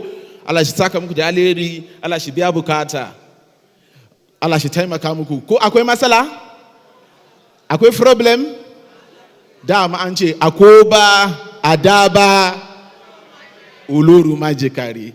Ụmụnne m ndị Igbo ekele ụmụnụ, ama m na ndị Igbo juru ebe a. Ebe ọ bụla anyị na-ekwu okwu ego, aba ndị Igbo ị ga-ahụ anyị n'ebe a dịka mụnwa, ndị aka ji akụ, anyị juru ebe a. O doro m anya na ihe niile anyị na-eme n'ebe taa ga-aga nke ọma, maka na asị na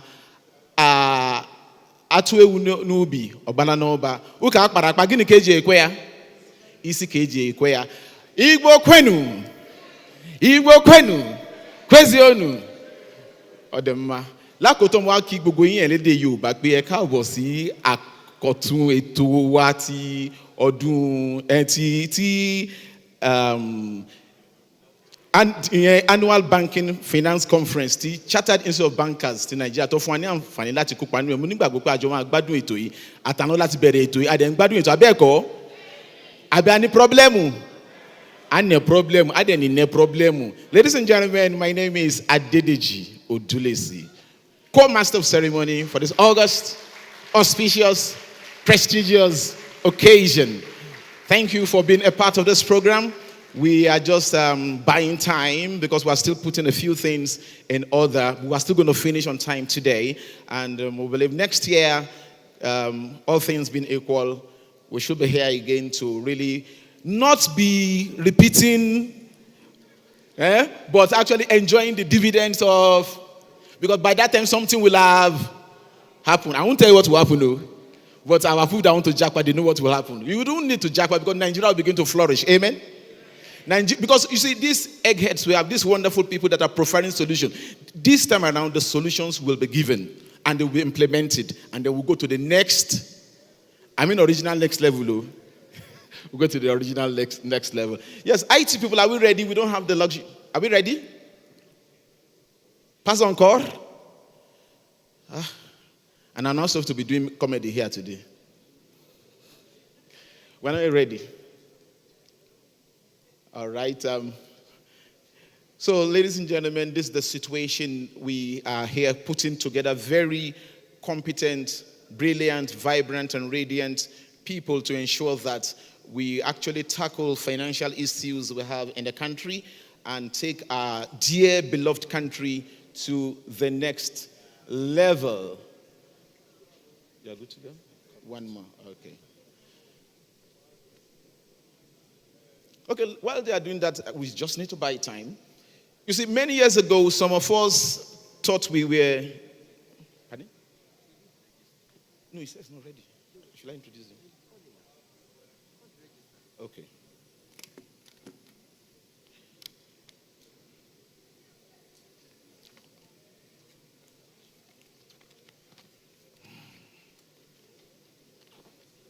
Very distinguished guests, ladies and gentlemen, at this juncture, I'd like to invite the Registrar, Chief Executive, the Chartered Institute of Bankers of Nigeria, Mr. Seyi Awujobi, PhD, FCIB, to please come forward and continue with the program.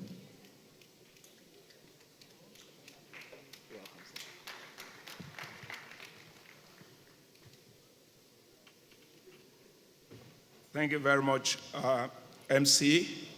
And I want to plead that everyone outside should please come in. This is one of the main reasons why we are here. And of course, the last session is actually not ended completely. There is a continuation if you look at the program. That's a presentation for the first time from the Institute, having conducted a survey into human capital attrition. And we are presenting that report to you. Everybody talks about JACPA, but nobody says WACPA. The opposite of JACPA is WACPA. So for those who are going, the result will tell you why, and why we need to bring them and make them to stay put for value. The result will tell you. So it's a team that worked on this. I would like to invite a member of the team who will do the presentation to us, after which we will publicly present to you the report or the result. So it's my honor and privilege to invite Dr. Mrs. Makinde, the senior lecturer, Babcock University, to present the result of the survey to us.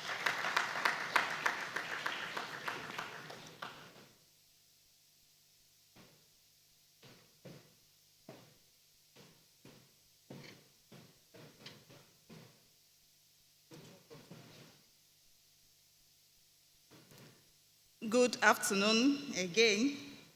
I have less than 10 minutes to do this. And the title of the research is the analysis of human capital attrition.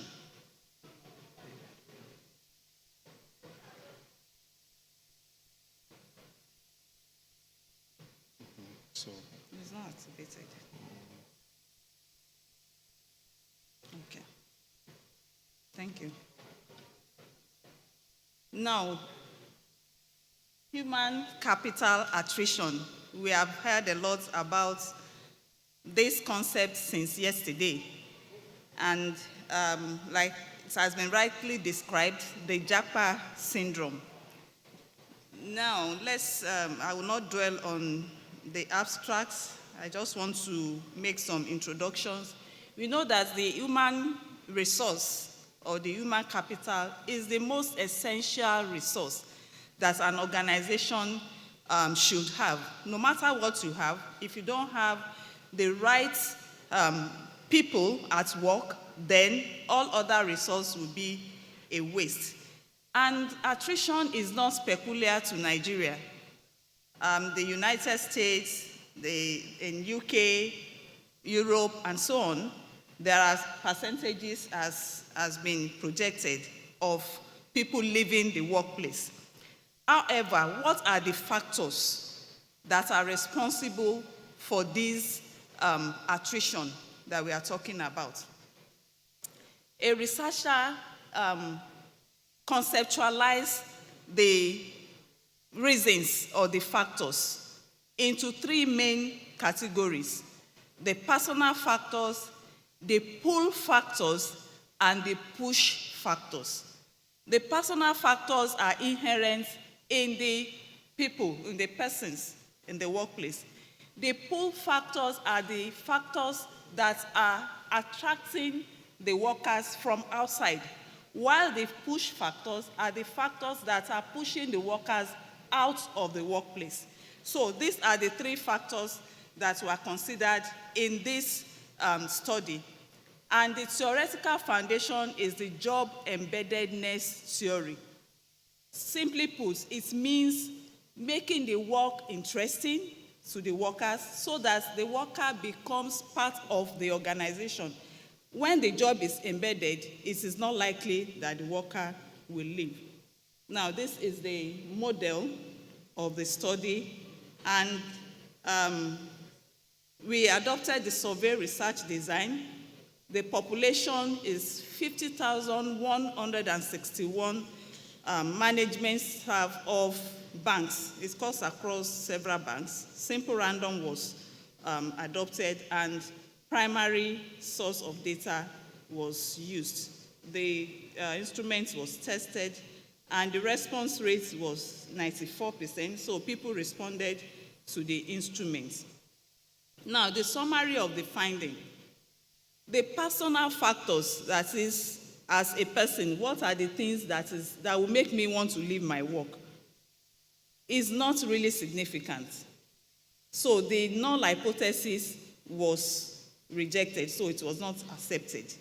However, the pull factors and the push factors, the null hypotheses were rejected.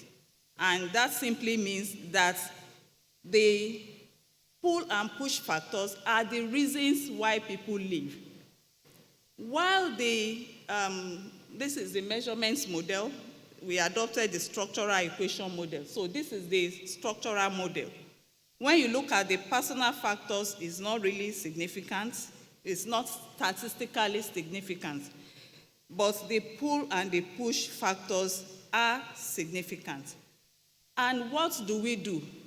The pull factors we cannot control as managers because it is something that is attracting somebody from outside. However, the push factors are the things that we need to pay attention to.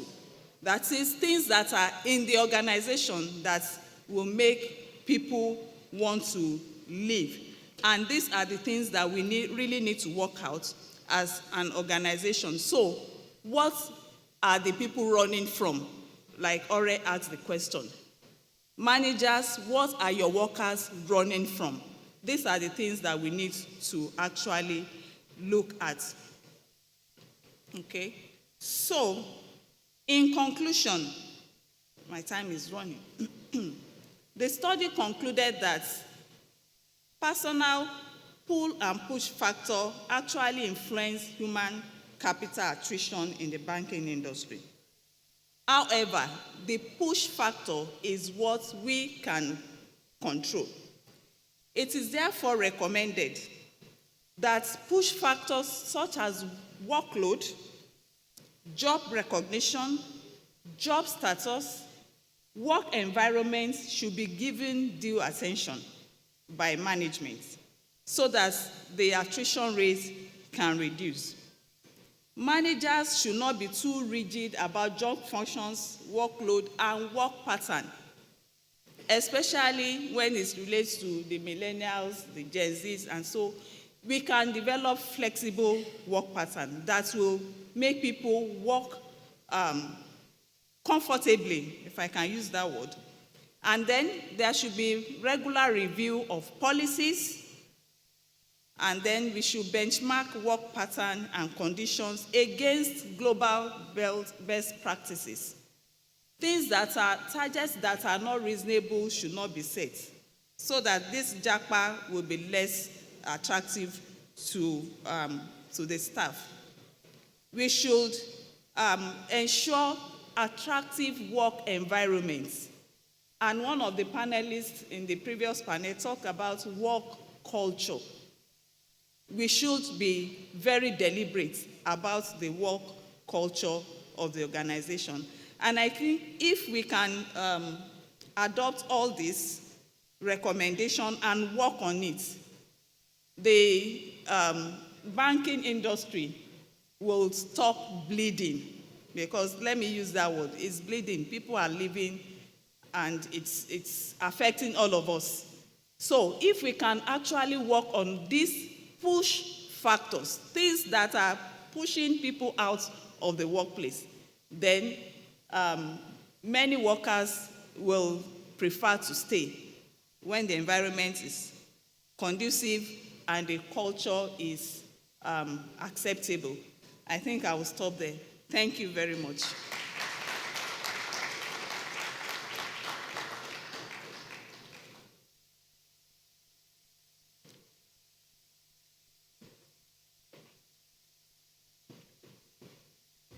Let's give another round of applause to Mrs. Makinde. I will request that you stand some very close to the good work that has been done. Ladies and gentlemen, we saw a gap and we needed to put to you a solution which the research has done. This is one thing that resonates with the mandate of the Institute. The mandate of the Institute is very clear: to conduct research into major strategic, impactful issues. And the issue of human capital, even when you talk of banking being driven digitally today, it still resides very well in the knowledge economy. It resides in its human capital. It resides in its values, ethics, and culture. It resides very, very fundamentally on professionalism. So how do we build that future? And one thing that came to mind when the consultative committee was working is the fact that we have a chairman who is not only a managing director of a bank, not only young at heart, not only a human capital person, but he occupies the seat of the chair of the Bankers Committee, Subcommittee on Competency and Standards. And we've done a lot of things together. So we told Abu we must create a research committee to really look into that, and then we drop. So, ladies and gentlemen, join me in welcoming Mr. Abubakar Suleiman. In the course of the last session, we had the revelation that his bank single-handedly sponsored about 50 people to do MBA. I don't know what else he's still going to tell us today, but I can tell you and confirm to you, working with him, that he brought the secretariat of the competency and standards to CIBN. Today, from the Bankers Committee point of view, the CIBN is the Secretariat of Competency and Standards. The President and Chairman of Council, when he came in May, made it a point of duty that he's going to make the younger ones to be very, very well recognized, continuing from where he took up. He created a new committee called Gen Z Council Committee. He not only created that governing council committee on Gen Zs, he also created a committee on fintech.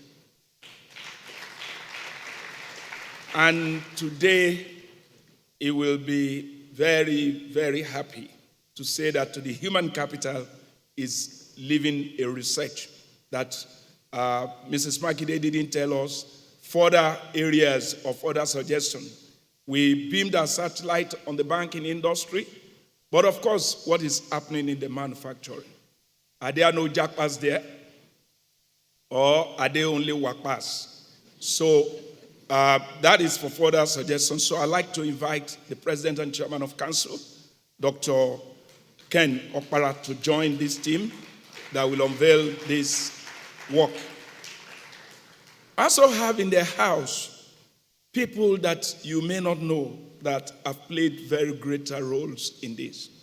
And since we're talking about the financial service in Nigeria, this is Banking and Finance Conference, not only Bankers Conference, but the bankers have also institutionalized human capital across all the sectors or subsectors of the financial services. We have today the former Director General of the Securities and Exchange Commission in our midst.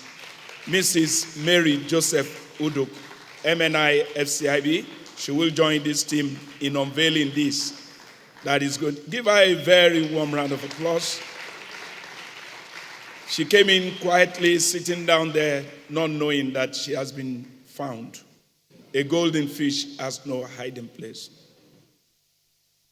See, she's a capital market banker. All right. And because we are doing this not only for a generation of the people you are seeing here, in this consultative committee, we also deliberately went for the Gen Zs and the millennials to be part of this. Not only within the commercial bank sector, but in the regulatory arm. Because those who are aware, a few years back, we started bringing a kind of hub of the next generation of bankers. And you will recall that at every dinner, we always have close to 28, 29 of these people, below 30, and they are the future. Majority of them are still within the country. They have not jackpot completely, and we are bringing more of them. So I'd like to invite Ume Adelusi, one of the millennia in the committee, from the Banking Supervision Department of Central Bank of Nigeria. Give her a very serious warm applause.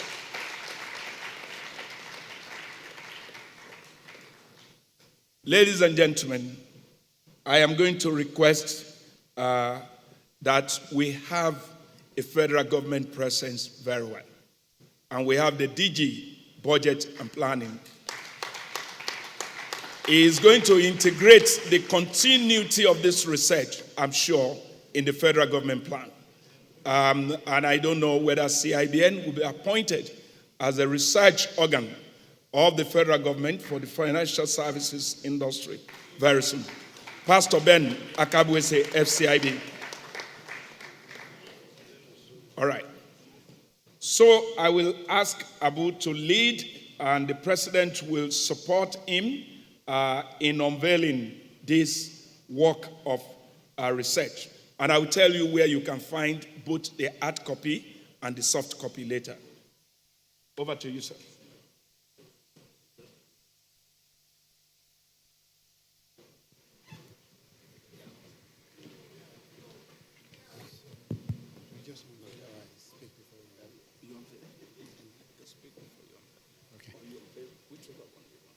Okay, I was asking if I could smuggle in a few things before the unveiling, and I've been authorized. Thank you very much. For me, this is the highlight of the conference. The committee, we know that. This is the part of it that gets me really excited. And I'm glad that justice was done to the conversation. I'm quite pleased with what has come out. But I wanted to summarize a couple of what I have heard and some of the things that were not said here. And luckily, the research will cover quite a few of them. The first thing is that resources will float to where they will be optimized, right? It doesn't matter what you do. Crude oil, that is worth $60, $70 here, has a $1,000 value when it is processed. So it will float to the places where they have the refineries to process them into $1,000 or more. Hard commodities, we're very close to Kaduna State. The value of ginger when it is harvested here is a fraction, less than 5% of the value when it is processed into some finished product. So the ginger will float where it is optimized. It's exactly the same thing with human resources. If we do not create the environment to optimize our own human resources, they will go to the places where they will be optimized. So let's make no mistake about Japa. It is a natural instinct. Resources want to get the highest possible value. And the solution is not to build fences or build walls. The solution is to actually build opportunities that will optimize those resources. The second comment for me, and I think it's very important to say this, is that if you are training human resources, we are educating people, and the people who sit in the room to decide what they should be taught and how they should be taught are not the people who will employ them when they graduate. You are never going to align the education to the workplace.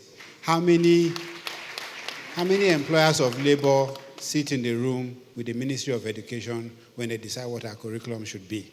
Unless the Ministry of Education wants to start to recruit these people themselves, it's time that at least 51% of those sitting in the room when the curriculum is being reviewed are those who are going to employ them.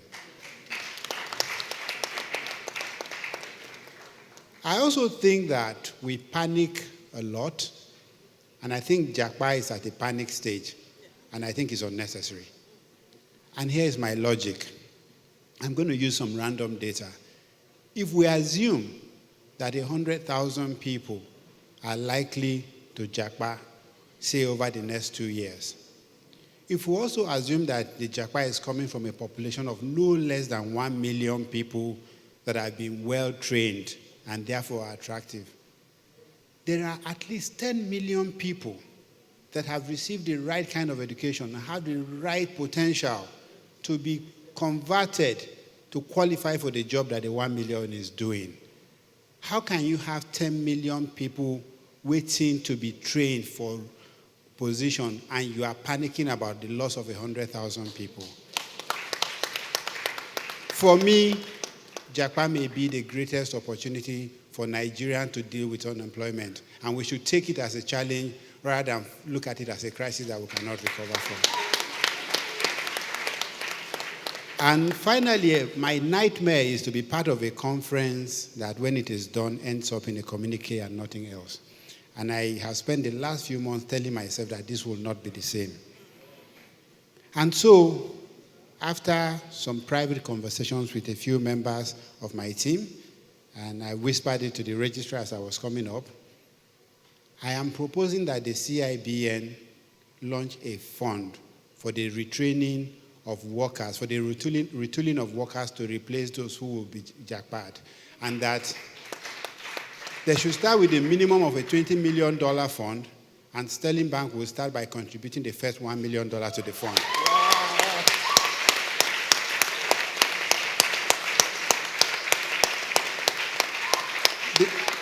The hope is that all the institutions that have been set up to retrain and retool people that will replace the population, that will rightfully go to where they have to be, those institutions will then be vetted. And once they are vetted, institutions that the students that they admit will be able to access this fund in the form of a loan and be able to get retrained, and then they will be hired by the Nigerian corporates, and then they'll be able to pay back the money.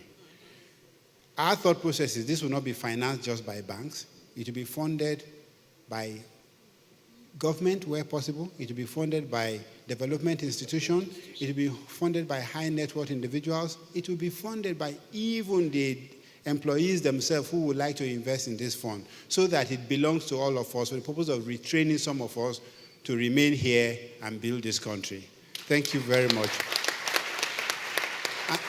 And so that will be the first of many things that are practical things that we take away from this conference, that hopefully will change the narrative when we come back next year.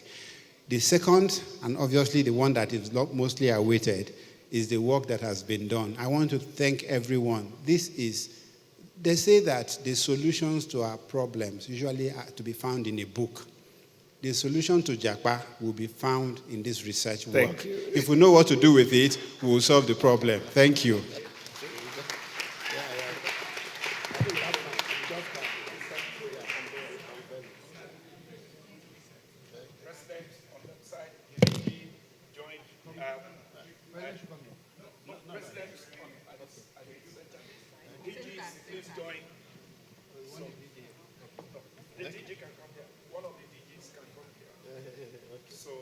Bounded by the federal.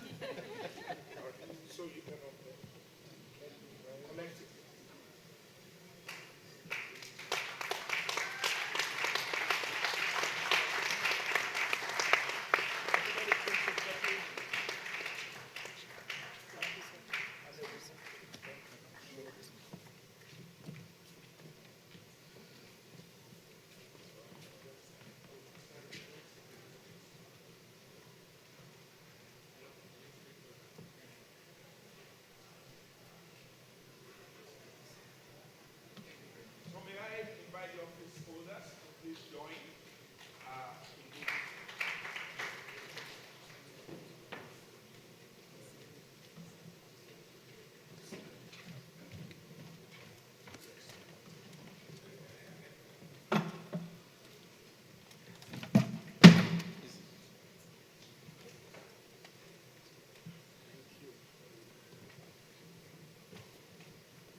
I know, ladies and gentlemen, you can get a copy downloaded on our website. If you go to the website right now, you can download a copy of this from there. It's free. You are not paying for this. And let me quickly acknowledge the team, the research team that put this together. We have the chairman of that committee, Mrs. Ijoma Ozulumba, the executive director and chief finance officer of Development Bank of Nigeria. Yours sincerely, Sheya Ujobi, vice chairman of that committee. We also have Dr. Mrs. Grace O. Makinde, the senior lecturer, also a member of the team. We have Mr. Hakim Oyewale, FCIB, the general manager, CEO, Marble Capital Limited, as a member of the team. And also we have Mr. Mechi Okobi, HCIB, the group head, Corporate Communication Access Bank, as a member of this team. Dr. Ayotunde Koka, HCIB, MD/CEO, Open Data Access Center, happened to be a member. And of course, Mr. Agboyega Agbola, CEO and co-founder of Flutter Waves, as a member of this team. I believe you should be able to appreciate them. And our director of Center for Financial Studies, Mr. Chidozen Abiawu, also a member. And of course, Mr. Temiloluwa Shobowale, CEO, Digital Intelligence, also a member of this team. And we have the secretary of the team, Dr. Oreiton Adigun, who is our assistant director, research and strategy, as a member of this team. I'd like you to please applaud these people for what they have done. Thank you very much. Go to our site, you will have a copy. Thank you.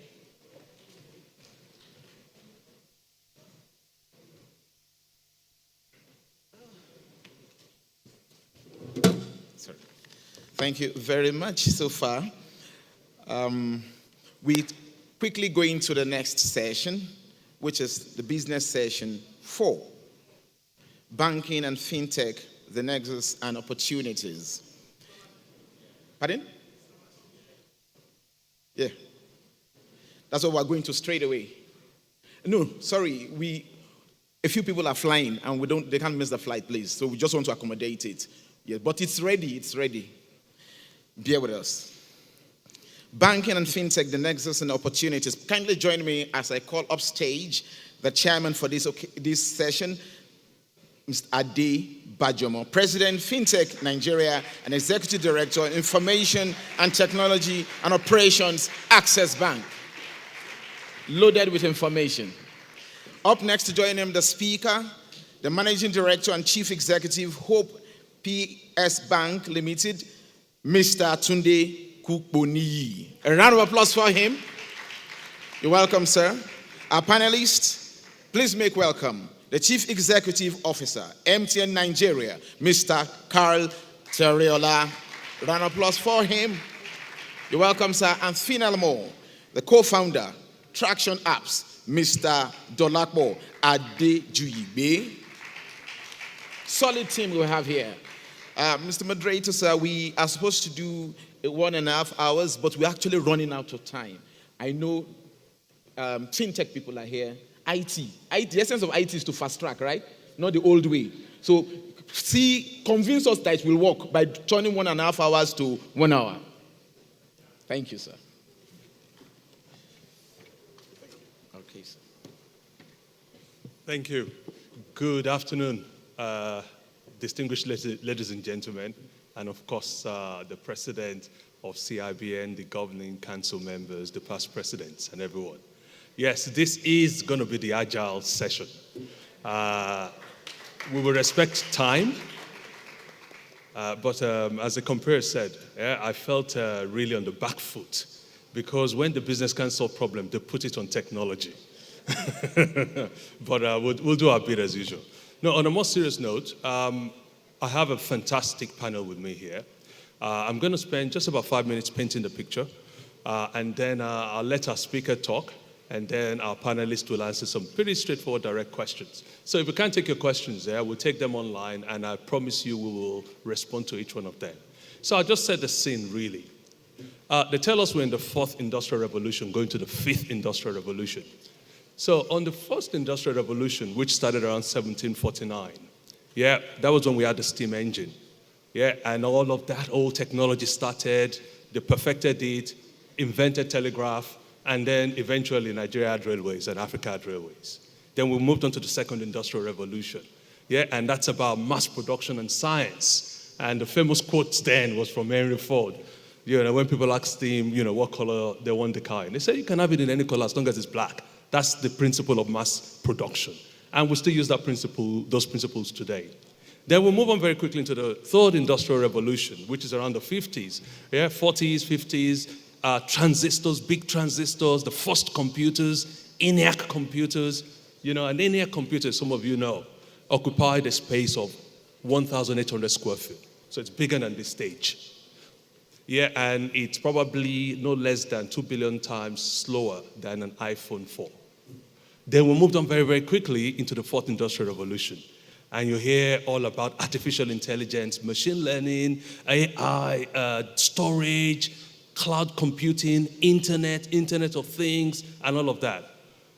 But the big thing about the 4th industrial revolution and what's powering all of this fintech thing is cloud computing, amongst others. And you say, why?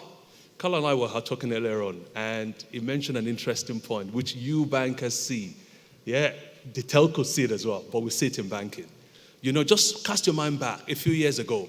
Yeah, if you want new hard processing power, what do? You go into CapEx, isn't it? You have to go and invest massively. Then you have to wait 6 months for the machine to come. Another 6 months to set up the machine. By the time you've done all of that, the business has moved on. With cloud computing, a 17-year-old, yeah, millennial in those days, now moving very fast to Gen Z, a 17-year-old can sit in their house, yeah, and for less than $100, you know, start getting the same computing power available to you instantly. So that's what's powering this whole revolution. And I'm very privileged to have a very, very fantastic team here with us today. You know, the previous panels talked a lot about, you know, people moving on, Japan, regulation, government, whatever. You know, within the tech, if you look carefully at Nigeria, there are 2 industries that are broken the bounds so far. There's a 3rd one building up in this revolution. They're starting this new revolution. It's not about war and all of that. It's just powerful. Yeah. The first one is Nollywood. It rose from nowhere, slightly disorganized. It became the 3rd largest film industry in the whole world. The second one, Afrobeats. Watch them. They're winning awards. Yeah? They're making huge inroads. You can guess what the 3rd one is. It's the fintech revolution. So without much ado, I'll invite my speaker, Mr. Kuponi, who is the MD of PSB Bank. And of course, Carl and both Mr. Adejuyibe have been introduced. Thank you.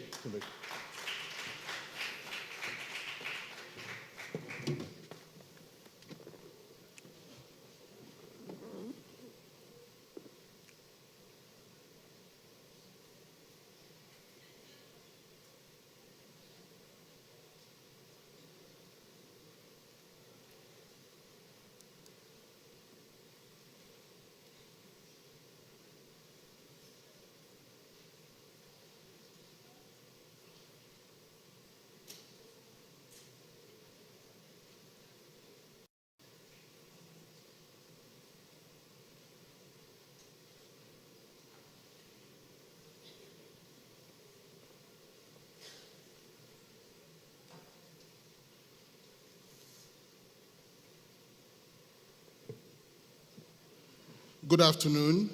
Standing on existing protocol. It's not a tech challenge, but for some reason the slides are not here.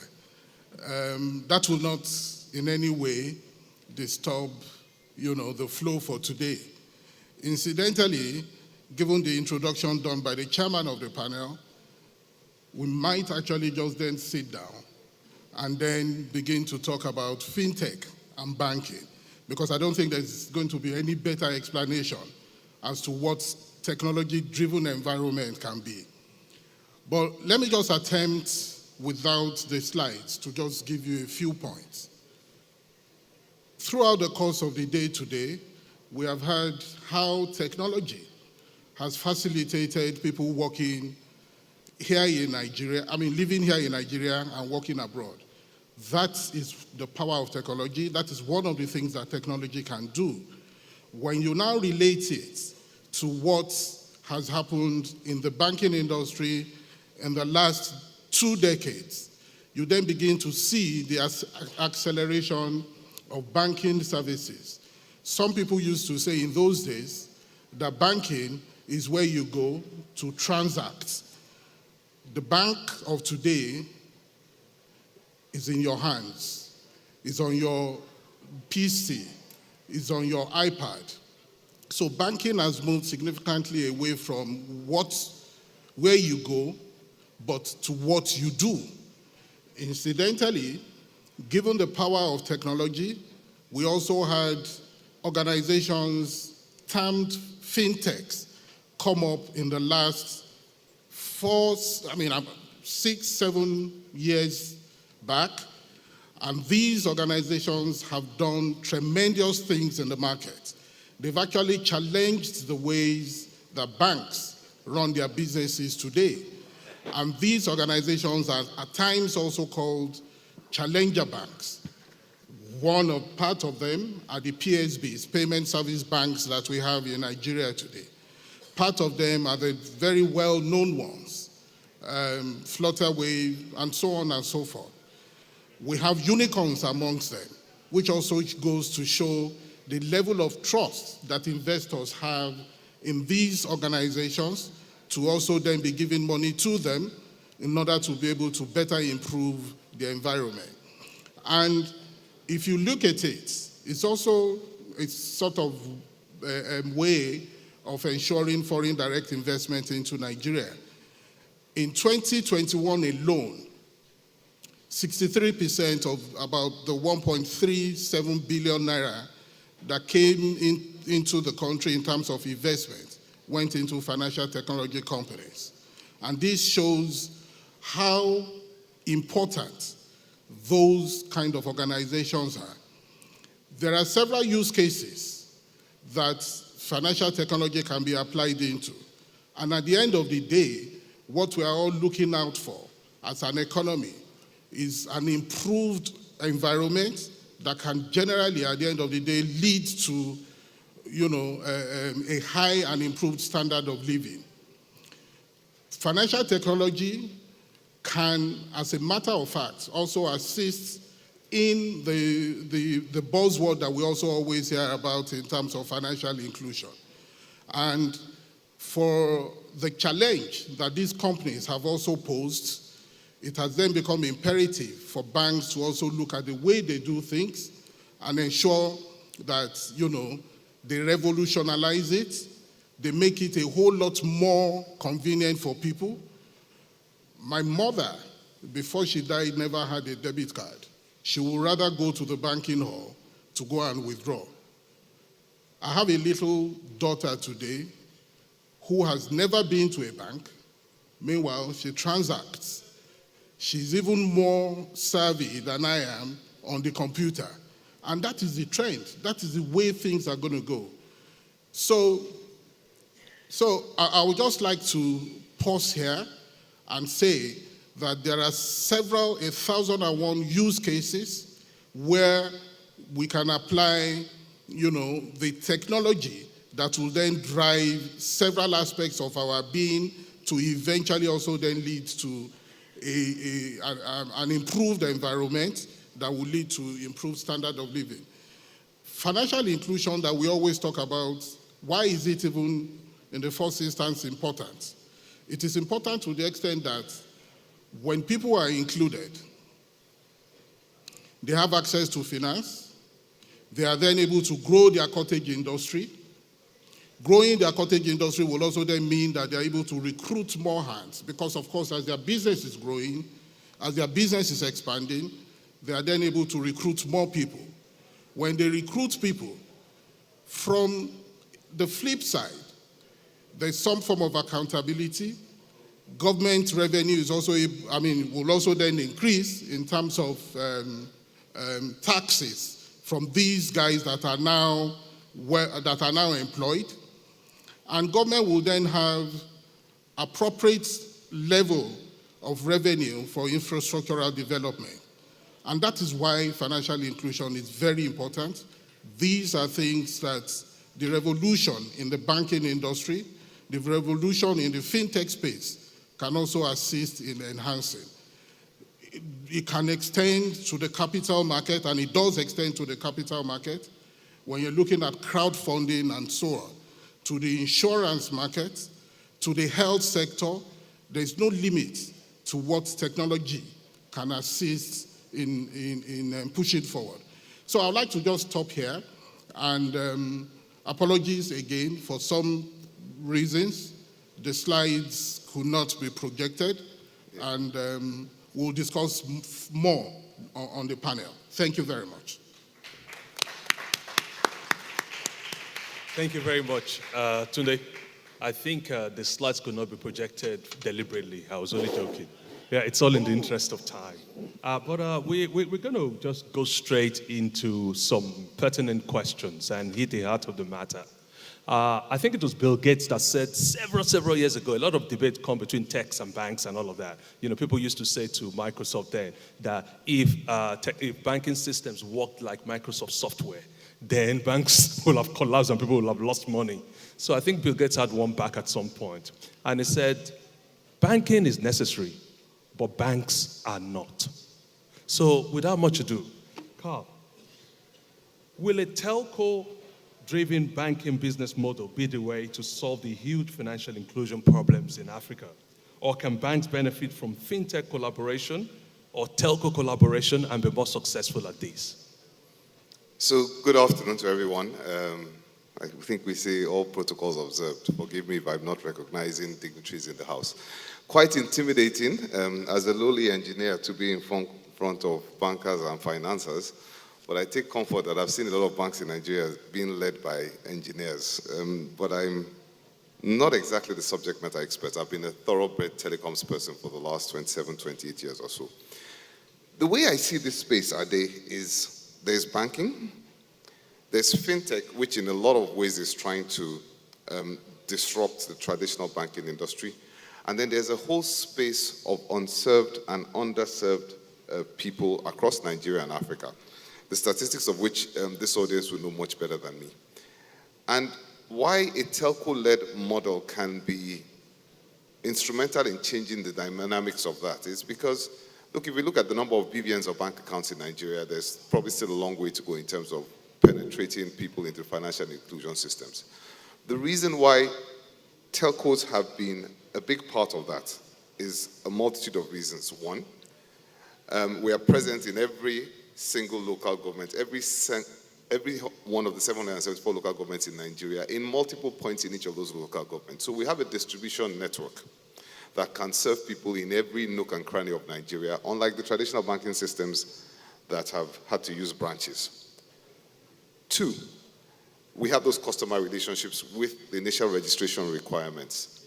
Three, we also have within our distribution network an ability to educate, train, and build the trust of the customer who are not readily accustomed to financial systems, and many of whom, let us be frank, are illiterate. And then four, as a telco with a large balance sheet and a large top line, we have the ability to invest on a sustained basis to actually get all these people who are unbanked, don't know what the banking services are going to do for them, to start cashing in, keeping their money, using it to invest, generate interest, insurance, whatever it might be. And there are not many companies that can invest on that for 4 or 5 years without seeing a positive return, but the telcos tend to be one of those.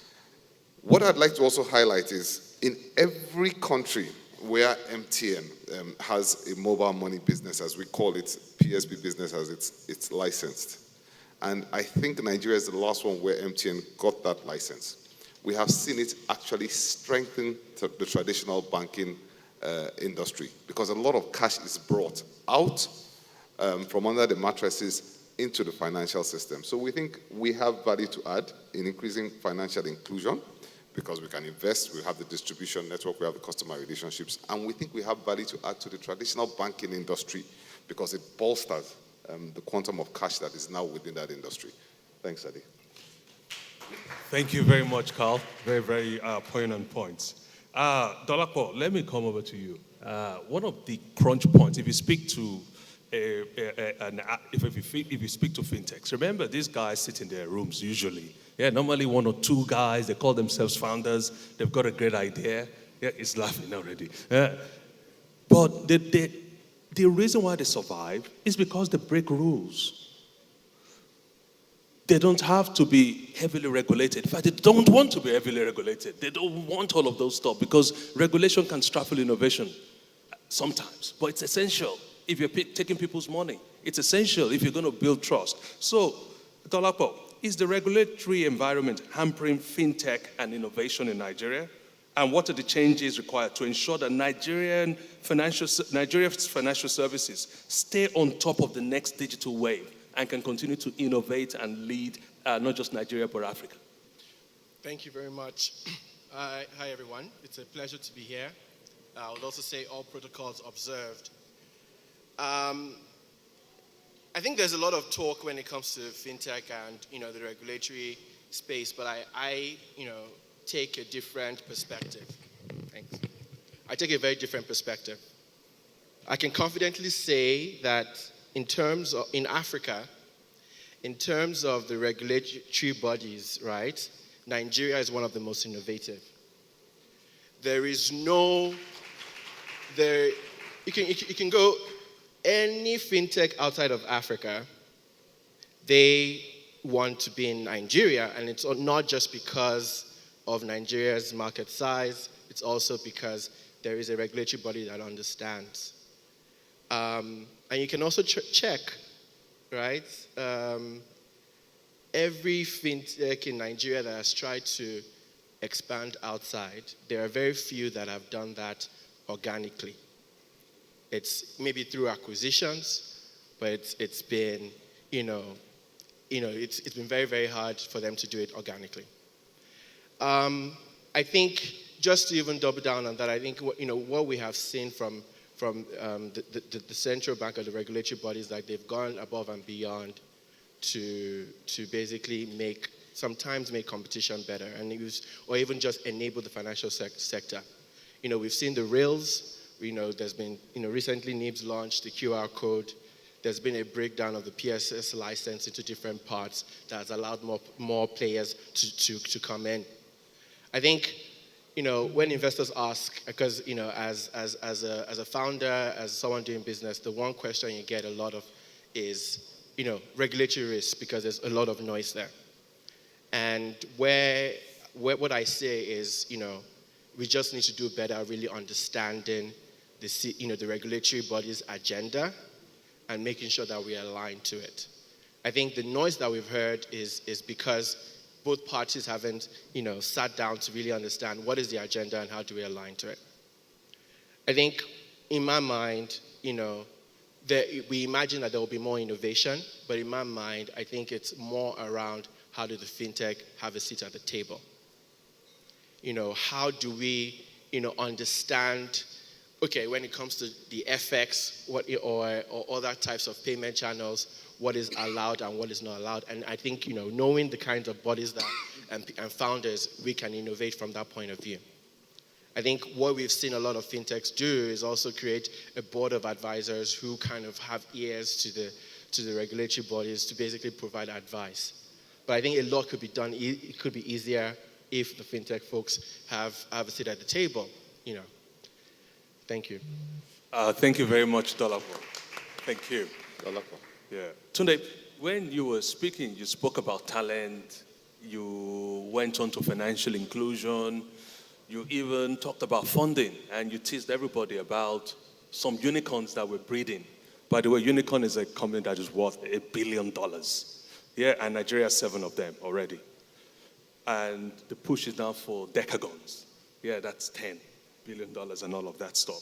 But in the heated competitive landscape of fintechs and banks, can the PSB banking model win? And if so, what are its competitive advantages and disadvantages? And how does it overcome these disadvantages? Thank you very much. So, yes, the PSBs can win.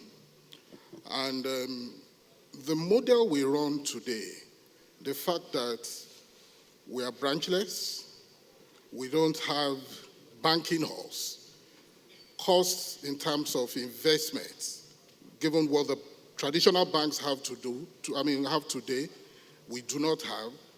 That in itself, has reduced significantly the cost of operating payment service banks. Customers engage with us digitally. We don't have to build branches. So for me, I believe that that is a significant advantage of the model of payment service banks in Nigeria today. However, people have to, one, be aware of what the bank is all about in terms of enhancing inclusion. It must be available, and that is why most PSBs, and I'll take my bank as an example, is running the model of recruiting agents all over the country. So there must be that awareness. The operations of the bank must be available. It must also be affordable to everyone. And that affordability is very key. And what do you need really to have an account with a payment service bank? Payment service bank leverages digital, to onboard customers. So everyone today has a mobile phone. Statistics show that we have about, if I'm correct, about 140 million mobile phone users in Nigeria out of a population of 200 million. So the 140 million mobile phone users are potential customers of a PSB. The disadvantage, though, that a PSB has is in the cost of operation. Like I said, it must be available, it must be accessible, it must also be affordable. Mobile penetration rate has made it very easy for everyone to become a customer. Increasing internet connectivity has also made it very convenient for everyone to become a customer. Those that do not actually also have access to internet, they can use USSD, right? And this actually goes to the bottom of talks about the bottom of the pyramid. But the cost of engagement should be brought to the barest minimum. Today, due regards to my friend on my left-hand side, today, the cost of USSD to the customer is about 6.98 naira per session, and a session is about 20 seconds. These are the areas that we need to look into, not just as PSB, but from the regulatory perspective, CBN and NCC, to bring down that cost so that it becomes a whole lot more affordable because of the obvious benefits of inclusion. These are the things that I believe that we need to look into, and that is probably the only disadvantage that is available today running a PSB model. Thank you. Thank you very much. Thank you, Tunde. Some really interesting points there in terms of competitiveness. What he's not saying is that its cost to serve can be as low as 80% in comparison to banks. So it's fundamentally changing the business model of profitability, especially if you're trying to scale up retail. But, it's easy and quite often for us on one side to say, gosh, cost to serve is very high. It would be great to hear people who are providing that infrastructure, because we talked a bit about infrastructure and the huge investments required to perhaps address that. Maybe Carl, what are your thoughts here? The cost to reach the masses. One feedback is that, as Tunde said, it's too high. Is there something that can be done, What are the creative ways to really get to that last mile and enable and empower that financial inclusion, which we know will spur the continent? So you're now crossing into the boundary of the cost of operations of telecoms. But there's a close intersect with all of the industries. And personally, I'm very proud of the impact that telecoms has had on the financial services industry in Nigeria. A lot of the investments have come as a result of MTN, my brothers in Airtel, etc., etc. Look, people look at the top line of MTN and they say it's marvelous, right? You people make too much money, etc., etc. They never look further down the line, where we spend $700 million on capital expenditure every year. If you look at the return on invested capital in the telecommunications industry, it is low. If you look at the top tier operators in Europe, Vodafone's, Telefónica's, Deutsche Telekom, etc., their share price has gone down by about 45% over the last 3-4 years because the returns are disappearing, and because just to upkeep these networks, we have to invest an incredible amount of money just to keep the networks going at their steady state. And I always offer my brothers in the banking industry, if you think it's such a great industry, please pick up a license from the NCC, build out your network and run it how you think it should be done. But none of them has tried it yet. But he's right. And I spoke to the fact that the reason why we can drive financial inclusion is we can invest for 4 years with no returns, non-negative returns, up until the point that the ecosystem has scaled up and you can actually start to eke out a margin for very small transaction costs in the PSP space. And I think that is not only good for business, it's good for the society at large.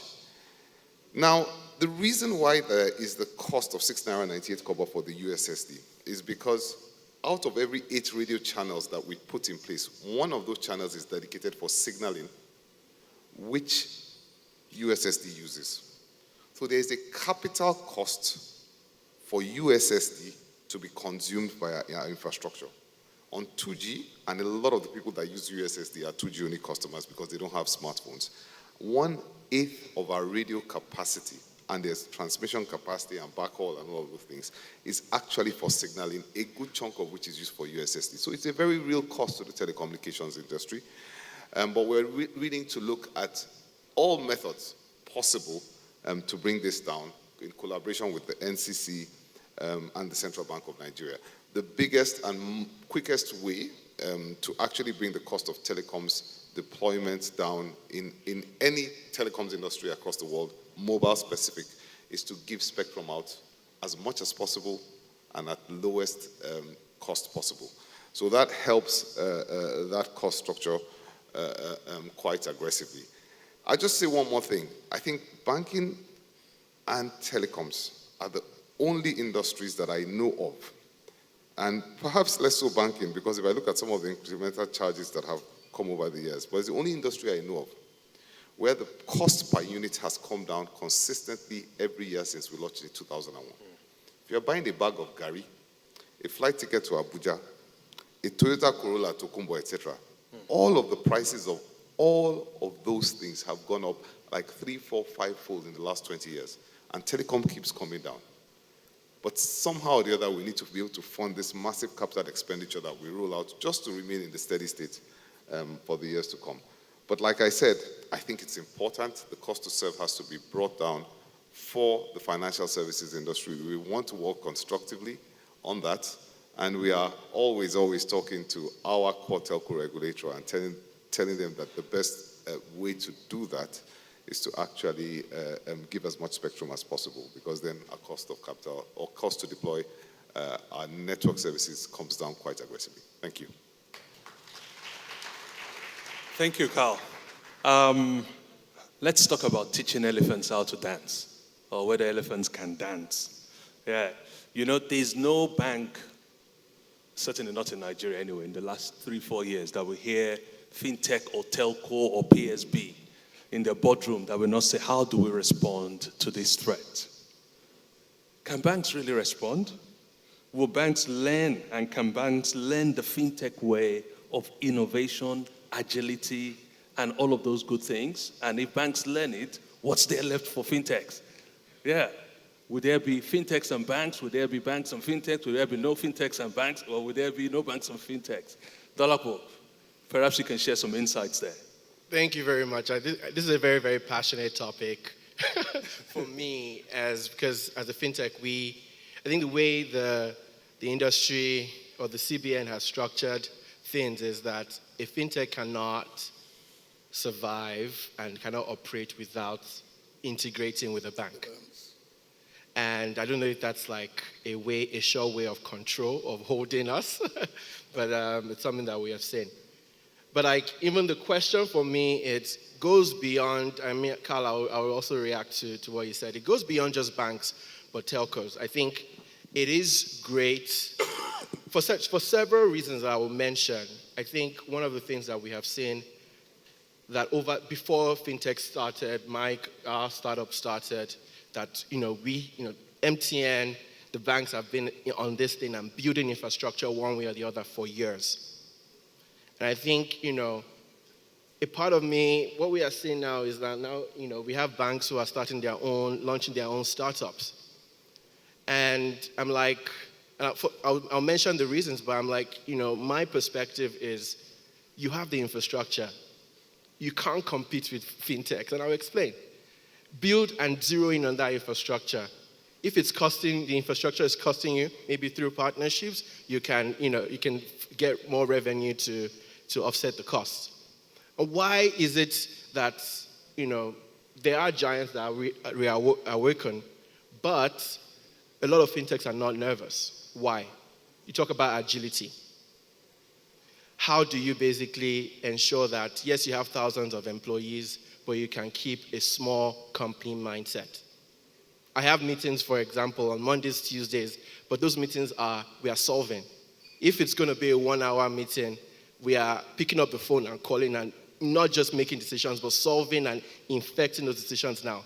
Is it possible for a 1,000, 5,000, 10,000 company? Maybe not. I think another thing that I think it's also differentiates us is the fact that we are product-focused and segment-focused. A lot of people say every fintech wants to be a bank one day, and I fundamentally do not. Because what happens is that there's distraction. A typical bank has, the micro consumers, you have the premium banking, you have the SME, you have the commercial, you have treasury. That is distraction. And so for us, it's like, if you zero in, my company, for example, focuses on SMEs and a particular set of SMEs. And we will go, end to end on that. Someone who is doing 5, 6 different things cannot compete. And, the other thing I think, Carl and I were discussing is just that, we have the pleasure of not, being held back by infrastructure, because there are some players that we can plug in on that. And I think my push is, the bigger players should go deeper on that. I think culture is another thing that sets one apart. And I'm mentioning all these points not just, maybe it's a call, and it's something that I feel like a lot of people can also adjust to. Culture. And it's not about just saying we want to change culture, but what does best practice look like? And I think a lot of a lot of the new crop of fintechs have seen is that, we have stakeholders and investors and partners across the world that we can plug into. Y Combinator is not just about investing, but also about, they are putting you in rooms with other founders who've been successful, and you learn from them.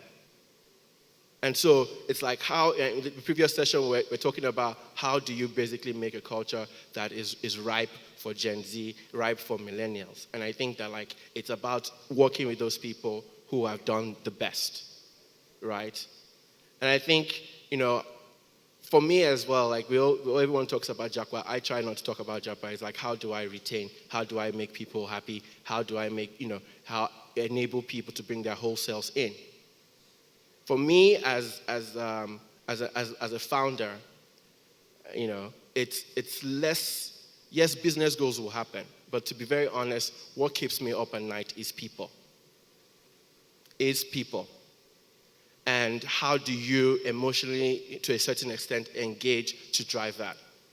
So those are like my, couple of things. It's about, there's a culture to it that I feel like that doesn't allow us to be nervous. There's an approach, and we are also enabled to partner in a way that we can move faster than other folks. And lastly is the hyper focus on the consumer and a certain segment of the consumer and win in that. Thank you. Thank you, Dolapo. Carl, you want to make some additional comments? At risk of being the one that stretches out the session after telling you have a stakeholder meeting. You see, what has changed in the last 10 to 15 years is the speed of change. Coca-Cola could tell what was going to happen in their company in the next 20 years in 1950. The speed of change has changed because of cloud computing, because of connectivity, because there are transport links and opportunities for people to migrate to Kenya, New Zealand, Dubai. All of those things were not on the table 20, 30 years ago. They say if you do 10,000 hours of something, you'll become an expert in it. The question I have, for MTN, and I ask myself this every day, and for traditional bankers, having done 20, 30,000 hours of banking, how can you ever change and become like a fintech? If Dolapo had walked in here in shorts and a torn sheet t-shirt, the look of shock on the faces of everyone here would have been very visible. I'm not sure bankers and I'm not sure telcos within their institutions that they run today can ever transform to compete with these kind of guys. So the best way is for them to do it from the outside, arm's length basis. Put 1 or 2 board members, leave these crazy guys with their hair like this. You understand? My daughter is 23 years old, so I have a slight understanding of what they're like.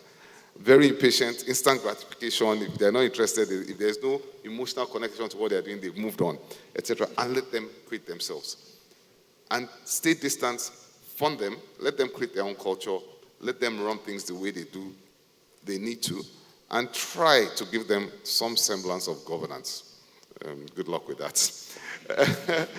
But I don't think us old 40-doddies, banks, telcos, actually have the ability to transform what we've learned over 20, 30, 40,000 hours. Culture of a company in itself exists to protect itself. So you try to change that culture, it will fight back and protect itself and go back to its original shape. So I think that's a point that if we want to participate in this growth, we need to. Ade, just to add, right, I think I'll give you one expo. Diversify your governance, right? In 2 weeks, I'm speaking to an investor in Germany, I'm speaking to an investor in the US, I'm speaking to an investor in India. They are giving me experiences, and if you look at, the MTN, the telcos, the banks, everyone in that room is, 40 years experience in the banking sector in Nigeria, this and that. My context and frame of reference and our frame of reference is completely different. And, maybe in Nigeria, it's also like, slow, there's patience, patient capital. For us, people who do not understand Nigeria are on our necks, what is going on, when are we getting, are you growing month on month, 30% or 40% month on month? So the frame of reference is completely different.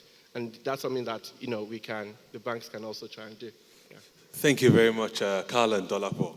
Very, very pertinent points raised there, really. Culture, organizational culture. I think the real point that Carl is touching on is that how do banks respond to this? Should they be setting up a fintech culture inside a bank? Or should they be, if you like, spinning off an organization that can develop a culture of its own based on, the people inside it, the markets they serve, the problems and the obstacles that they need to address? Where the old, quote unquote, or the banking organization, which is also built on culture and is surviving on culture, and that culture is important because if those cultures are not there, you won't have safety in terms of funding, in terms of deposits, in terms of assurance, in terms of trade assurance, and all of those stuff. Yeah, I think that's the pertinent point coming across here in terms of a key takeaway. So we're going to take some questions. So we're going to pause here and give people an opportunity to ask questions. Oh, sorry. Yep. I mean, if you don't we'll mind, give you a minute to add on to that. Yeah, I would just like to add to that. Banks have learned fast in the last decade. Banking used to be defined as, banking operations that you then use technology to support it. But increasingly, it's getting to become a technology company that is running banking service. And until we begin to see it that way, banks themselves would not survive. But I think maybe one of the reasons why most banks are also setting up their own financial payments, financial services company, is to also ensure that they also catch up fast with things like this. So I believe, truly, that the innovation in that space in the last couple of years, in the last 6, 7, 8, 9 years, has changed the model or the mode of banking significantly. And if banks don't increasingly, I mean, I like the example that Carl gave, that Coca-Cola in 1952 could see what their company will be doing 20 years ago. If banks don't also begin to see the future, then it will become a challenge. The good thing, though, is that depositors' funds must always be protected, and regulation will always ensure that there are policies to guide and to protect depositors' funds. And that is why banks will continue to survive. However, they must be able to see the future from now. Thank you very much. Thank you, Tunde, for those perspectives.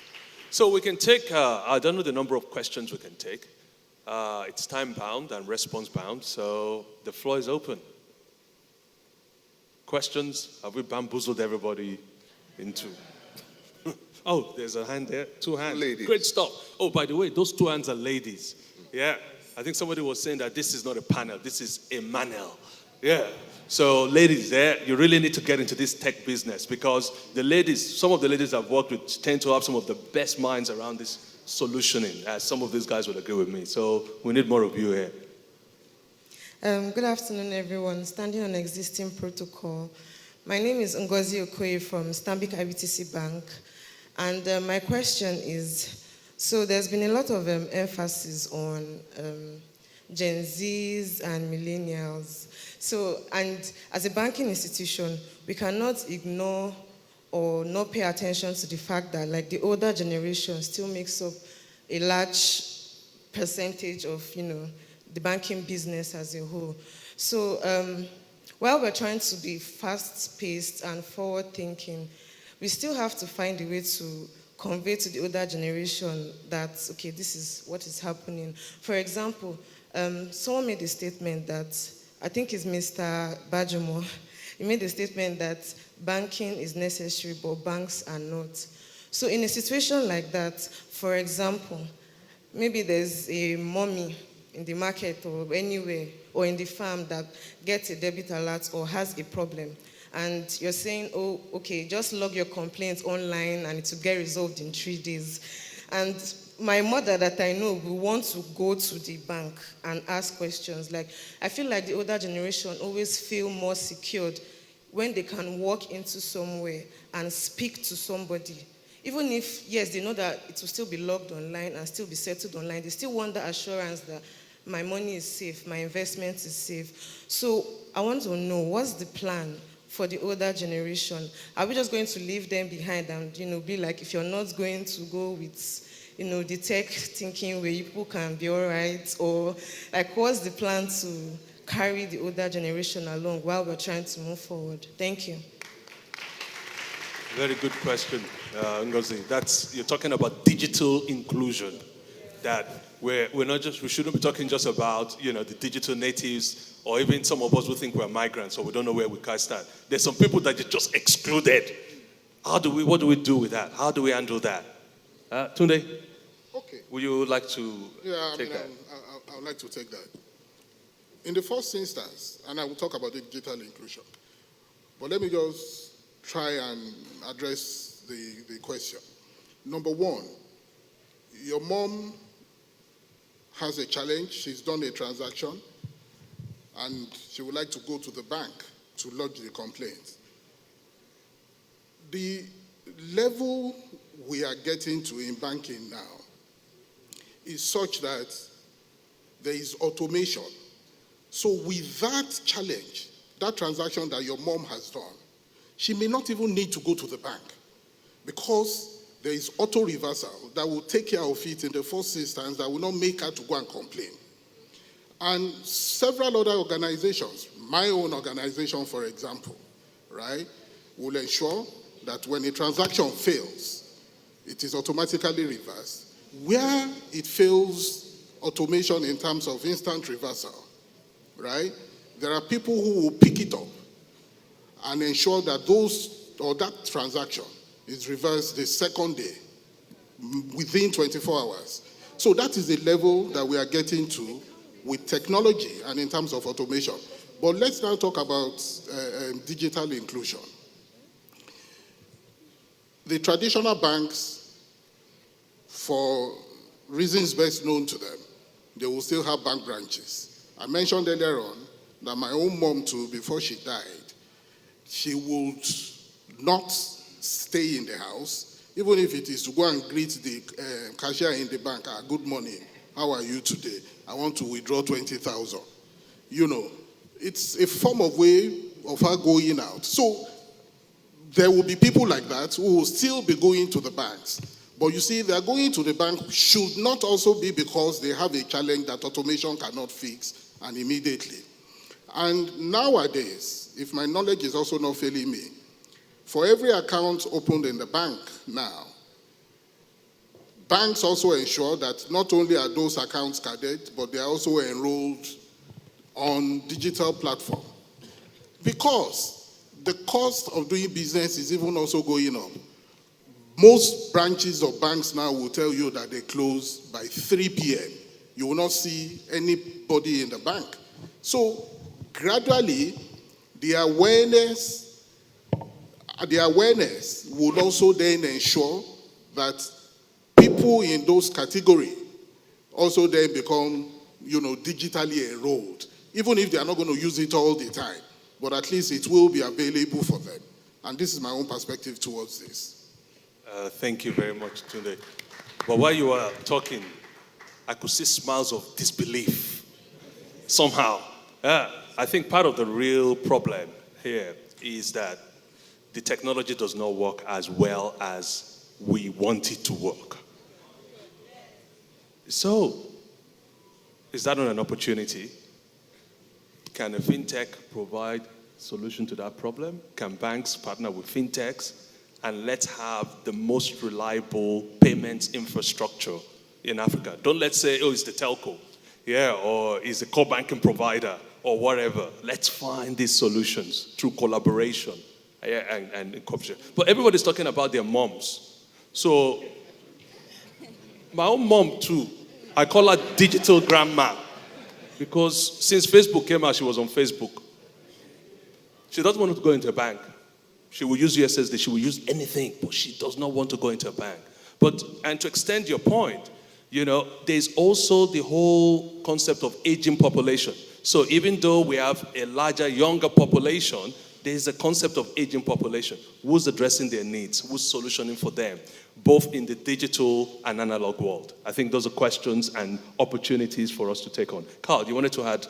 I think one of these young fintech guys is probably going to create a fintech just for the elderly and find a way of finding a cost structure where they can visit these people once a month in their home. That's innovation. Okay? Organizations relentlessly chase growth, and we are a huge youthful growing population, so a lot of focus is going to be there. But many, many people have made many, many millions from focusing on niches where other people have ignored. And I promise you, every grandma knows how to do a video call with their grandkids that are living in America. So that's the solution. She will have an account officer on a video call system and it will sort the problem out. But I'm sure somebody will innovate and find that space. Good call. Good call. Okay. I'm going to skip to another question because of time, if you don't mind, Dolapo. Yeah. So we'll take just 2 more questions. And please, I'm not being rude, but I'm going to interject my panelists if they take too long in answering questions as well. We're going to stick to the time. So yourself and then another person. My name is Precious. I'm with Stanbic IBTC. My question is, we've been talking a lot about digitization. Yesterday, one of the panelists talked about a large number of people that are still unbanked, even in this digital age. So what are fintechs doing to include those people who may or may not have access to mobile phones, or even if they have access to mobile phone, they may not have network or data to access the app. So what are fintechs doing in that aspect? And secondly, in terms of data security, how do you convince these people that their data is secured and whatever they are doing is actually, their money cannot go, because you cannot just come and explain to somebody that a transaction was done and there was authentication for it, and the person is telling you, I did not initiate this transaction, and you're saying, but the person had access to your password or something, but the money has gone already. So what are fintechs doing in this aspect? Thank you. Thank you. Very good set of questions again. Carl, you landed that, but let me add a tweak to a question, if you don't mind, please. I have a question online from Temitokwet Popola, and she, again, burdened on digital inclusion. She wants to know, how do we include people with disabilities in this whole thing? How do we? Include people with disabilities into this whole digital banking revolution. So that's directed at me. Question number 1, look, cybersecurity, and part of what you're talking about, I missed the name from the lady from Stanbic IBTC, is fraud. Cybersecurity, if you haven't been defrauded, it is only a question of time. It is guaranteed to happen, no matter how big an organization you are. What you can do is space out those frequencies by putting as much levels of security as possible. So double, triple factor authentication, firewalls, etc. But cybersecurity is like being a goalkeeper. You only need to miss a shot once for the match to be lost. The striker can try and maybe only score 1 out of 8 attempts and is a star. So it's inevitable, and the levels of authentication that you can put in, multiple layers of authentication, real-time monitoring, etc., and then treating your customers in a fair manner once you can verify it's fraud, is the only defense that you have. But I think everybody running any type of business, whether it is Hilton Hotel or a car hire, assume that you will be hit sooner or later. You just make it more difficult. If a robber is going through neighborhoods, he sees one house with a Rottweiler, one with an Alsatian, one with a Dalmatian, he will go to the house that doesn't have any dog. So put lots of guard dogs in front of your gate. ESG is a major part of, I don't want to use it as an advocacy for MTN, but inclusion of people across the board is critical, because we are opening and bringing in different minds, different thought processes, and whole new markets to any of our businesses. MTN has focused rigorously on gender empowerment, both in terms of women in senior levels and pay parity. And sometimes this day, I think on my executive committee, we are going to get to 50%. Maybe we'll even increase it, and now men will be in the minority later. But the gender has taken a lot of focus, and people with disabilities are a critical part that we need to start looking across the board. People who are blind, people who can't hear. How can we offer all of those services to them? So there's various technological evolutions that are coming in the pipeline. MTN Swaziland specifically had a best practice where they rolled out on products specifically designed for people with visual and hearing challenges. But I think it's critical. I think having proper ESG sustainability rankings for all the companies in Nigeria, and starting to focus after the gender equality thing on how we are more inclusive to people with other types of challenges or other challenges is critical, and holding companies to account is critical. The nature of innovation itself will find solutions to serve those people. Correct. We'll take one last question. Thank you, Carl. Go on, just one, and then the gentleman over there. Okay, good afternoon. Standing on the existing protocol, my name is Olabode Abiola. I work with Access Bank. So I have two questions. Number one has to do with the banks. Currently, the infrastructure, the IT infrastructure of the bank, both software and hardware, is mainly foreign dependent. So my question is, what are we currently doing to reverse that, so that it will be more of indigenous solution than foreign solution? Because when there's an issue, they say they want to go and buy servers, they want to go and buy software to tackle issue in the bank. The second thing has to do with the interplay between the banks and the telco, and the concern that with time, in 10 years' time, there won't be a banking job again. So, and I heard Mr. Tunde said that there's a policy reassurance for banks that the regulators will not make the bank get lost within the interplay. So I want to ask, aside from the policy reassurance and the kind of synergy between banks and the fintech, what are the other things that we assure or reassure bankers of today that in 10 years, 20 years' time, they will still have a job? Thank you. I think I'll answer that question. One, I'm probably the only quote-unquote bank, if there's any such term, and in the interest of time. The first part of your question, quite bluntly, is a simple one. I know we talk about fintech revolution. Yeah, right, left, center, da-da-da-da-da-da. We have 230 million people. How many developers that have more than 5 years experience are in Nigeria today? 5 years. I didn't say 10, 5. Go and check your top banks. They have devs that have been there 30 years. To solve problems, sometimes require perseverance, hard work, experience, rigor. That's partly why some of our platforms are a little bit shaky. So I guess this one is more of a national policy, national strategy issue. We talked a lot about talent. We talked a lot about talent retention in the country.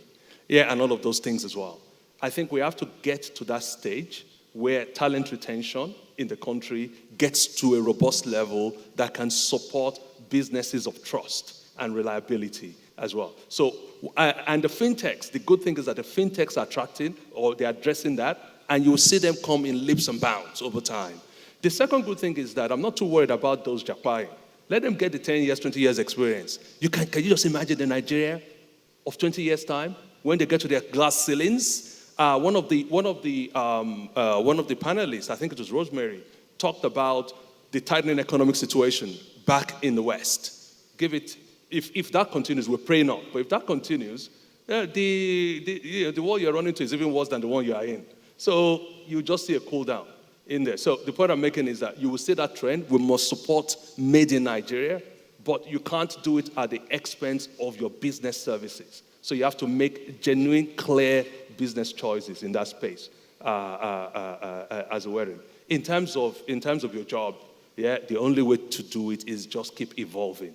Every business is a digital business. Every business has a digital element to it. Banking, services, if you can just reinvent yourself, retrain yourself, remain open to new ideas, then that's the only basis for survival, and bring those ideas to make money and economic benefit. And without much ado, just one last point, and then we will wind down the panel. We've really literally run out of time, so just one last point. If okay, I'll make it 2. Carl, I'll stop you after 30 seconds because you raised your hand. Go on. You see, as you're paranoid about the fintech, about the telco industry, 20 years ago, the biggest companies in the world, in the West, were telcos. Now, from taking $100 of whatever the spend is, maybe they're walking away with 10. Their share price has dropped. The platform players, Google, Apple, Facebook, they are wiping the telecoms industry off the surface of the earth. riding on the infrastructure that the telecoms industry built. They are taking $90 out of every 100. So we are there, terrified and paranoid about them, and trying to find new spaces. We all have to innovate, and there's no guarantee of a future in 30 years' time. Telco, banking, these fintechs, in 20 years, they will be struggling. Somebody else will be taking their lunch. Fact. Honor. Thank you. Thank you very much. And one very last point before we wind down. I know we're the only ones between you and lunch. And that's the point around disruption. You hear that word disruption used a lot. I've heard it used in this conference a lot. In fact, some people are even pushing it to eruption. Yeah, it's one of the most abused words in tech. Yeah, the word came about by Christopher Christensen, who's been studying why companies that are actually very small, irrelevant, they do substandard products, over time will beat incumbents. So that's how it came up. That's the theory of disruption. It's not just like scatter things, yeah? It's how those companies, small, nimble, disregarded, can just over time beat giants, punch out Kodak, punch out people like that and become, the giants of tomorrow, really. Yeah, so banks, watch out for disruption. Thank you very much. And thanks to my panelists. Thank you.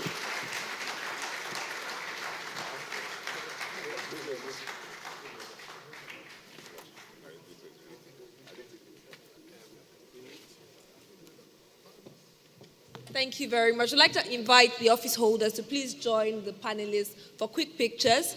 Afterwards, our plaque will be presented to our panelists. Thank you so much. Again, a round of applause to our panelists and speakers. It's been an insightful one, and we know that they had to run a marathon to make sure that they compress time. Thank you so much.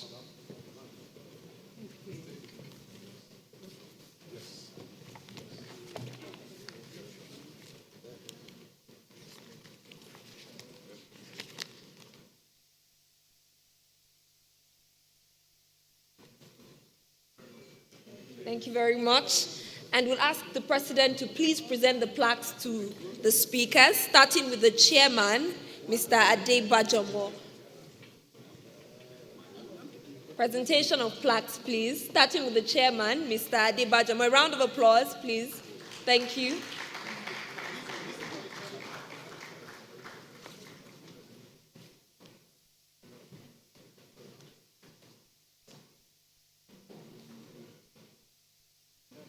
Thank you very much. Up next is Mr. Tunde Kuponi's plaque.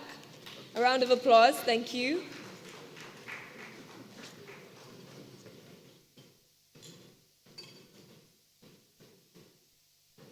And the next plaque goes to Mr. Carl Toriola. Thank you.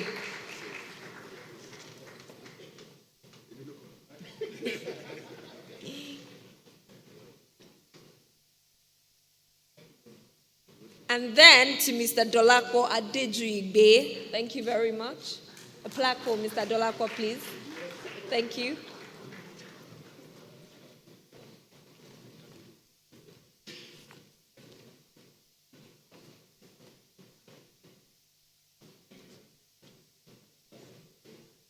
Thank you. Thank you very much. Okay, a round of applause to usher them off the podium as I bring up the next speakers. Now, the next session is business session 5, and the focus is on climate change, the role of financial services sector. And again, as is our custom, I'll invite our chairman, I'll invite our speakers, I'll invite our chairperson and speakers and ask you to please celebrate them as they make their way to the stage. Thank you. Now, starting with the chairman, the chairperson for this panel is Dr. Aisha Mahmood, Special Advisor on Sustainability to the Governor of Central Bank of Nigeria.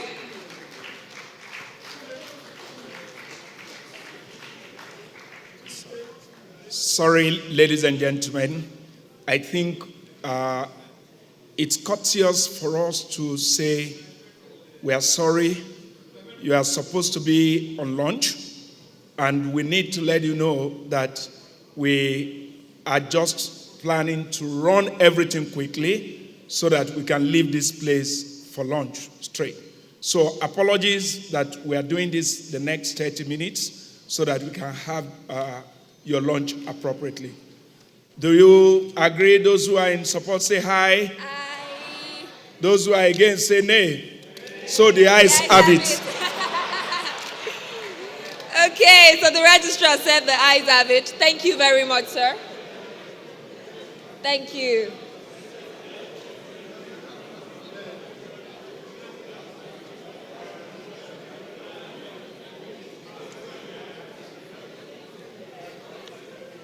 Thank you very much, distinguished ladies and gentlemen.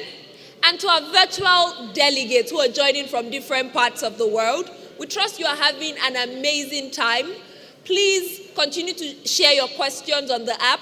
The last panel took questions from the virtual participants. So please continue to bring up your questions and be a part of this conversation.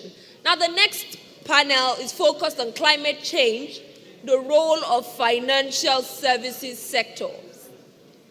Ladies and gentlemen, I'll now bring up the chairperson for the next panel. The chairperson is Dr. Aisha Mahmood, Special Advisor on Sustainability to the Governor of the Central Bank of Nigeria. A round of applause for our chairperson. Thank you. Also on this panel, we have Mrs. Rukaya El-Rufai, a partner sustainability and climate change at PwC Nigeria. A round of applause, please. Thank you. You're welcome, ma'am. We also have Mr. Sean Melbourne, Head of Climate Change and Energy, West Africa, British High Commission, Abuja. A round of applause for Mr. Sean Melbourne. Thank you. We've also got Dr. Jubril Adiojo, the Chief Executive Officer, SME Funds Capital. A round of applause for Dr. Jubril Adiojo. And last but definitely not the least, Dr. Eugene Utwa, Project Team Lead, National Strategic Action Plan on Great Green Wall Program. And now I'd like to hand over the baton to the chairperson.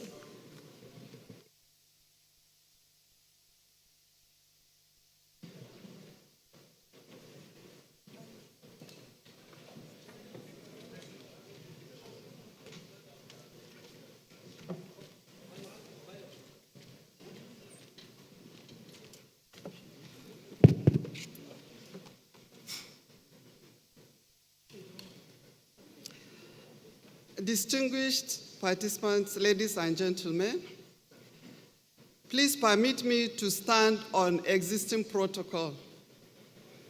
I want to thank CIBN for inviting me to chair this important session, focusing on the role of the financial sector in tackling climate change.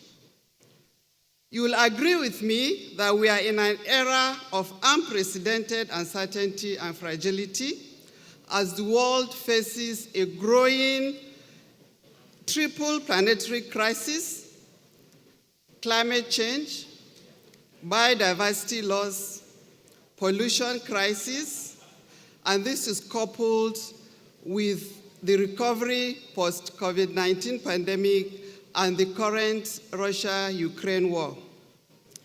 So the climate stakes have never been higher than now.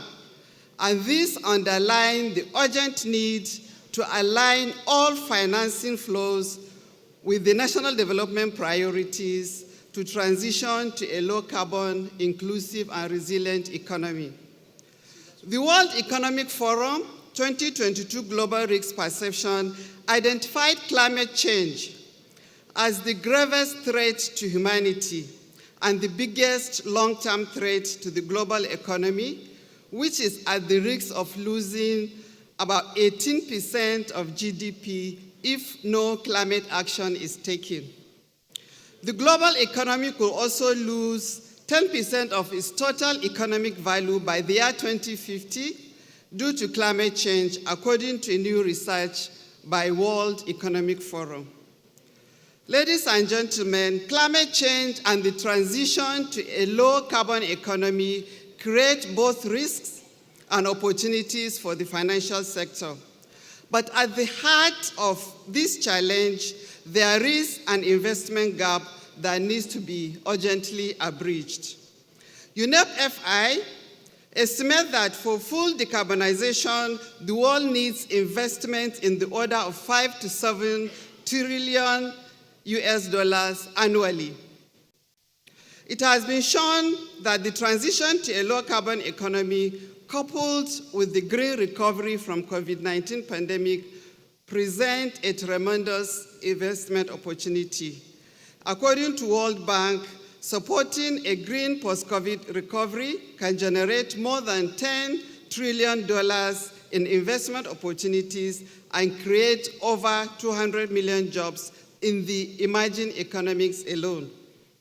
The global transition away from fossil fuels has been estimated as a $50 trillion opportunity. Ladies and gentlemen, all this will require the commitment of all financial players, both public, private, domestic, regional, international, market and regulators to work together effectively to mobilize the trillions of dollars of climate finance that is needed to achieve the climate agenda. This climate emergency requires unprecedented collaboration between government, businesses, private sector, civil society. Hence, this session that brought together thinkers and doers is a unique opportunity to have diverse perspectives from international, regional, and national climate change experts to share local and global best practices. In addition to the esteemed keynote speaker, Ms. Rukaya El-Rufai, the session will include panel discussion on the role of the financial sector to climate neutrality and resilience. There is unlikely to be a single right approach to tackling this challenge because it is complex, as the financial impact of climate change, hence the need to have concerted approach from government, private sector, investors, civil society, etc., to provide the required effectiveness and robustness. There is also a need for the financial sector to partner with government to tackle climate action and build resilience to drive a sustainable, inclusive, and equitable growth. The Central Bank of Nigeria, as you are aware, has been spearheading the development of series of policies, frameworks, regulations, and initiatives aimed at positioning the financial industry at the center of climate action. Notable among these are the Nigerian Sustainable Banking Principles and the Nigerian Sustainable Finance Principles for the non-banking financial institutions. Although climate change is an evolving challenge for the financial sector, these existing frameworks, coupled with global initiatives such as that the financial institutions are signatory to, such as the IFC standards, Equator principles, UN principles for responsible investment, principles for responsible banking, UN Global Compact, to mention but a few, encourages the financial institutions to align their corporate strategy and goals and lending and investment station with global imperatives such as the SDGs, Paris Agreement, and the race to net zero emissions. It is in view of this that I am extremely excited to be chairing this discussion today, where the speakers with diverse expertise and experiences will share their perspective on this topical issue from different angles. It is now my honor and privilege to invite the esteemed keynote speaker, Ms. Rukaya El-Rufai, PwC, to deliver her keynote address. Thank you.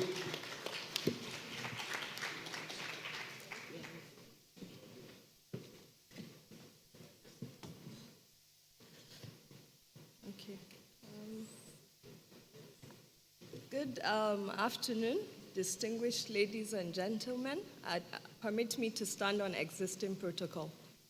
I actually have a presentation. I don't know. Is it? Okay, fantastic. So today I'm going to present to you this paper on what the role of financial sector is in combating climate change. And the content of my paper will start with setting the context. Why is it so important? Why, has it consumed everything? News, you open the news, you look at newspapers, it's just a hot topic right now, and with so much controversies around it. So we'll set the context so we understand a bit around what's happening, and we'll discuss why it is important for you as banks to take action and what role you can play to ride the tide of the disruptions that comes with it, because it is currently a huge disruptor. It's a risk, and there's so many uncertainties, and there aren't too many answers yet. We're at the nascent stage of this movement, and we'll now discuss what next. What is next for financial services, especially with how what Dr. Aisha has mentioned on, the role banks can play in financing the transition. So to start with setting the context, we're in an existential threat. The IPCC, in their recent report, has issued a code red. So there's call of action to move to code green. They say that, we're reaching the planetary boundaries with our greenhouse gas emissions. We're growing our economies with high carbon intensity. And what they're saying is there are more than 50% chance that we'll reach to that 1.5% global warming, which is the target to limit. The target is to limit it based on the Paris Agreement to this 1.5 degrees. So we're reaching that in an accelerated pace, and the gap is widening also at an accelerated pace. So, what this has triggered is that, there's so many countries now strengthening their commitments because there is pressure, and, there is that ambition to limit global warming to 1.5 degrees pre-industrial level. So what we have here is, the scenarios at play. No, go to the previous slide, please. So there is, if we continue business as usual, we would decarbonize at the rate of 1.5 degrees per year. But for us to reach our target at the point in time that we want, which is, at 2050, we have to decarbonize globally at a rate of 12.9 degrees. And that means there's a huge, task at hand, for all countries. And you can see that, even if we, to stay at that 2%, which is the actual goal, based on the Paris Agreement, would need to decarbonize at a rate of 8.1%, because that's the worst scenario. So moving to the next slide. So what this means is the desired way of growing our economies is net zero with low carbon intensity. And at PwC, we have this net zero carbon index, that looks at the G20. And I'm starting with painting the context of the G20, because just the G20, if they achieve their commitments, the problem is solved, because 80% of the emissions come from them. It's no news that Africans only contribute 3%. So, yesterday I was invited to join the private sector group where we had a lunch meeting with John Kerry, and being what I sell and on a day-to-day having to convince people on why it's important to act. I know Africa has that sentimental that we're not polluting. We just emit 3%. So why should we also act? Well, guess what? Adaptation, it's a public good, and that's why they call it tragedy of the commons. So global warming would be at 1.5 degrees, but large parts of Africa will experience 3%. So there is adaptation, and there is a huge financing gap for adaptation. So whether we like it or not, it's affecting us even worse than the emitters, yeah? So when you look at this, it's showing that you can actually grow while you reduce your carbon emissions, because the best performers of the G20 is Mexico and Indonesia in terms of how they've been able to grow. Yes, you'll see the growth rate is negative because of the recession from the pandemic and all, but it's showing that we can do it. So I honestly think we are presented with a leapfrog opportunity, so that we're not left behind with this revolution happening right now. So it's like a reset, where we're facing a reset at the moment. And I highlighted China and US because, they're among the big emitters. And the last column, when you look at it, you can see China, their carbon intensity is at, 434,000 tons of carbon per GDP. And the question keeps coming, why did South Africa, and I highlighted South Africa, which is at the bottom, because there's a question, why did South Africa get funding, at the COP26? They have the highest emissions from energy, and all this data is just from energy-related CO2, and you can see they're at 574 tons of carbon per GDP.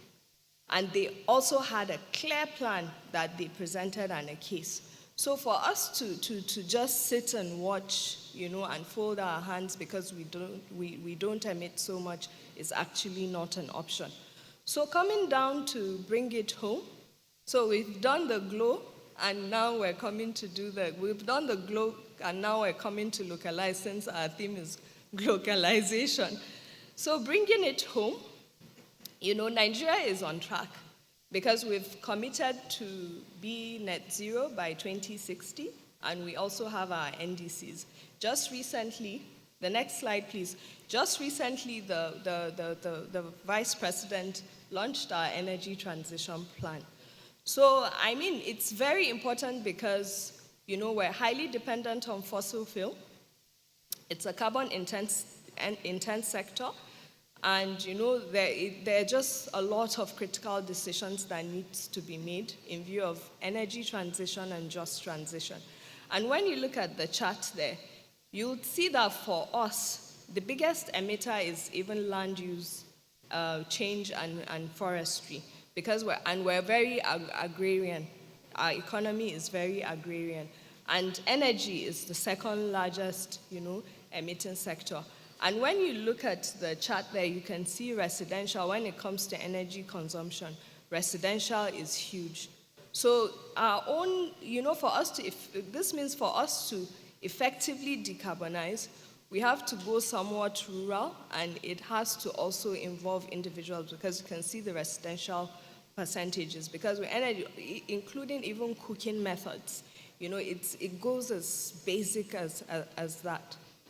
So why should we take action? Why should we take, climate change seriously, given that we are a low emitter?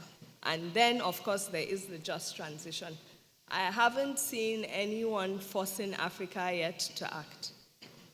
So there are 6 interconnected forces accelerating climate action. And the first is there's growing pressure from financiers and investors. They're increasingly attuned with climate risks and its sensitivities. I remember this morning we had a call with our South African colleagues, and they were talking about how fire outbreak is now, becoming very frequent because of the load sharing. Their appliances, they're not designed with the switch that we have. We have grown used to putting stabilizers and all. And you can imagine the implication for banking. If you have collaterals, in assets, and then for insurance companies as well.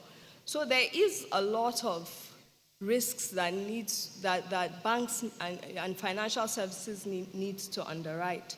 Then, there is greater demand for transparency, and for banking, you also need to disclose your financed emissions. And what we are seeing is everybody is embracing this standard called the TCFD, including the ISSB, which IFRS Foundation. So, and you can see that over 3,000 organizations from 93 countries with a combined market capitalization of 28 trillion, over 28 trillion, have embraced this TCFD. And TCFD requires disclosing the financial implication of these climate risks. The second force is, financial institutions' commitment to decarbonize portfolios. The next slide, please. The next one. Thank you. At COP26, over 130 trillion assets were pledged to help with the transition. So there's a huge pool of capital that can be leveraged, because we don't want that missed opportunities. Because right now, the data shows Africa is just, leveraging, a bit of that large pool of climate finance and green finance, that is out there. And all these are Paris aligned. So it's going to be, and it has to be, an aggressive, pathway. The third is the reporting standards. I touched a bit around that. I already spoke on the IFRS. And what we're seeing is even as stock markets, stock exchanges and SECs, they are actually upgrading their disclosures to include carbon, in the very least carbon baseline. The third reason is, the net zero by global governments. Of course, that will have to translate to even carbon budgets. So companies, in places that have those regimes, companies will have carbon budgets. So you have a limit. And if you exceed, you pay tax on and all those. So there are growing regulations around that. And you can see that governments managing 90% of global GDP have made substantive commitments. So the third is pressure to decarbonize supply chain. So with net zero, including all these standards, IFRS and a lot of those standards that are being embraced, it goes beyond you as an institution. You have to use your sphere of influence, and you have to look at it from the view of your supply chain and value chain. So there's something called Scope 3 emissions.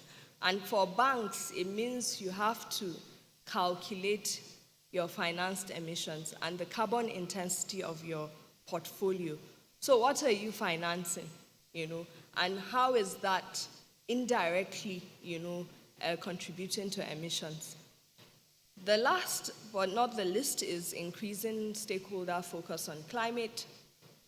I mean, there is, consumer awareness. Employees, want to work with green companies, there's activism and so on. So this is actually leading to a lot of anxiety, and, company valuation is largely intangible. So brand equity matters a lot, and so on.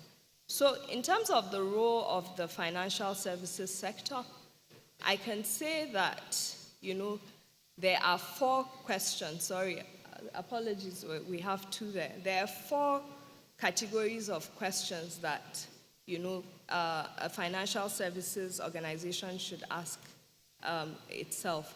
The first is, what impact will climate change have on the business? And you're looking at this from the risks and opportunities.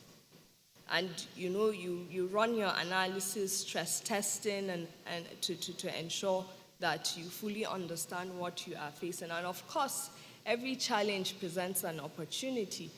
And leaders, try to make this a way of value creation, a way of pushing out new products, accessing new markets, and so on, cost savings as well. So the second is, that value creation, which I just touched on now. And the third is, what impact does the business have on climate, and how will that change? So do you understand your carbon footprint? Do you even try to reduce? I mean, banks are doing so well. We're embracing solar and all that. And we're seeing the rise of diesel, the energy crisis and all.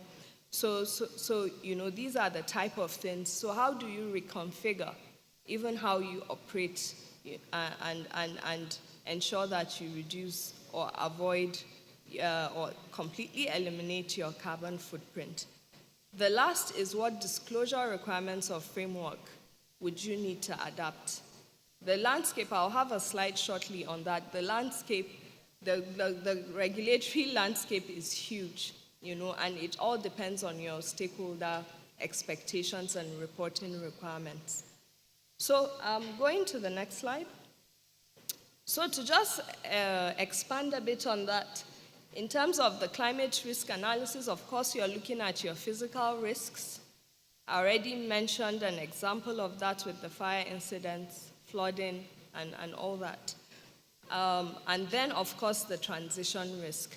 So this year, when we were doing sustainability reports for our clients, we normally scan to see on a global scale what people are reporting, and reporting on how companies are managing transition risks, we saw it very common. And of course, we recommended it because we can see how disruptive it is being and how it's getting more complicated with the whole energy crisis.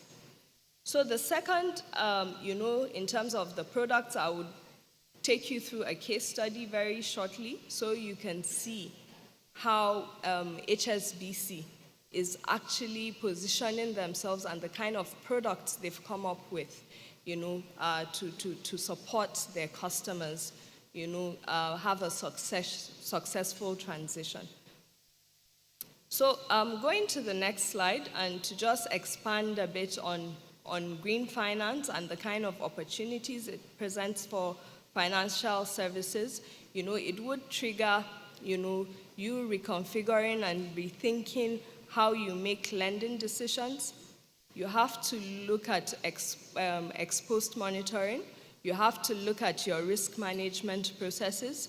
And of course, you're also looking at how you can leverage responsible investing to channel funding, to low carbon technologies, projects, industries, and businesses.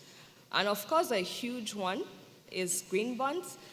It's great that Access Bank was the leader in this, and they had the first issuance for a private sector, so a bank did that. And, the potential is huge. You can get cheaper finance because the investors are also looking beyond financial returns. And you can see there's about 1.9 trillion worth of green bonds issuance globally. And this is from CBI. CBI is a taxonomy that typically the green bonds are issued to conform to. And you can see a lot of it at least, conform to the definition of what green means based on the Climate Bonds Initiative. And to go to the case study for you to see practical examples of the kind of products. I mean, it's a global context, so it's up to banks to localize it and come up with products that speak to our peculiar environment. For HSBC, they are a founding member of the Net Zero Banking Alliance and the Glasgow Financial Alliance for Net Zero, and they've committed, to worldwide to align their lending and investment portfolios with net zero. They have a special resolution on climate change, and in Europe they want to phase out financing. This is arguable given what is happening in view of the war, in Ukraine.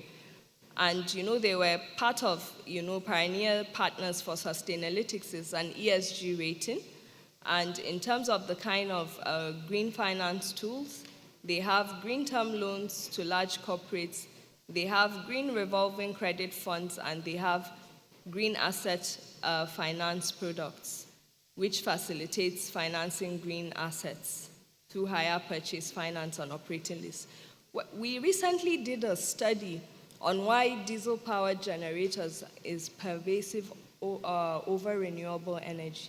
A key thing that featured is the high cost outlay for transition. In more advanced markets, we're seeing innovation around financing this green assets and helping clients through the transition. And just to show you how HSBC has put up these offerings, and to just go through what it is on their website. If we can go to the next slide, you can see that they're positioning themselves as supporting their customers through the transition. Next slide, please. Yes, thank you.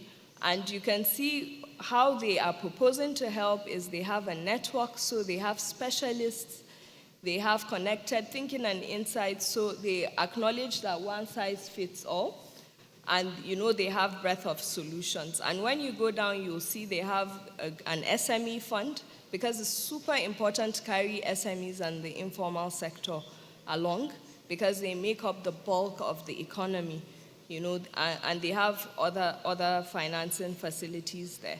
So I'll just go straight to what is next for climate action, given that I don't have so much time.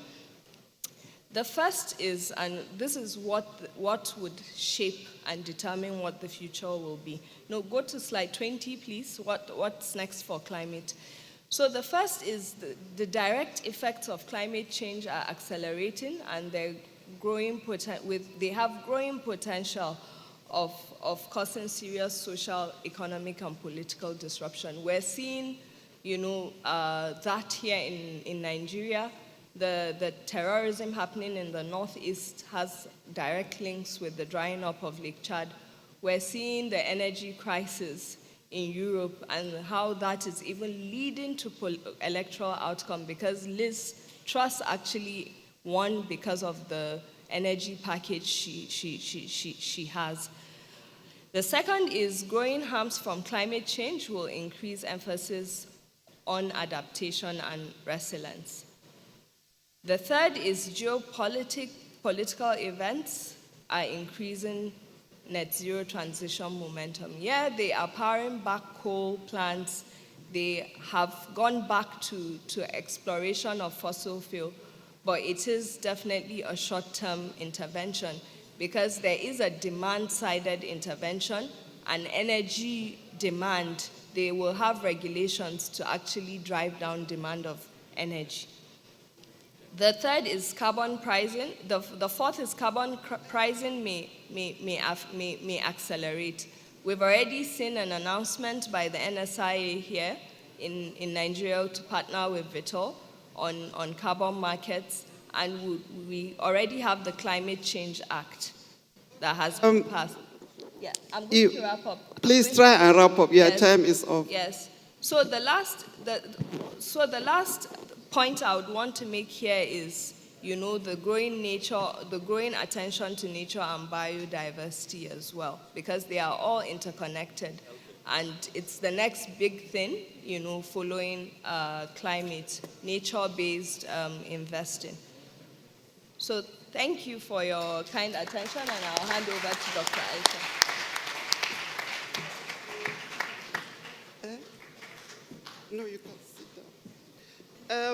Thank you very much. And I know we are the ones keeping you away from your lunch, but you can do better than that. Please, can we give Rukaya a resounding round of applause? So I'm going to go to the next, which is the panel discussion. But before that, I just want to give a little bit of why Rukaya is the keynote speaker. You know, somebody will start wondering, auditing firms, consulting firms. Yes, because the big four, that is Deloitte, KPMG, EY, and PwC, Rukaya is the partner, sustainable and climate change from PwC. They've all committed, to Net Zero Financial Service Providers Alliance, which commit them to align all relevant services and products with net zero by the year 2050 or sooner. Once again, a round of applause for the speaker. Thank you. So to discuss her paper and then other questions that we have 3 panelists. I think one is joining virtually. Is that Secretariat? Okay. So we have Mr. Sean Melbourne, the head of climate change and energy, West Africa of the British High Commission. You are welcome, sir. We have Dr. Jibril Adejo, the Chief Executive Officer of SME Funds Capital. You are welcome, sir. And we have joining us virtually Dr. Eugene Utwa, the CEO of Natural Eco Capital. So I'm going to give you a round of questions, and this will be 10 minutes for each. But the first question, I think you'll answer maybe in 4 to 3 minutes. Then the second one, 3 minutes. The third one, 3 minutes. And then use 1 minute just to give a closing thought on what we are discussing today. So my first question goes to Sean Melbourne. The Nigerian Climate Change Act, you are aware that Mr. President signed the Climate Change Bill into Act in 2021, just after committing Nigeria to net zero emission by the year 2020 at COP26 in Glasgow. The Climate Change Act is based on UK's 2008 Climate Change Act, which established regular carbon budgets and set up one of the world's first climate change committees, which advises successive governments on what emission targets to set and how to meet them. Considering the UK government has been pioneering Climate Change Act since 2008, what learning points can Nigeria use to achieve the legally binding emission targets necessary for reduction in greenhouse gas emissions? Thank you.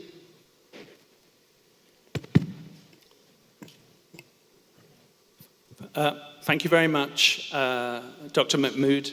It's a pleasure to be here. Before I talk about the Climate Change Act, if it wasn't completely obvious, the presentation you just heard is easily the most important one you'll hear over the 2-day conference. It's about your future, your children's future, and your grandchildren's future, and the banking and financial sector have a really, really important role to play in getting to net zero. There's no doubt that Nigeria put its best foot forward at COP26 and is doing its bit to galvanize climate action and demonstrate real ambition to tackle climate change. The publication of its nationally determined contribution just prior to COP26, the showcasing of its energy transition plan, and the net zero commitment made by President Buhari at COP26 in Glasgow, I think demonstrated political will and commitment. But even more significant to those achievements, following COP26, the President signed into law the Climate Change Act, as you've just heard. This was a truly landmark moment, providing real substance to the other commitments made. At the time, it was only the second such law in sub-Saharan Africa, but other countries are now catching up. The Act is important because it provides the overarching framework to strengthen climate action in Nigeria that had previously been lacking. And it's designed to mainstream climate and environmental considerations into national policy making and should help underpin Nigeria's ambitious revised NDC and the 2060 commitment which was made at COP. And examples from around the world demonstrate that well-crafted legislation and regulation can effectively lower emissions, help to build resilient communities, and help combat climate change. Secondary important benefits include cleaner air and water. And the global shift to a low-carbon economy is already transforming many sectors, including power, transport, construction, and agriculture. As the biggest economy by far in Africa, and its most populous, the low-carbon market opportunities in Nigeria are significant. Nigeria's economy is expected to undergo massive change over the next 2 decades. Now, Nigeria's Climate Change Act was modelled, to a degree, as Dr. Mahmood said, on the UK's own climate legislation from 2008.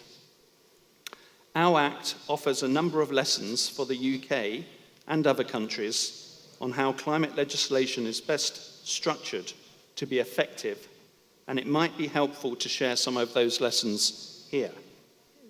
First, the political debate on climate change improved. The Act created a routine of target setting, parliamentary scrutiny, and reporting. Through the reports of the Independent Committee of Climate Change, it has established an agreed empirical evidence base. Second, while commitments to particular climate change policies have waxed and waned over 10 years of political and economic turbulence, the adoption of the Act helped to preserve the political consensus on the need for climate action and the UK's long-term ambition. And third, and perhaps most significant for Nigeria, the Act sent an important signal to investors. Over the last 10 years, for example, the UK power sector has changed radically, and that transformation is ongoing. The Act was a major driver of this transformation, which has helped the UK to meet its carbon budgets and decouple greenhouse gas emissions from GDP. Good legislation and regulation brings investment, brings jobs. It brings increased exports and supply chain dynamics, new technologies, and business practices to countries. While the benefits of foreign direct investment are well recognized, they do not flow without conducive policy, legal, and institutional environment. In a global landscape increasingly impacted by climate change, investors will be looking for locations where the right actions are being taken that protects their environment and their capital with it. Since the introduction of the UK Climate Change Act, we have also learned several things. Two of the most pertinent to the UK, and possibly Nigeria, are that for many years, government buy-in was uneven across departments. The Act was expected to put climate change on the agenda across ministries and to enable policy making in line with long-term climate objectives. The Act has undoubtedly informed policy debates on airports, renewable energy, flooding, amongst others. but a stronger cross-government approach would have reaped even more benefits. I hope that Nigeria's National Council on Climate Change can do this more quickly than the UK managed to achieve. Okay. Finally, okay. 1 minute, 30 seconds. Finally, a good framework law, which Nigeria's Climate Change Act is, does not guarantee automatic policy delivery. Climate action requires strong leadership.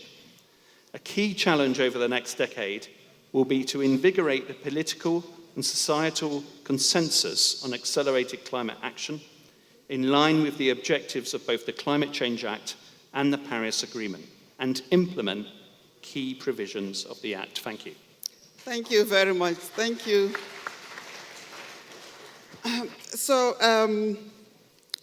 Dr. Jibril, we've been hearing that private capital is essential to scale up climate finance in the light of restricted public resources. The private sector currently represents close to 75% of global climate finance flows. What new developments in the international markets can the financial sector leverage on to channel and mobilize climate finance locally? You have 5 to 6 minutes, please, to interject on this.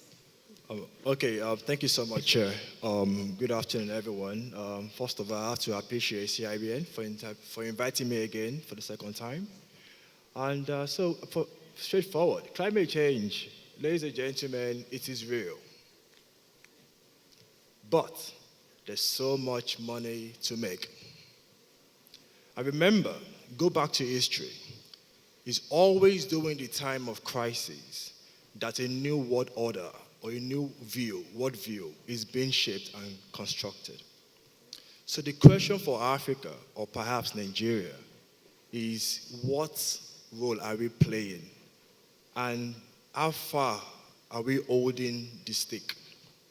Because if care is not taken, we'll end up holding the little tail behind of the stick. I spent the last 18 months mastering and studying the politics of global climate finance.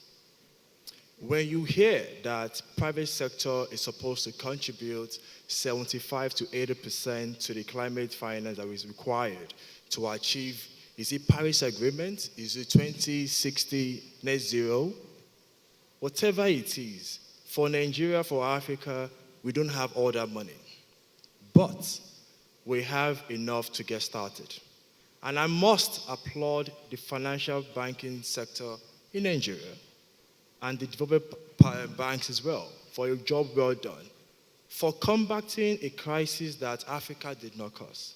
Africa contributes just a little bit over 3% to the global climate carbon emissions. But we are the ones that is also suffering the most when it comes to the devastating effect of climate change. We're also the one paying the most for the technology to reduce CO2 emission. That is actually the key message for me today. And that's why I didn't go to Ethiopia for another climate conference. Ladies and gentlemen, Africa is being shortchanged. I am an ex-banker for 12 years. I am an investor in climate change for 4 years. I also operate a business into clean tech for 4 years.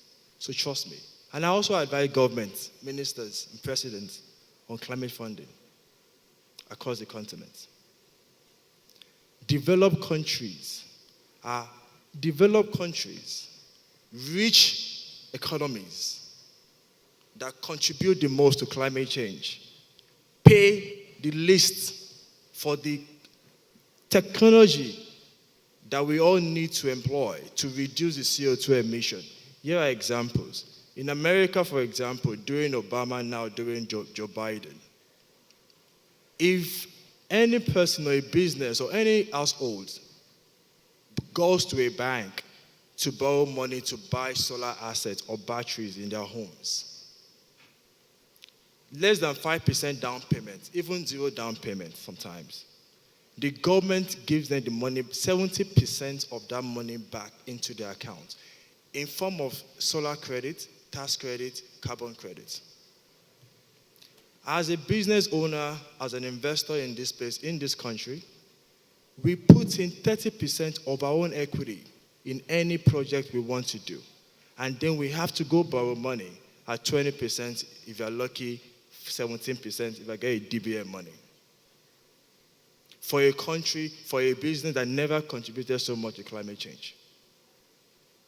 And guess what? We also need to use 80% of the naira we've raised to buy the dollars we don't have. Dr. Jibrin, you should be rounding up. Oh, really? Oh. Ladies and gentlemen, let me tell you something. Let me tell you something.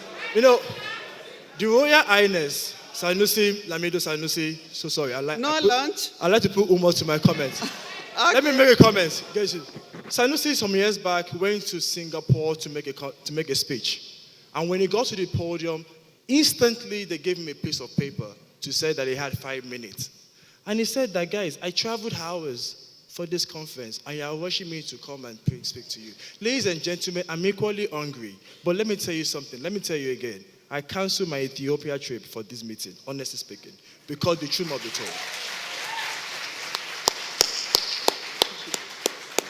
So, we borrow 70% of the money we need at 20%. Okay?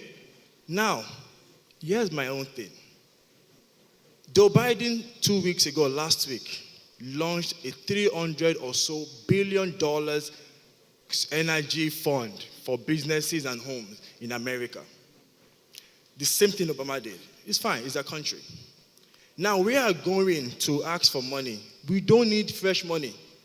What we need is the ability to use 50 cents when you change to dollars to acquire or import an asset of $1. Maximum. They have the money to apply the subsidy from source. Because guess what? We still need to import this technology from them, right?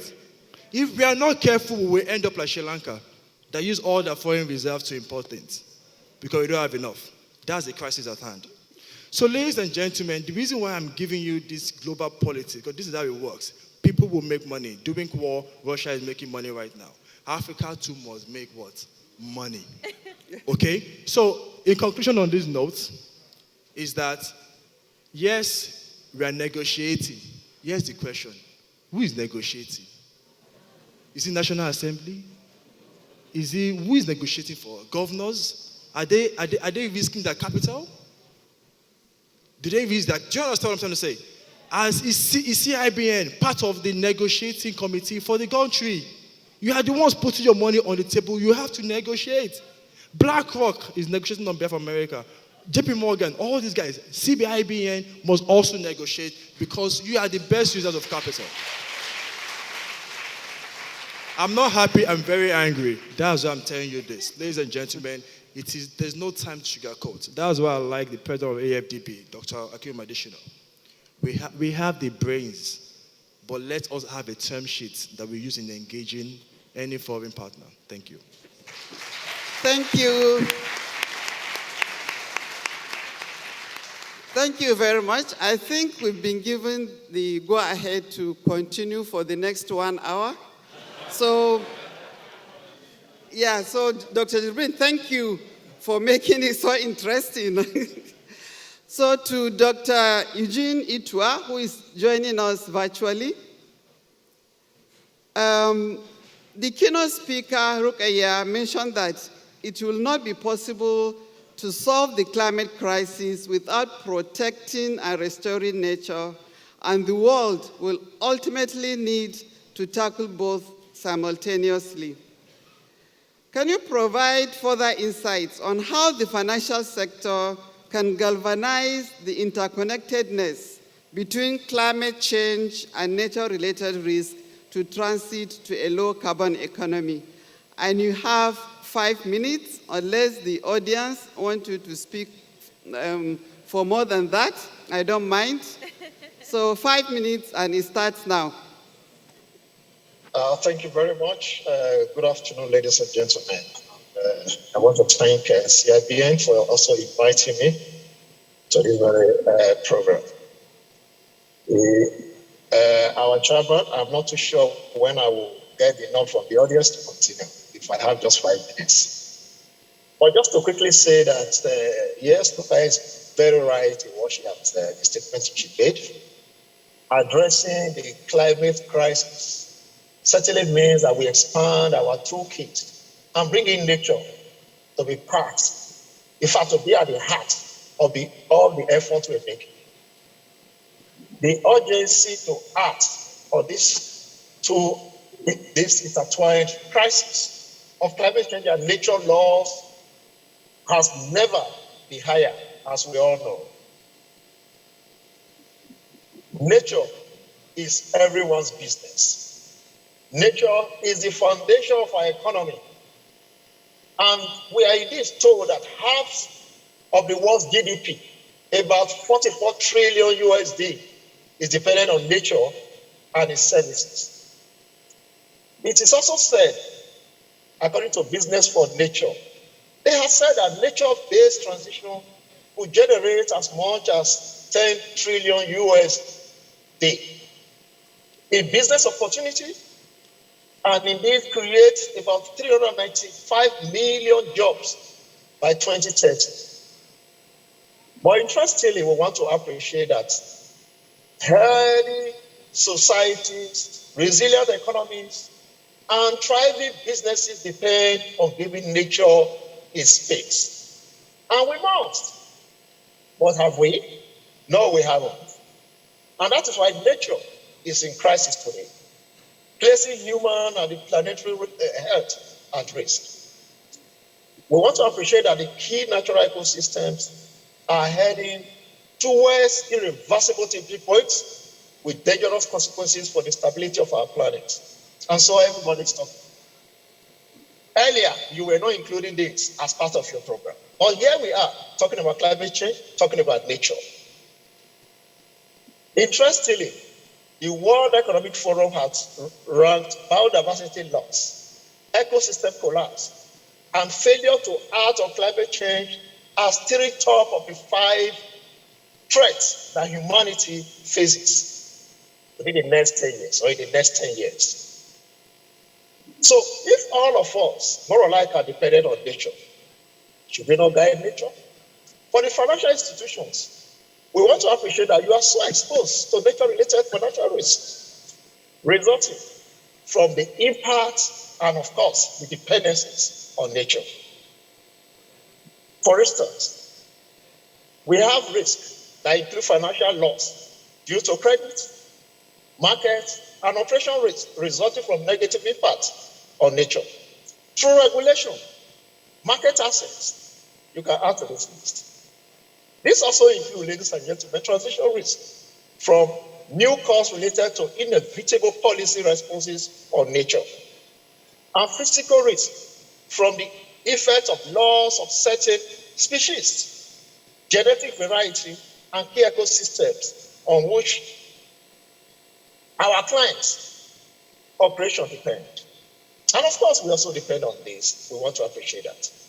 But interestingly, just to let you know that we are in a vicious cycle. Climate change shows that the planet is no longer healthy, the planet is sick. Biodiversity loss causes further climate change, and further climate change causes biodiversity loss.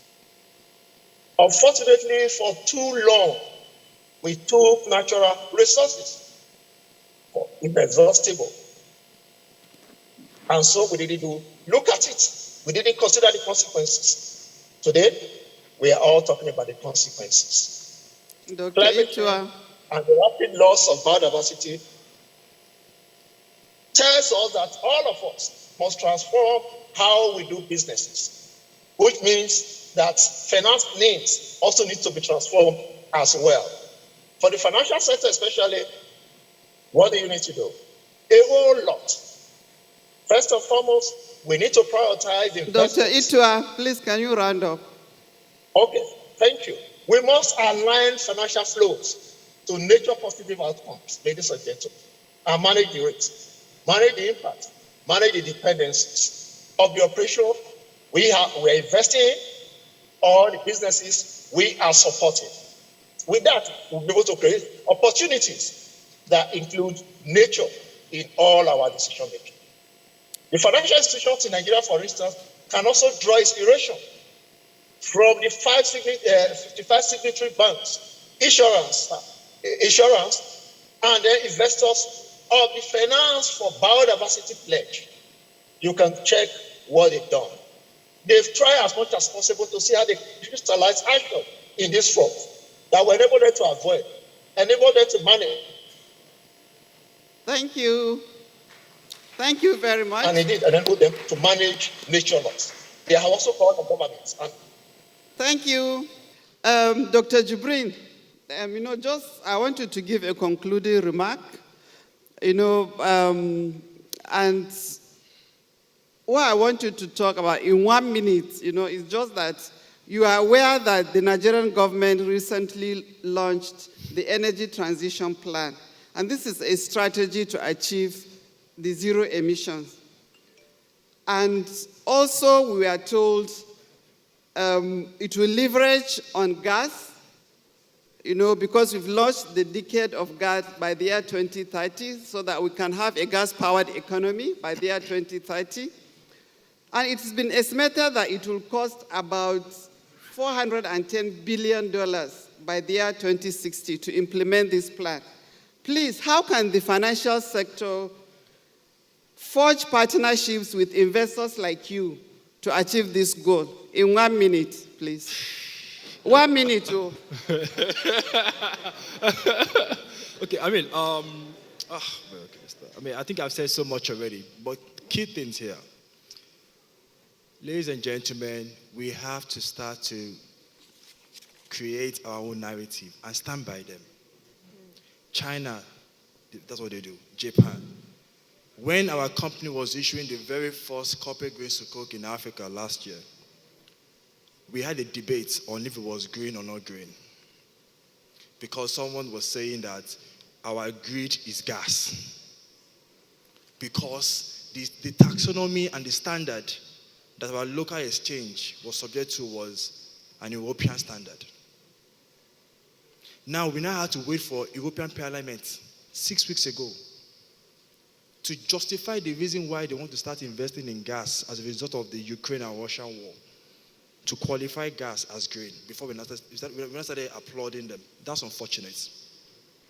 We say we're a gas nation, stand by it. It's clean. Who really cares? Let me tell you, the more I talk, the more I tell you more things, and there's no time for it. The little one that we are collecting from, I know the market very well.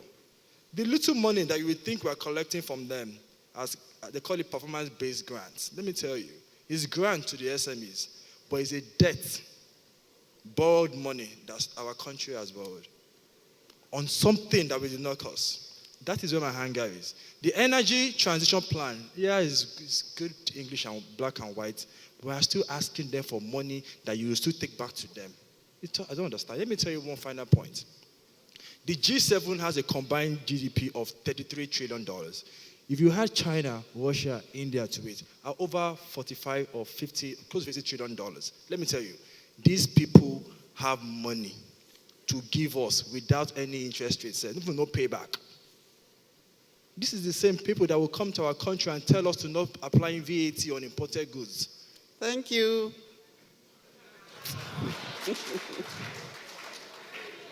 No problem. One day we'll have more time to talk. But ladies and gentlemen, everything you hear, always check and verify. Thank you. Thank you. Dr. Eugene Itwa, are you there? Yes. Okay. In 1 minute, please, 1 minute. There are relevant management tools, that are available to unlock opportunities for climate action.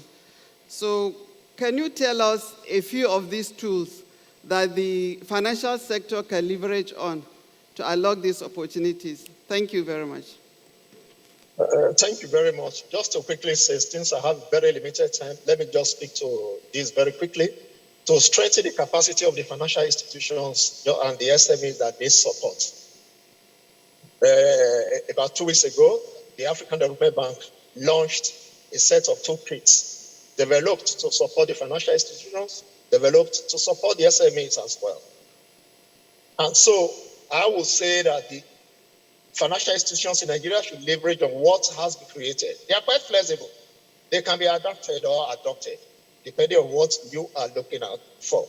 These instruments or toolkits were building on the work of African Financial Alliance on Climate Change, AFAD.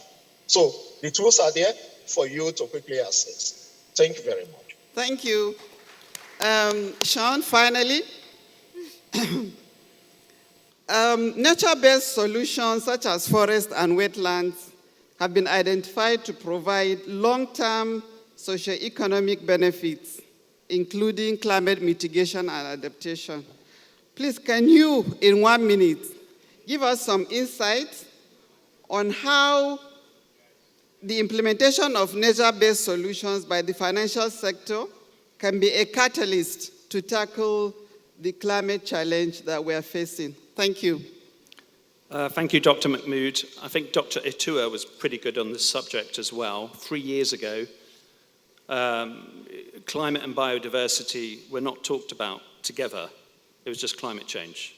And now biodiversity is mainstream because we know that halting biodiversity loss is absolutely vital if we're going to eradicate poverty, protect food security, and mitigate against climate change. In terms of what Africa could be doing, I'd like to go back to what Jibril said, and that's about creating your own narrative. I think that's so important. At Africa Climate Week in Gabon, which I was lucky enough to go to, there was a common narrative.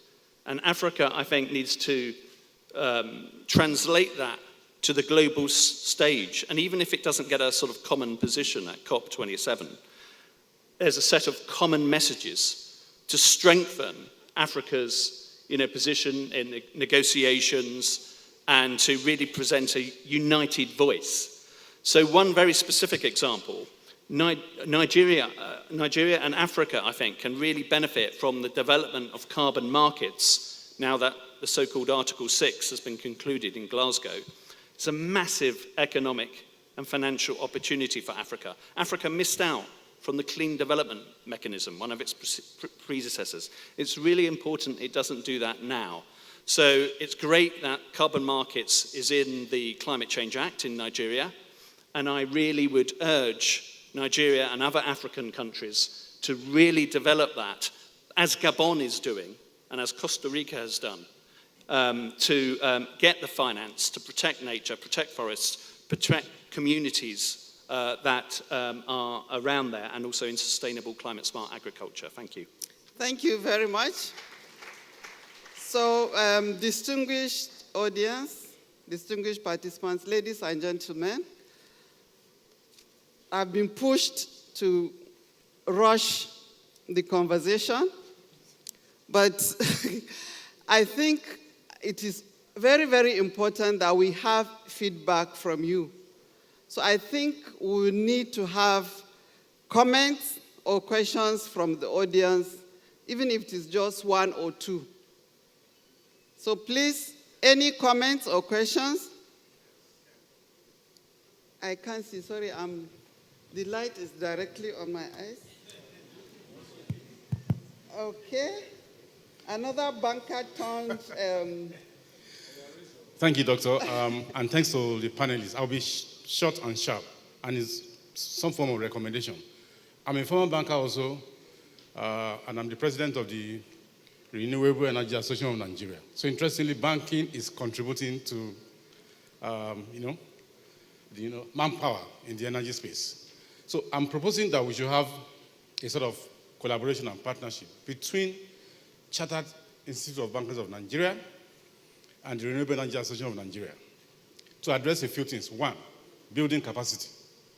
Number 1, bankers need to know that you can make a lot of money financing renewables. I mean, I left banking to get into this space to also make money. And I can guarantee you I am making money, just like my friend, Dr. Jibril. Number 2, we need to do advocacy. So it's in the interest of the banking industry to get into the advocacy space. For example, there are incentives that we can benefit from that can reduce that cost that Adeojo has mentioned.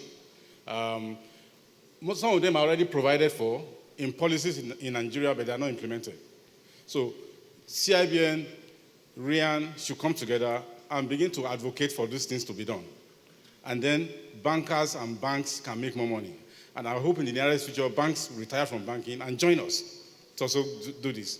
The third one is also in terms of advocacy for international climate funding opportunities. The developed countries, by the agreement, are expected to contribute a minimum of $100 billion every year to this industry, but they are not doing that, right?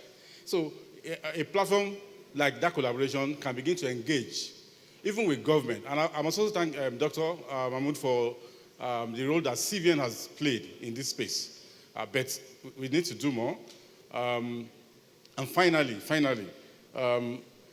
might not make any sense to so many people. Are you aware that the funding that we need in the sector is in your pocket and my pocket? $16 billion every year to buy fuel for your generator. And banks, some very smart bankers now have converted that to business model. Financing solar, for example, allowing you to pay over time or just pay for the use of energy. And then you are making money. So it doesn't make any sense that we are looking at climate change issues and then we are still paying 6 trillion naira every year as subsidy on petrol. Doesn't make any sense. Can that be converted and then open up the market for more businesses, for banks, and you and I, Dr. Edojo? And on that note, I'll just stop here. Thank you. Thank you very much for that comment. And the request to partner with CIBN for capacity building. Any other interjection, please, from the audience? Okay. In the absence of that, I'll just conclude by giving a very short concluding remark. You've come, you've seen, you've conquered. So there is increasing investor, customer, stakeholder, and regulator pressure on the financial sector to act proactively, to steer capital, and show progress in reducing the carbon intensity of their portfolio. According to Oliver Weimer, this is an opportunity for the industry to play a leading role in one of the defining issues of our time. Ladies and gentlemen, Central Bank of Nigeria as a regulator has enhanced the supervisory expectations for climate preparedness. Climate-focused risk management standards are being developed. And as a result, as I said earlier, we are reviewing the existing framework to incorporate climate-related risks. But CBN has also joined the NGFS, which is a coalition of 116 central banks and supervisors working on climate and green finance issues to provide capacity building, share lessons and experiences on this important issue. We are also a member of the Task Force on Nature-Related Disclosure, which also has about 400 members, to make sure we align climate risks with nature-related risks, as earlier mentioned. Distinguished participants, ladies and gentlemen, finally, there is something that I think is important we need to talk in this big meeting, and this is the COP27. We've not been able to discuss the outcome of COP26, which was hosted by the UK government because of the time. But COP27 is an African COP, and it is an opportunity for African leaders to amplify their voices, to make sure that we get the commitment that has been made by the developed economies, to finance our transition to a low-carbon economy. Thank you very much, and God bless. Well said. Thank you very much. Ladies and gentlemen, a round of applause for our guests, our speakers. They made time out of their busy schedule to be a part of this conference. Thank you so much. We appreciate you. And we'd ask the office holders to please join for photographs, after which their plaques will be presented to them as a token of appreciation from the CIBN. Thank you very much.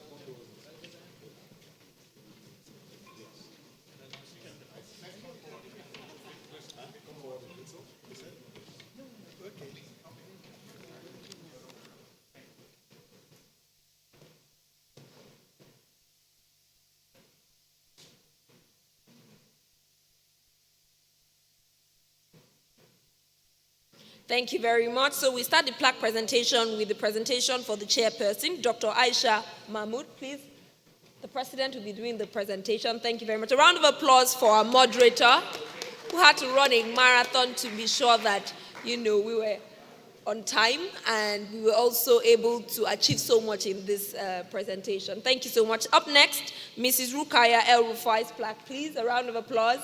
Thank you very much to our speaker.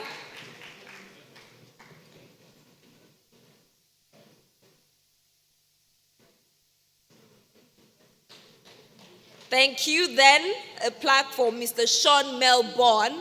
Thank you very much for coming, sir. Thank you.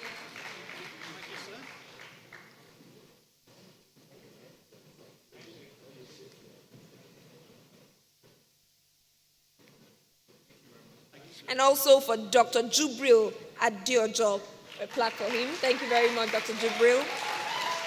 Thank you for making time out of your busy schedule, for canceling that trip to be sure that you were here. Thank you so much. We'd also like to acknowledge and thank our virtual speaker, Dr. Eugene Itwa. His plaque will be conveyed to him. A round of applause for them as they make their way. Thank you very much. Ladies and gentlemen, I've just been informed that it's time to break for lunch. Now, we'll break for lunch. I see so much joy, as I mentioned, that I'm also very excited.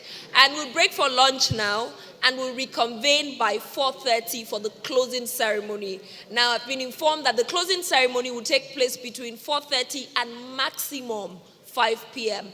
30 minutes max, and we are done. Networking continues. So, ladies and gentlemen, please let's break for lunch now.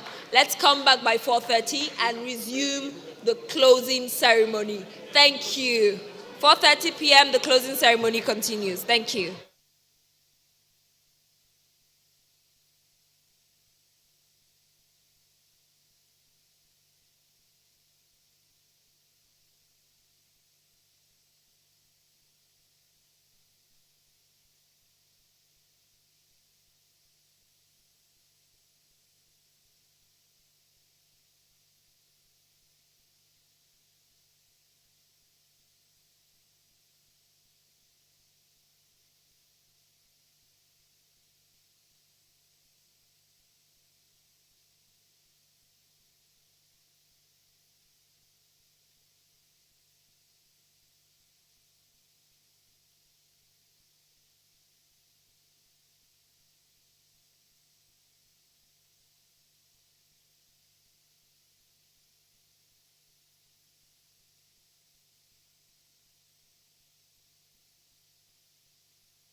after.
Recording in progress.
Ladies and gentlemen, welcome back from lunch.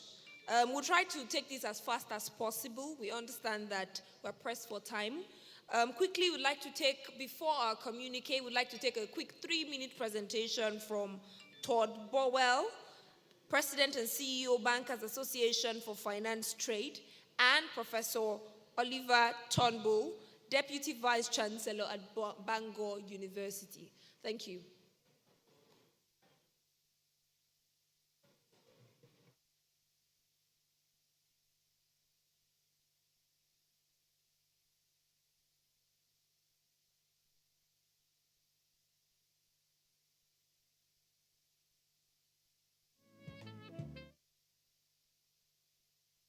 A few words to you, and an honor to be associated with this exciting conference.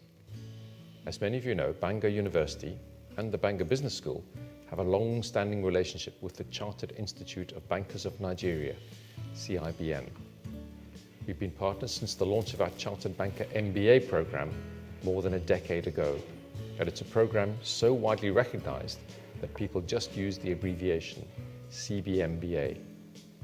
It's also good to see the unique elements of the relationship. As well as supporting Bangor Business School in Nigeria, they also enhance and supplement the CBMBA program, offering your own additional accreditation, ACIB, the Association of Chartered Institute of Bankers in Nigeria. Just to give you a feeling of how well connected we are, last week I met the CIBN delegates here in Bangor. We had some really productive meetings and held a signing ceremony for our agreement, a ceremony held in this very room where I'm standing now, and in fact, I have the picture to prove it. It was a really lovely visit and further evidence of our well-established relationship. As for your conference, the theme is really fitting, especially as the Nigerian banking community continues to grow in strength and indeed importance. In these uncertain and volatile times, it's great to see that CIBN leading on such an important topic. We wish you all well, and we're looking forward to meeting you again, either in Nigeria or indeed in North Wales.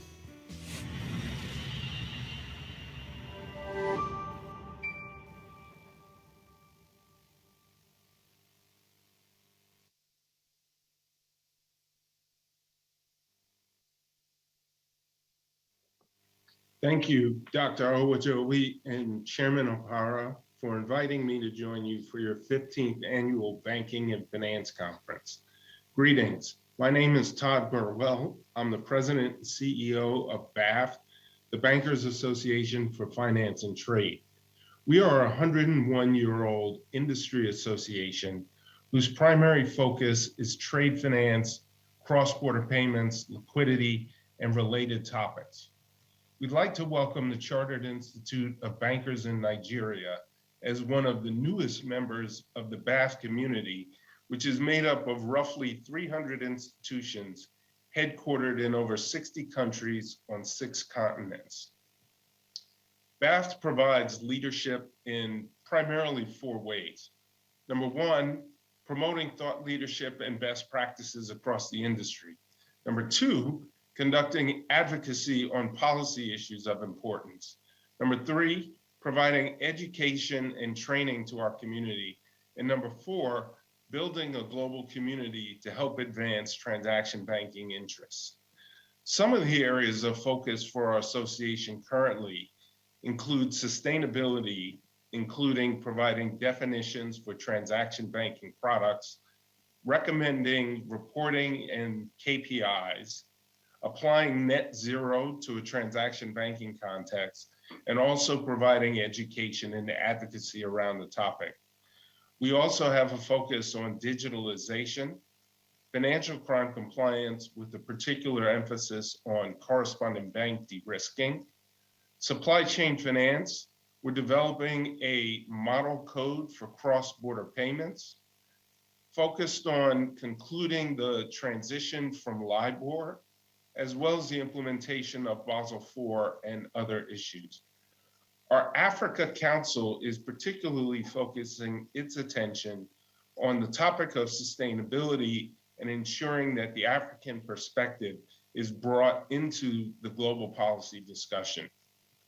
They're also very much focused on digitalization and how that works for companies and financial institutions in sub-Saharan Africa. And of course, the implementation of Basel, financial crime related issues, and correspondent bank de-risking. We also have a variety of training and education certificate programs, which our members are welcome to take advantage of. Some of the topics there include an introduction to transaction banking, transaction risk for trade finance, our respondents playbook, cash management, and we're currently developing a certificate program for foreign exchange. All BAFT members are also eligible to participate in our Future Leaders program, which is designed to identify and help develop the next generation of leaders within our industry. We've now graduated more than 220 alumni from this program, which we're very proud of. We also have a relationship with the University of Washington and their Global Bankers program, which is geared towards executive education and senior leadership. And they have agreed to provide special tuition discounts for BAFT members who are new to their program. We welcome Nigerian banks to become a part of the BAFT community and contribute and share in these work streams, or take advantage of some of the white papers and other member benefits that we offer. Now, for your conference, Repositioning Financial Services for an Evolving Global Context, there are a lot of parallels to BAFT and the initiatives that I've referenced earlier. In fact, just last week, we had a forum where we concluded a program that focused on disruption and the future of banking and money within our industry. We look forward to a fruitful collaboration with the CIBN. We hope to engage with you and see many of you in person, and we wish you the very best.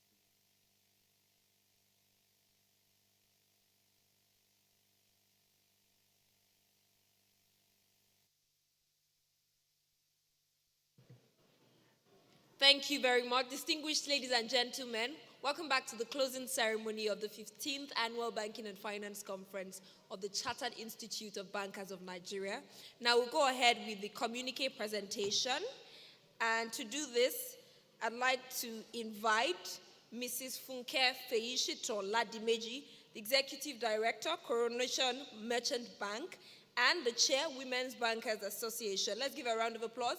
She would also be joined by Mrs. Ijoma Ozulumba, the Executive Director, Development Bank of Nigeria. They'll be doing the communique presentation together. Thank you.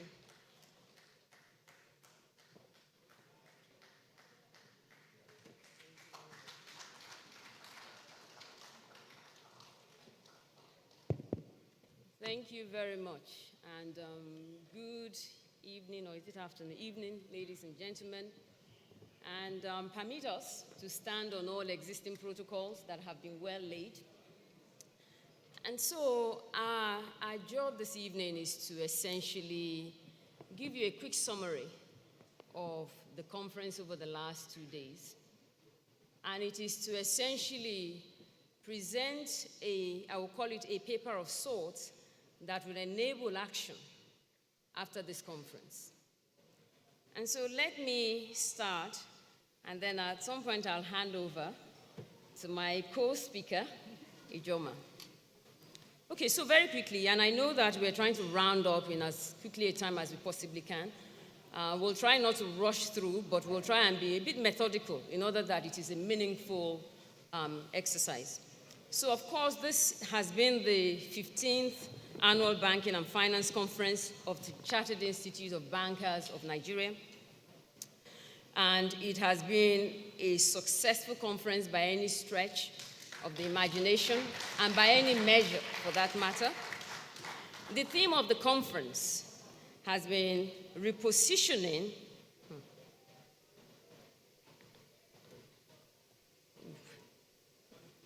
the iPad is locked. Thank you very much.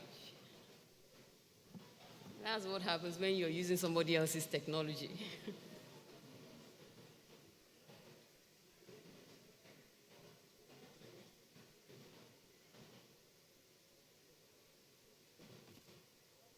Thank you. Right. So the theme of this conference has been repositioning the financial services industry for an evolving global context.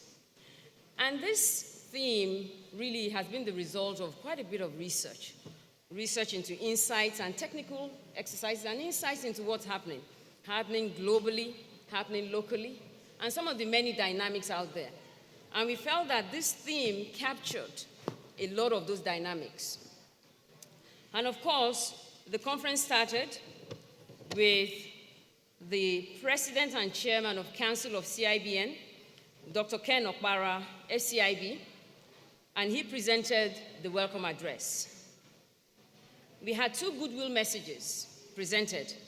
The first was by the Honorable Speaker of the House of Representatives, Honorable Femi Gbajabiamila, who was represented by the Chairman, House Committee on Banking, Honorable Victor Unwopolo. And the second welcome address or goodwill message was by Mr. Babajide Sanwo-Olu, the Governor of Lagos State, who was ably represented by the Honorable Commissioner for Finance of Lagos State, Dr. Rabi Olowu, FCIB. Now, the conference was formally declared open by the Honorable Minister of Finance and Budget, Finance, Budget and Planning, and National Planning of the Federal Republic of Nigeria, Mrs. Zainab Ahmed, who represented the President of the Federal Republic of Nigeria, His Excellency, President Muhammadu Buhari, GCFR. And of course, our keynote address, which was presented by the Chairman, Union Bank of Nigeria, Mr. Farouk Gumel. And then, of course, we had the Chairman of the Conference Consultative Committee and the Managing Director of Sterling Bank PLC, Mr. Abubakar Suleiman, who delivered the vote of thanks. So those were the early stages of the conference. Let's now go into some of the other aspects of the meat of this conference. There were 5 business sessions and 4 plenary sessions. The 5 business sessions had the following titles. The first is Banking in Africa, the role of Africa and PAPS. The second is Nigeria's economy in the last 5 years, the lessons learned, and the choices to make in the next 5 years. The third business session focused on workforce globalization, the opportunities and the threats, which is we had that today, as well as the earlier one. The earlier session was today as well. We then also had today the session on banking and fintech, the nexus and the opportunities. And the final business session, which happened today as well, was on climate change, and the title was The Role of Financial Services Sector in Climate Change. Our 4 plenary sessions, all of which happened yesterday, were titled as follows. The first is Sustainable Financing. What are the opportunities, the challenges, and the solutions for the energy sector? The second plenary session focused on food security and unlocking Nigeria's potential to feed Africa. And then we had the plenary session on creative economy and how we scale that economy for jobs. And finally, the final plenary session focused on harnessing the untapped opportunities in Nigeria, in the Nigeria healthcare system. So those were the key topics that we focused on throughout this conference. And we have a few highlights and resolutions from these business sessions and the plenary sessions. I'll go through a few of them, and then my co-speaker will do the others. Right, okay, no problem. So, in terms of the highlights and resolutions, let's start going through them. There are a few of them, and I'm not surprised because and I think you would all agree with me that the conference has been rich in quality, right? It was qualitative, I call it qualitative thought leadership. The speakers are the best of the best amongst us. And I'll be honest, I was very proud of the list of speakers that we had, the faculty, we call them.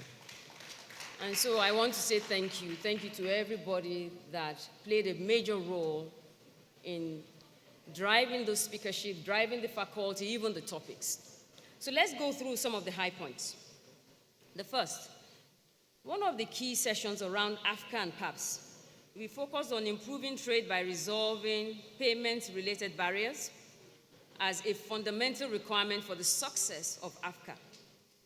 And this has been highlighted by PAPS. PAPS indeed provides a model that will support the international payments in local currency.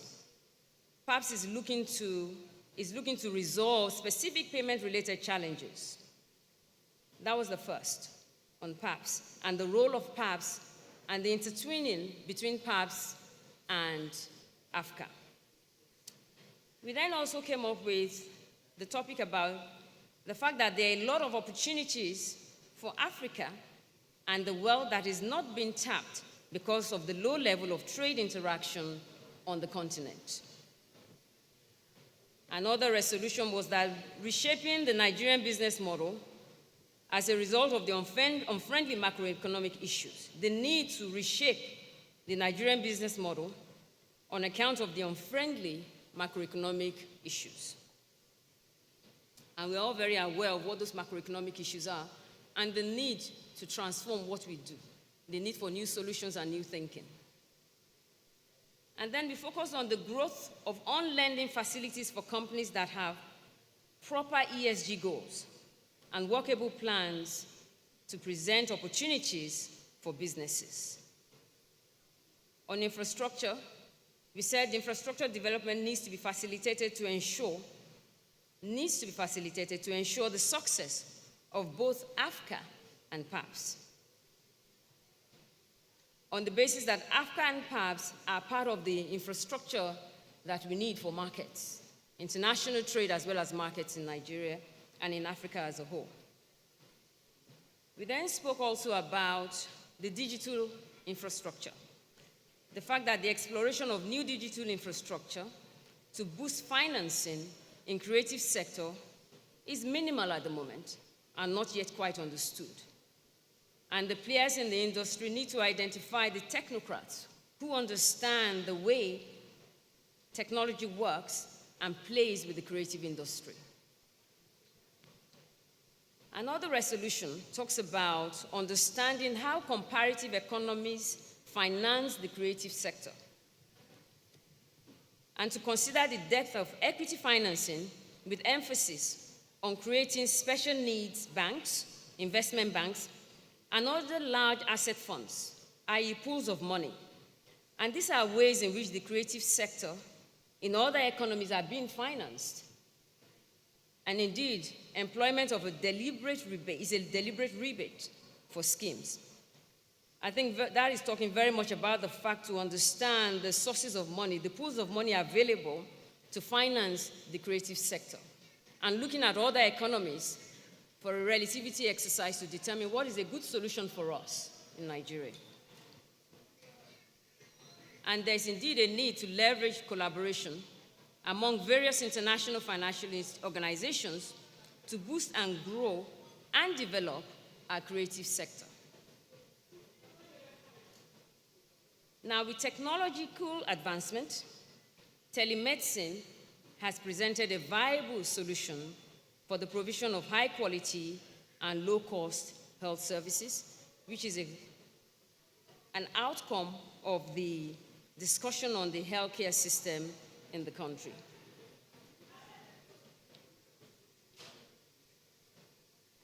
Still on healthcare, one of our key outcomes says with the policy change that has seen social insurance now being made mandatory in Nigeria, there will be a huge expansion in the pool of people who do require health insurance. And indeed, there's a huge expansion in that pool already. And with our population size, we expect that pool to continue to grow.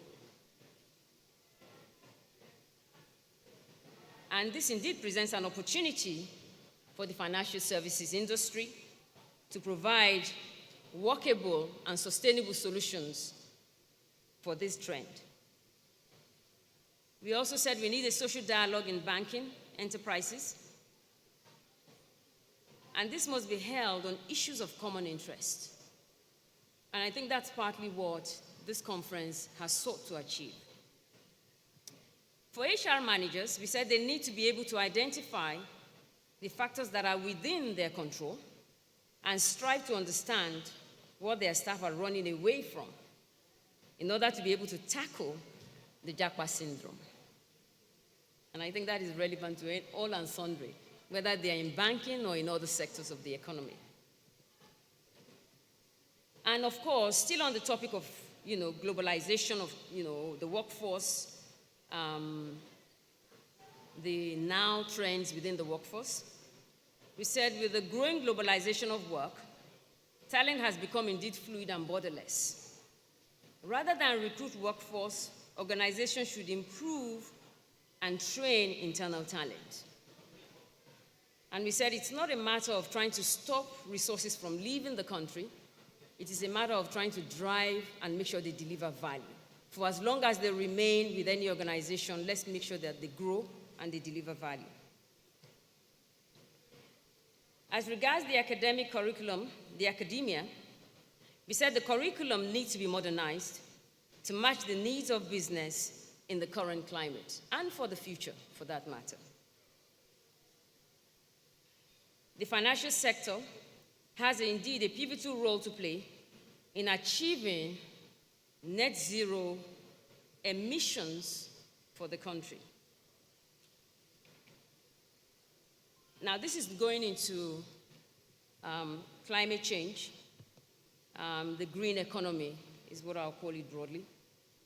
And we said the growth of green finance presents an opportunity for financial institutions to lay more emphasis on green-related assets financing.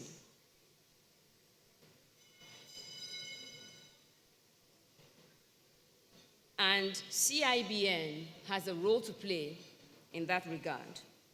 We said CIBN should be involved in negotiating the terms of access to clean technology solutions that are needed to tackle the adverse effects of climate change.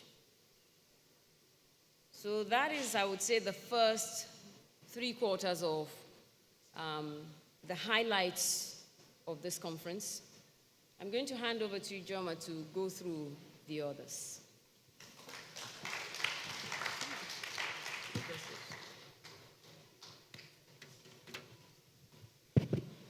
Right. Thank you, Funke.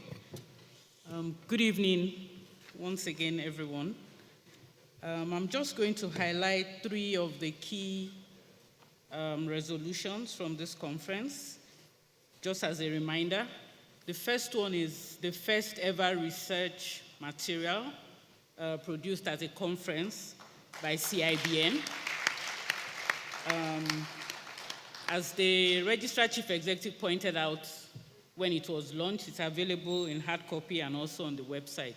But I think more important is that it contains a lot of key points that regulators, policymakers, and even bankers, bank executives, chief executives, and decision makers in the financial services industry can use to ensure that the issue of human capital attrition is addressed. So that's a first for CIBN, and congratulations to the Institute for that. The second monumental event was the signing of the MOU between CIBN and PAPS.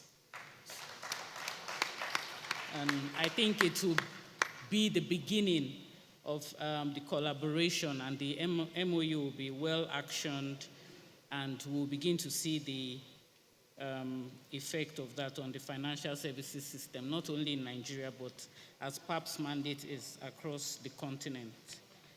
The last one, ladies and gentlemen, prepare for it, is the announcement of a $20 million fund for training and retooling of talent in the financial services industry, but also all other industries across the economy, announced by no other than the chair of the consultative committee for this conference, and the CEO MD of Sterling Bank PLC, Mr. Abubakar Suleiman.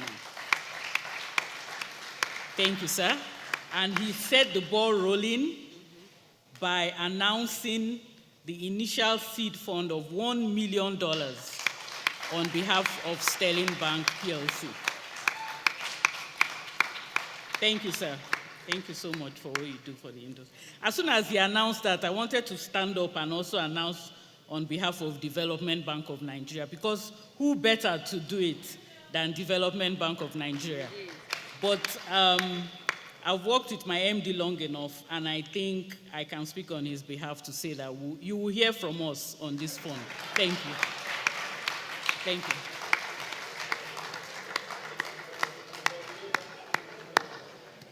Thank you, Joma. I think it's just left for me to just round up. We've been through some of the highlights, and I say some of them. I was saying to the registrar CEO that the amount of content in this conference deserves a revisit, just to really soak in a lot of the information, because indeed a lot was said, a lot was shared. And I want to say thank you to all of those speakers, the faculty, for providing a rich information base for us. I would also want to very quickly say a very big thank you to the different committees that really powered this conference, right? Under the able chairmanship of MDC of Sterling Bank, Mr. Abubakar Suleiman.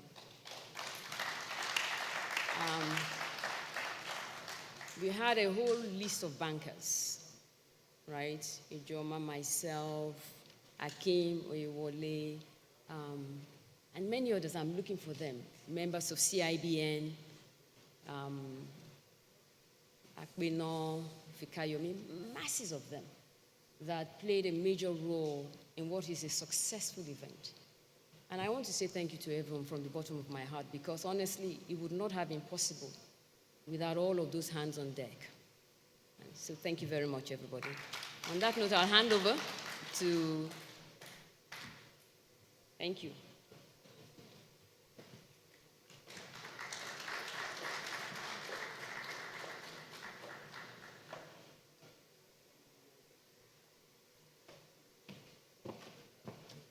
Thank you very much. Ladies and gentlemen, joining in physically or virtually, you would agree with me that indeed it has been a rich conference. Yes, CIBN deserves a round of applause, and everyone who has participated also deserves that round of applause.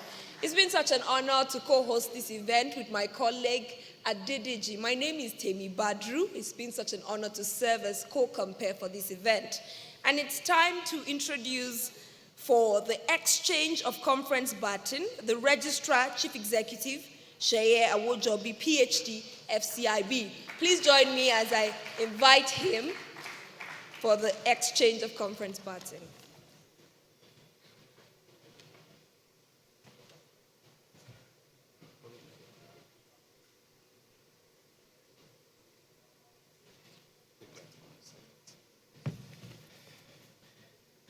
Thank you very much, Temi. I know this is the crescendo, and Ijoma has just discussed with me, because she's the Chief Finance Officer of DBN, and she said she has worked so long with Tony that she will consult.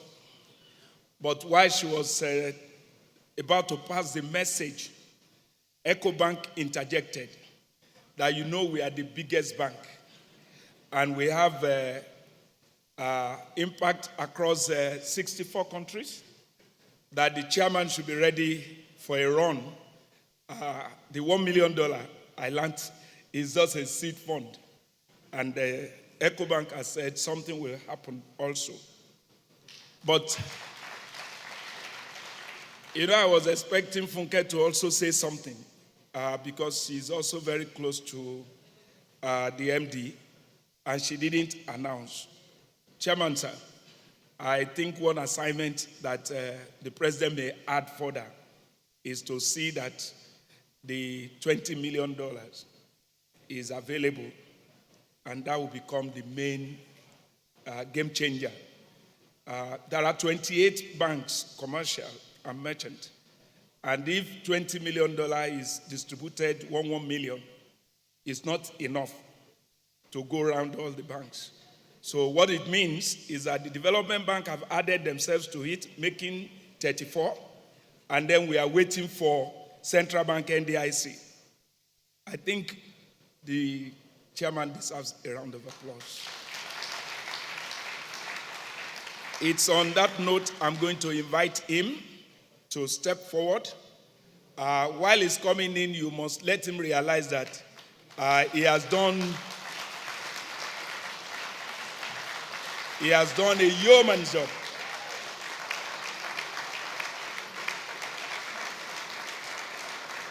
Just be at the center, come on. Just stay at the center. And you know one thing he has done without the president directing him is to say that the reward for hard work is what? You said so, not me. I am going to request the president and chairman of council to please come forward. They say you are not successful until you have a great successor.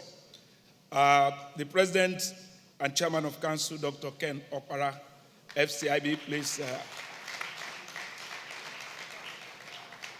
What we're about to do, I recall last year, it was very turbulent. Members of the committee who are here would bear me witness. When we were to say who will take who will receive the baton, the then chairman of last year's conference was very, very concerned. But we told the chairman, we have someone somewhere. He said, who? We listed names, and then asterisk 1 with double star. And he said, you mean it? We said, yes. He said, what about so-so? We said, no, not for now.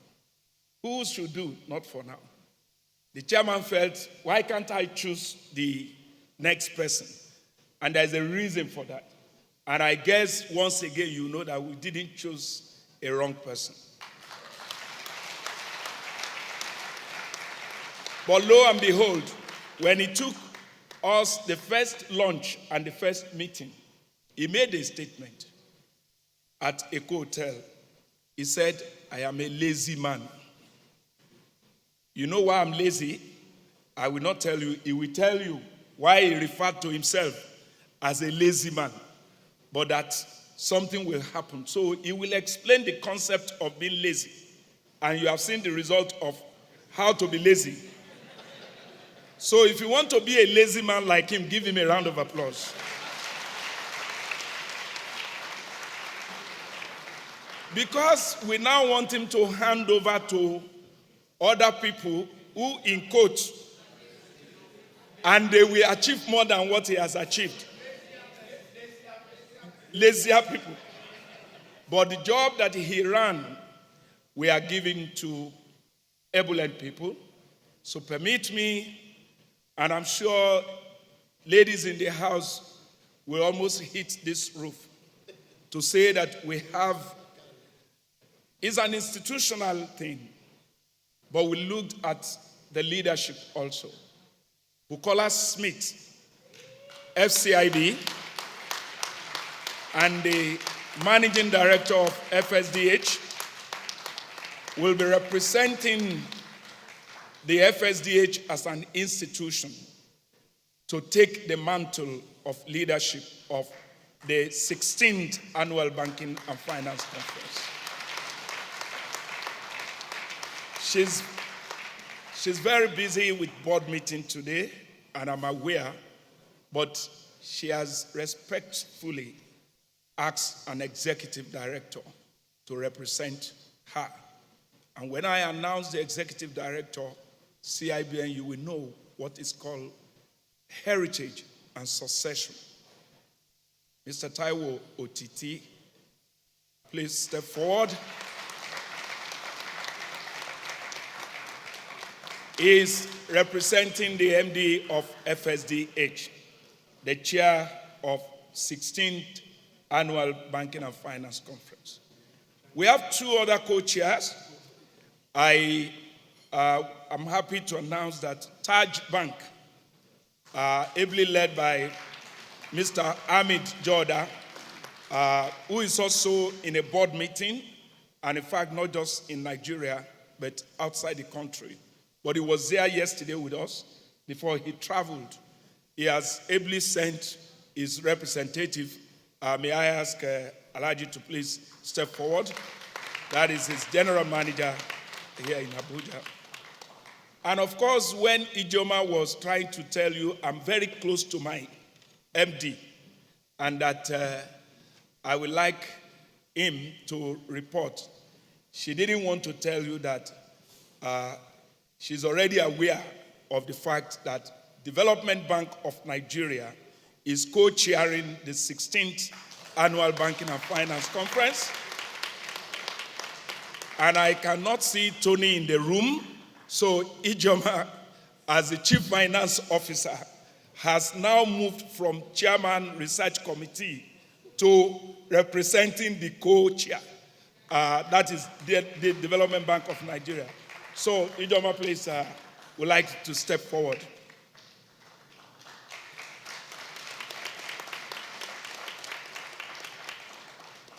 I look forward to having the betting that will be exchanged, the Secretariat place.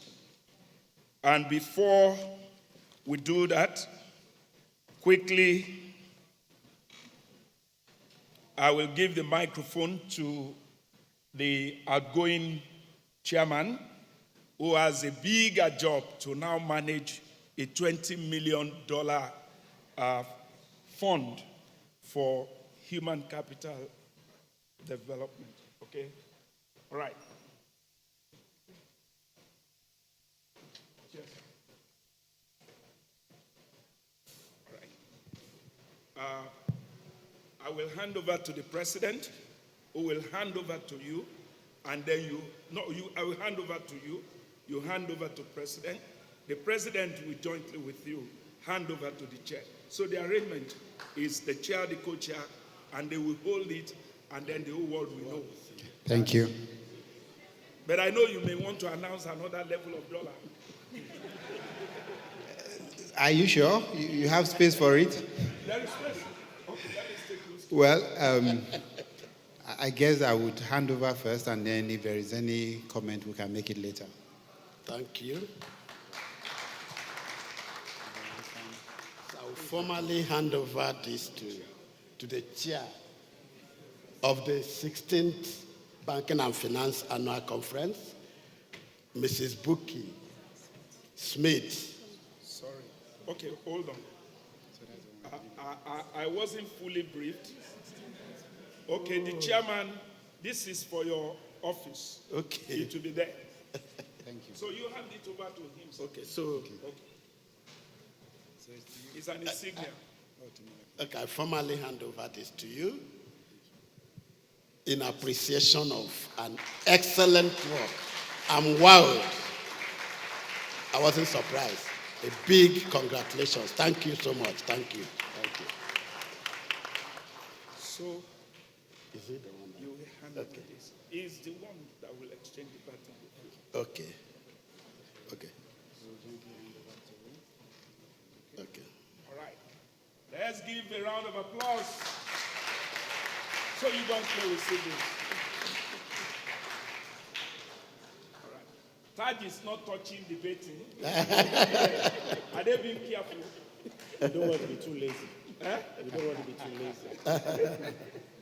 Thank you. Thank you. So you can make your comment. Okay, thank you very much. We've had a very long day, and so No more speeches, I promise, right? But I have one request. I think the real value of a conference like this is not the conversations itself, it's not the communique that we have issued, it is the executions of the decisions that we make here. So I want to plead with the incoming chair and the co-chair that the first 3 to 6 months of your time should be to try and deliver some of the critical commitments that we've made, because I'm no longer in the room to deliver them. But I will be sitting behind you doing everything that is required to make sure that we implement. I ask that of you because if you can ensure that the outcome of this conference is delivered, whoever takes over from you then has the commitment of ensuring that the outcome of your conference will be delivered. So if there are, to my mind, 3 cultures that should emerge in the annual Banking and Finance Conference arising from the 15th, is the first one is we will now have a significant participation of the younger generation in all of our conferences going forward. And if anyone was here on the evening of Monday, they would have seen that this conference actually belongs to the Gen Z. We're just coming to round it up for them. The second request or outcome that I think can come out of this is that our conferences going forward should be backed by research. So a conference is a conversation, but if you haven't done some intellectual work behind it, then it's much more difficult to sell the conversation going forward. This conference ensured that some research was done, and it was on the back of that research that the conversations came out very robust, and it will be much more easier for us to implement. So that would be the second thing that I ask of. The third thing that can come out of this conference is that we recognize that there are amazing Nigerians with the right insight, with the right experience, with the right connection to propose the right solutions for our problems. And when we want to discuss Nigeria's specific problem, let's bring Nigerians to do it. Because nobody can sit anywhere else in the world and know our problem better than we know our problem. Let's recognize that the people that we overlook when we step out to find speakers are actually being sought out or sought after by people all over the world to go and speak elsewhere. Let's use our own resource people more. And finally, let's make the first half of the conference the implementation of the previous conference, and let the second half be the preparation of the new conference. That way, when you're done with your conference, you can rest assured that whoever takes the baton from you will implement it. And there's no way I'm going to round up without saying the CIBN is an institution. I repeat, the CIBN is an institution. The culture of the CIBN is one that we should all emulate. I challenge anyone to find another institute that is holding a conference like this that can line up 7 past presidents, not for the opening event, for every single panel. They are here with us contributing. The CIBN is truly a great institution.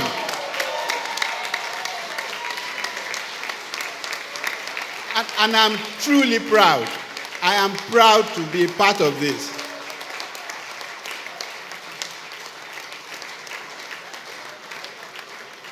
And the job that you have been given will be done by the CIBN. All you have to do is make sure that you are there for them in the morning, in the afternoon, or at night. They will do the work because they are the most competent people to do this job. All you have to do is give them the resources. Thank you very much. Thank you. Thank you. Ladies and gentlemen, let me stand on all protocols. And I'm on behalf of Mrs. Bukola Smith. We have taken this baton And as I said, we would make sure that we're as lazy. We are going to work with all the stakeholders, including the Institute, to ensure that we surpass what we have done today.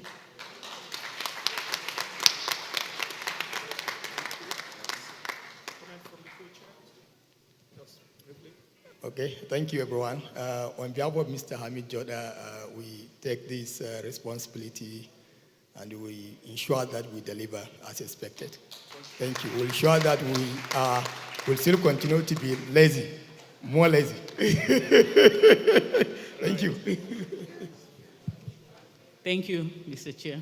On behalf of the MD CEO of Development Bank of Nigeria, Dr. Tony Okpanachi, we commit as well to a successful 16th conference and working together with the chair and other co-chair to deliver. Thank you. We'll release them. Yes. Ladies and gentlemen, let's give the outgone chair and the incoming chairman a very, very, very, very thunderous applause. While we release them to go back to their seats, I'd like to request the president to make his closing remarks in between 2 to 5 minutes.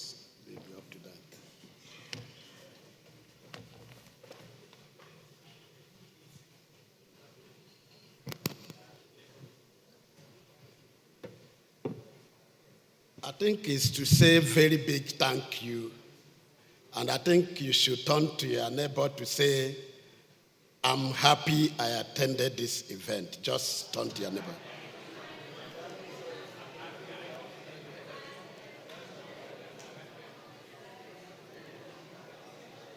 It's been an amazing conference.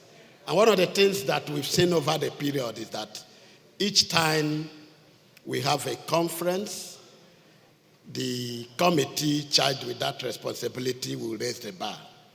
You know, last year we were thinking that, quite frankly, the kind of arrangement, the speakers, different perspective, we thought that that's the best. But today, you've been able to see the dimension that's been brought to this. And I think we should give a round of applause to the committee. Very amazing, they took different approach. Talking about different areas that are not directly related to banking. And then of course, just like he said, we also had very impactful results. The MOU that was signed, the survey that was launched. So let me assure you that leaving from here, we're going to set a committee that would ensure the implementation of what has been discussed in this 2 days conference. That will be very, very clear. We'll definitely have a timeline, responsibilities, and we can assure you that it will get to the various policymakers. At the next conference session, we would use the opportunity to be able to tell the House how far we've gone with that, and I think that's very, very important. I think Abu took it over me to talk about the strength of CIBN. And I keep talking about it. Very important that other professional bodies need to know the strength of Chartered Institute of Bankers of Nigeria. I think he said 7. The past presidents that came here, they are 10 in number. 10 in number. 10 in number. And I think we should salute our past president. We need to salute them. We need, as much as possible, give them a round of applause.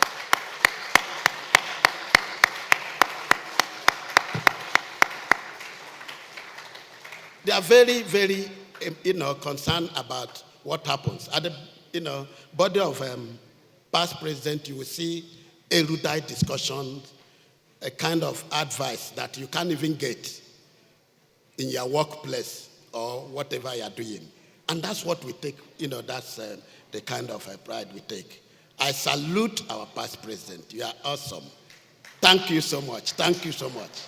You are so amazing. We want to appreciate you. We want to also appreciate the management of CIBN. One of the things that also you discover is that if you have set up program and you don't have people to run that vision, definitely you can't go far. It will be blurred. You can see that the program, even from the various committees, the meetings, people were called late in the night, Sunday, Saturday. So I want to commend the management of CIBN, ably led by Dr. Sheye Awojobi. Thank you so much for excellent job. We want to thank, at the dimension that we talked about, when I came on board, I said clearly that the future belongs to the Gen Z, the millennial. And I said, we are not just going to be inviting them. They are going to be mainstream of what we are doing. And I'm happy that they are all here, even at the last part of the program. I greet all of you. I greet all of you. Thank you. Thank you. So let me tell you, by next year, we are going to have annual Gen Z program that will be invited to the end of the council has approved that. It's going to be your show. You are going to have fun. You are going to think outside the box. And it's a period that is unrestricted. So next year we are going to announce that, and we are going to have detail about that as much as possible, because we think that's very, very key. As much as possible, we would not fail to appreciate the kind of cordial relationship and the kind of support we get at office holders level. Sometimes we have meeting on Sundays, Saturday evening, on air, and there is unity of purpose. Discussions are very robust. Sometimes it doesn't depend on your level, whether you are president, first VP, second VP, or NT. It's about the quality content, which for us is very, very important. I want to thank my office holders. You are wonderful. You are great. Thank you so much. Thank you so much. Thank you. Thank you. Once again, I think we need to celebrate the committee. If you see the work they have done over the period, the people they brought that spoke, both the creative industry, and in fact, at a certain point, people were telling us, you need as much as possible to allow this to continue to move on. I've never seen a conference at the end of it, you still have this quality crowd, this number of people glued. It attests to the quality of that. So I want to commend once again the chairman of this consultative committee, ably led by Abubakar Suleiman. He did an excellent job. Unassuming, but well loaded. The committee did an excellent job. Thank you so much. Thank you, and for that, we're able to get that. We want to thank all of you. I just doffed my cap. I say thank you so much. What else can we say but to say thank you, thank you, thank you, thank you. Thank you, Mr. President. The President has killed many birds with one stone. So let's give him a round of applause. He thanked everybody. He did not thank himself. So can we thank him by giving him a round of applause and with a standing ovation? With a standing ovation. Thank you, Mr. President. Thank you, Mr. President. We can be seated. We will leave this room in the next 1 minute. Mr. President has already done the appreciation, and the only thing is for us to thank God Almighty, the author and finisher of our faith. He fixed the date himself, he fulfilled it, and is going to do more. If you believe so, give the Almighty God a round of applause.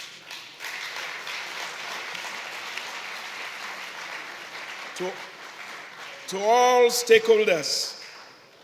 stakeholders, I repeat, to all stakeholders, government, private, the banks, our event planners, the hotel, the committee, the management, the students, members, fellows, associates, honorary fellows, honorary senior members, all our international stakeholders, we say, Terima kasih.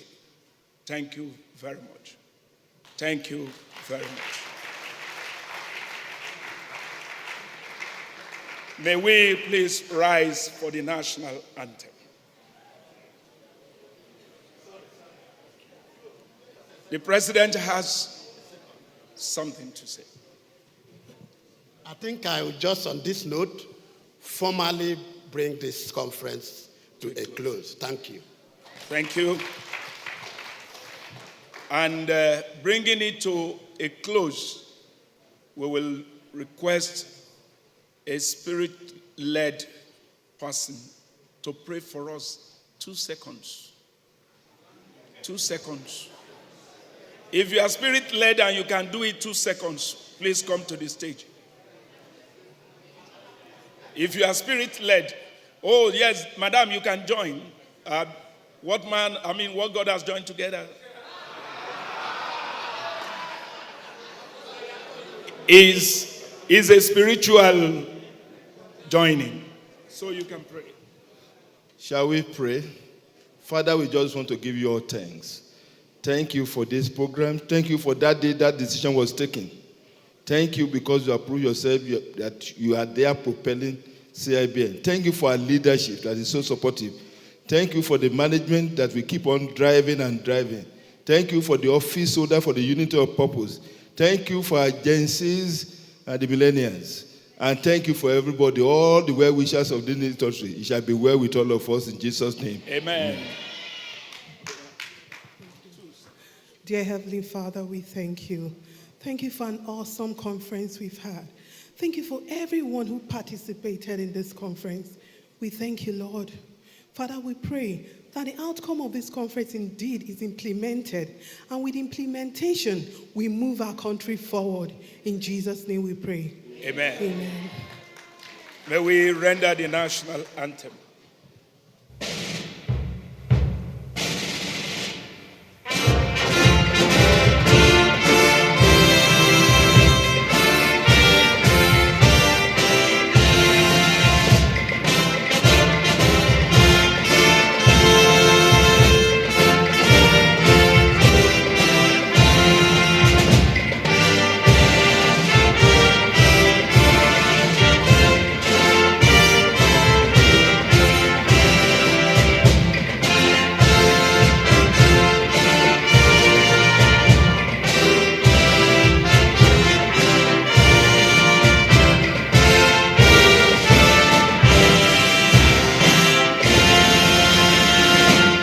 Thank you. We meet September 2023. Thank you very much. God bless you.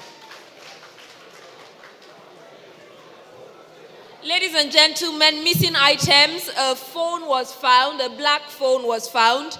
If it belongs to you, or if you suspect that it belongs to you, please visit the rapporteur's table and ask for Fikayo. Ask for Fikayo. Also, there is an ATM card, First Bank, belonging to Ogene Maro Oso. If this is your ATM card, please also visit the rapporteur's stand and please look out for Fikayo.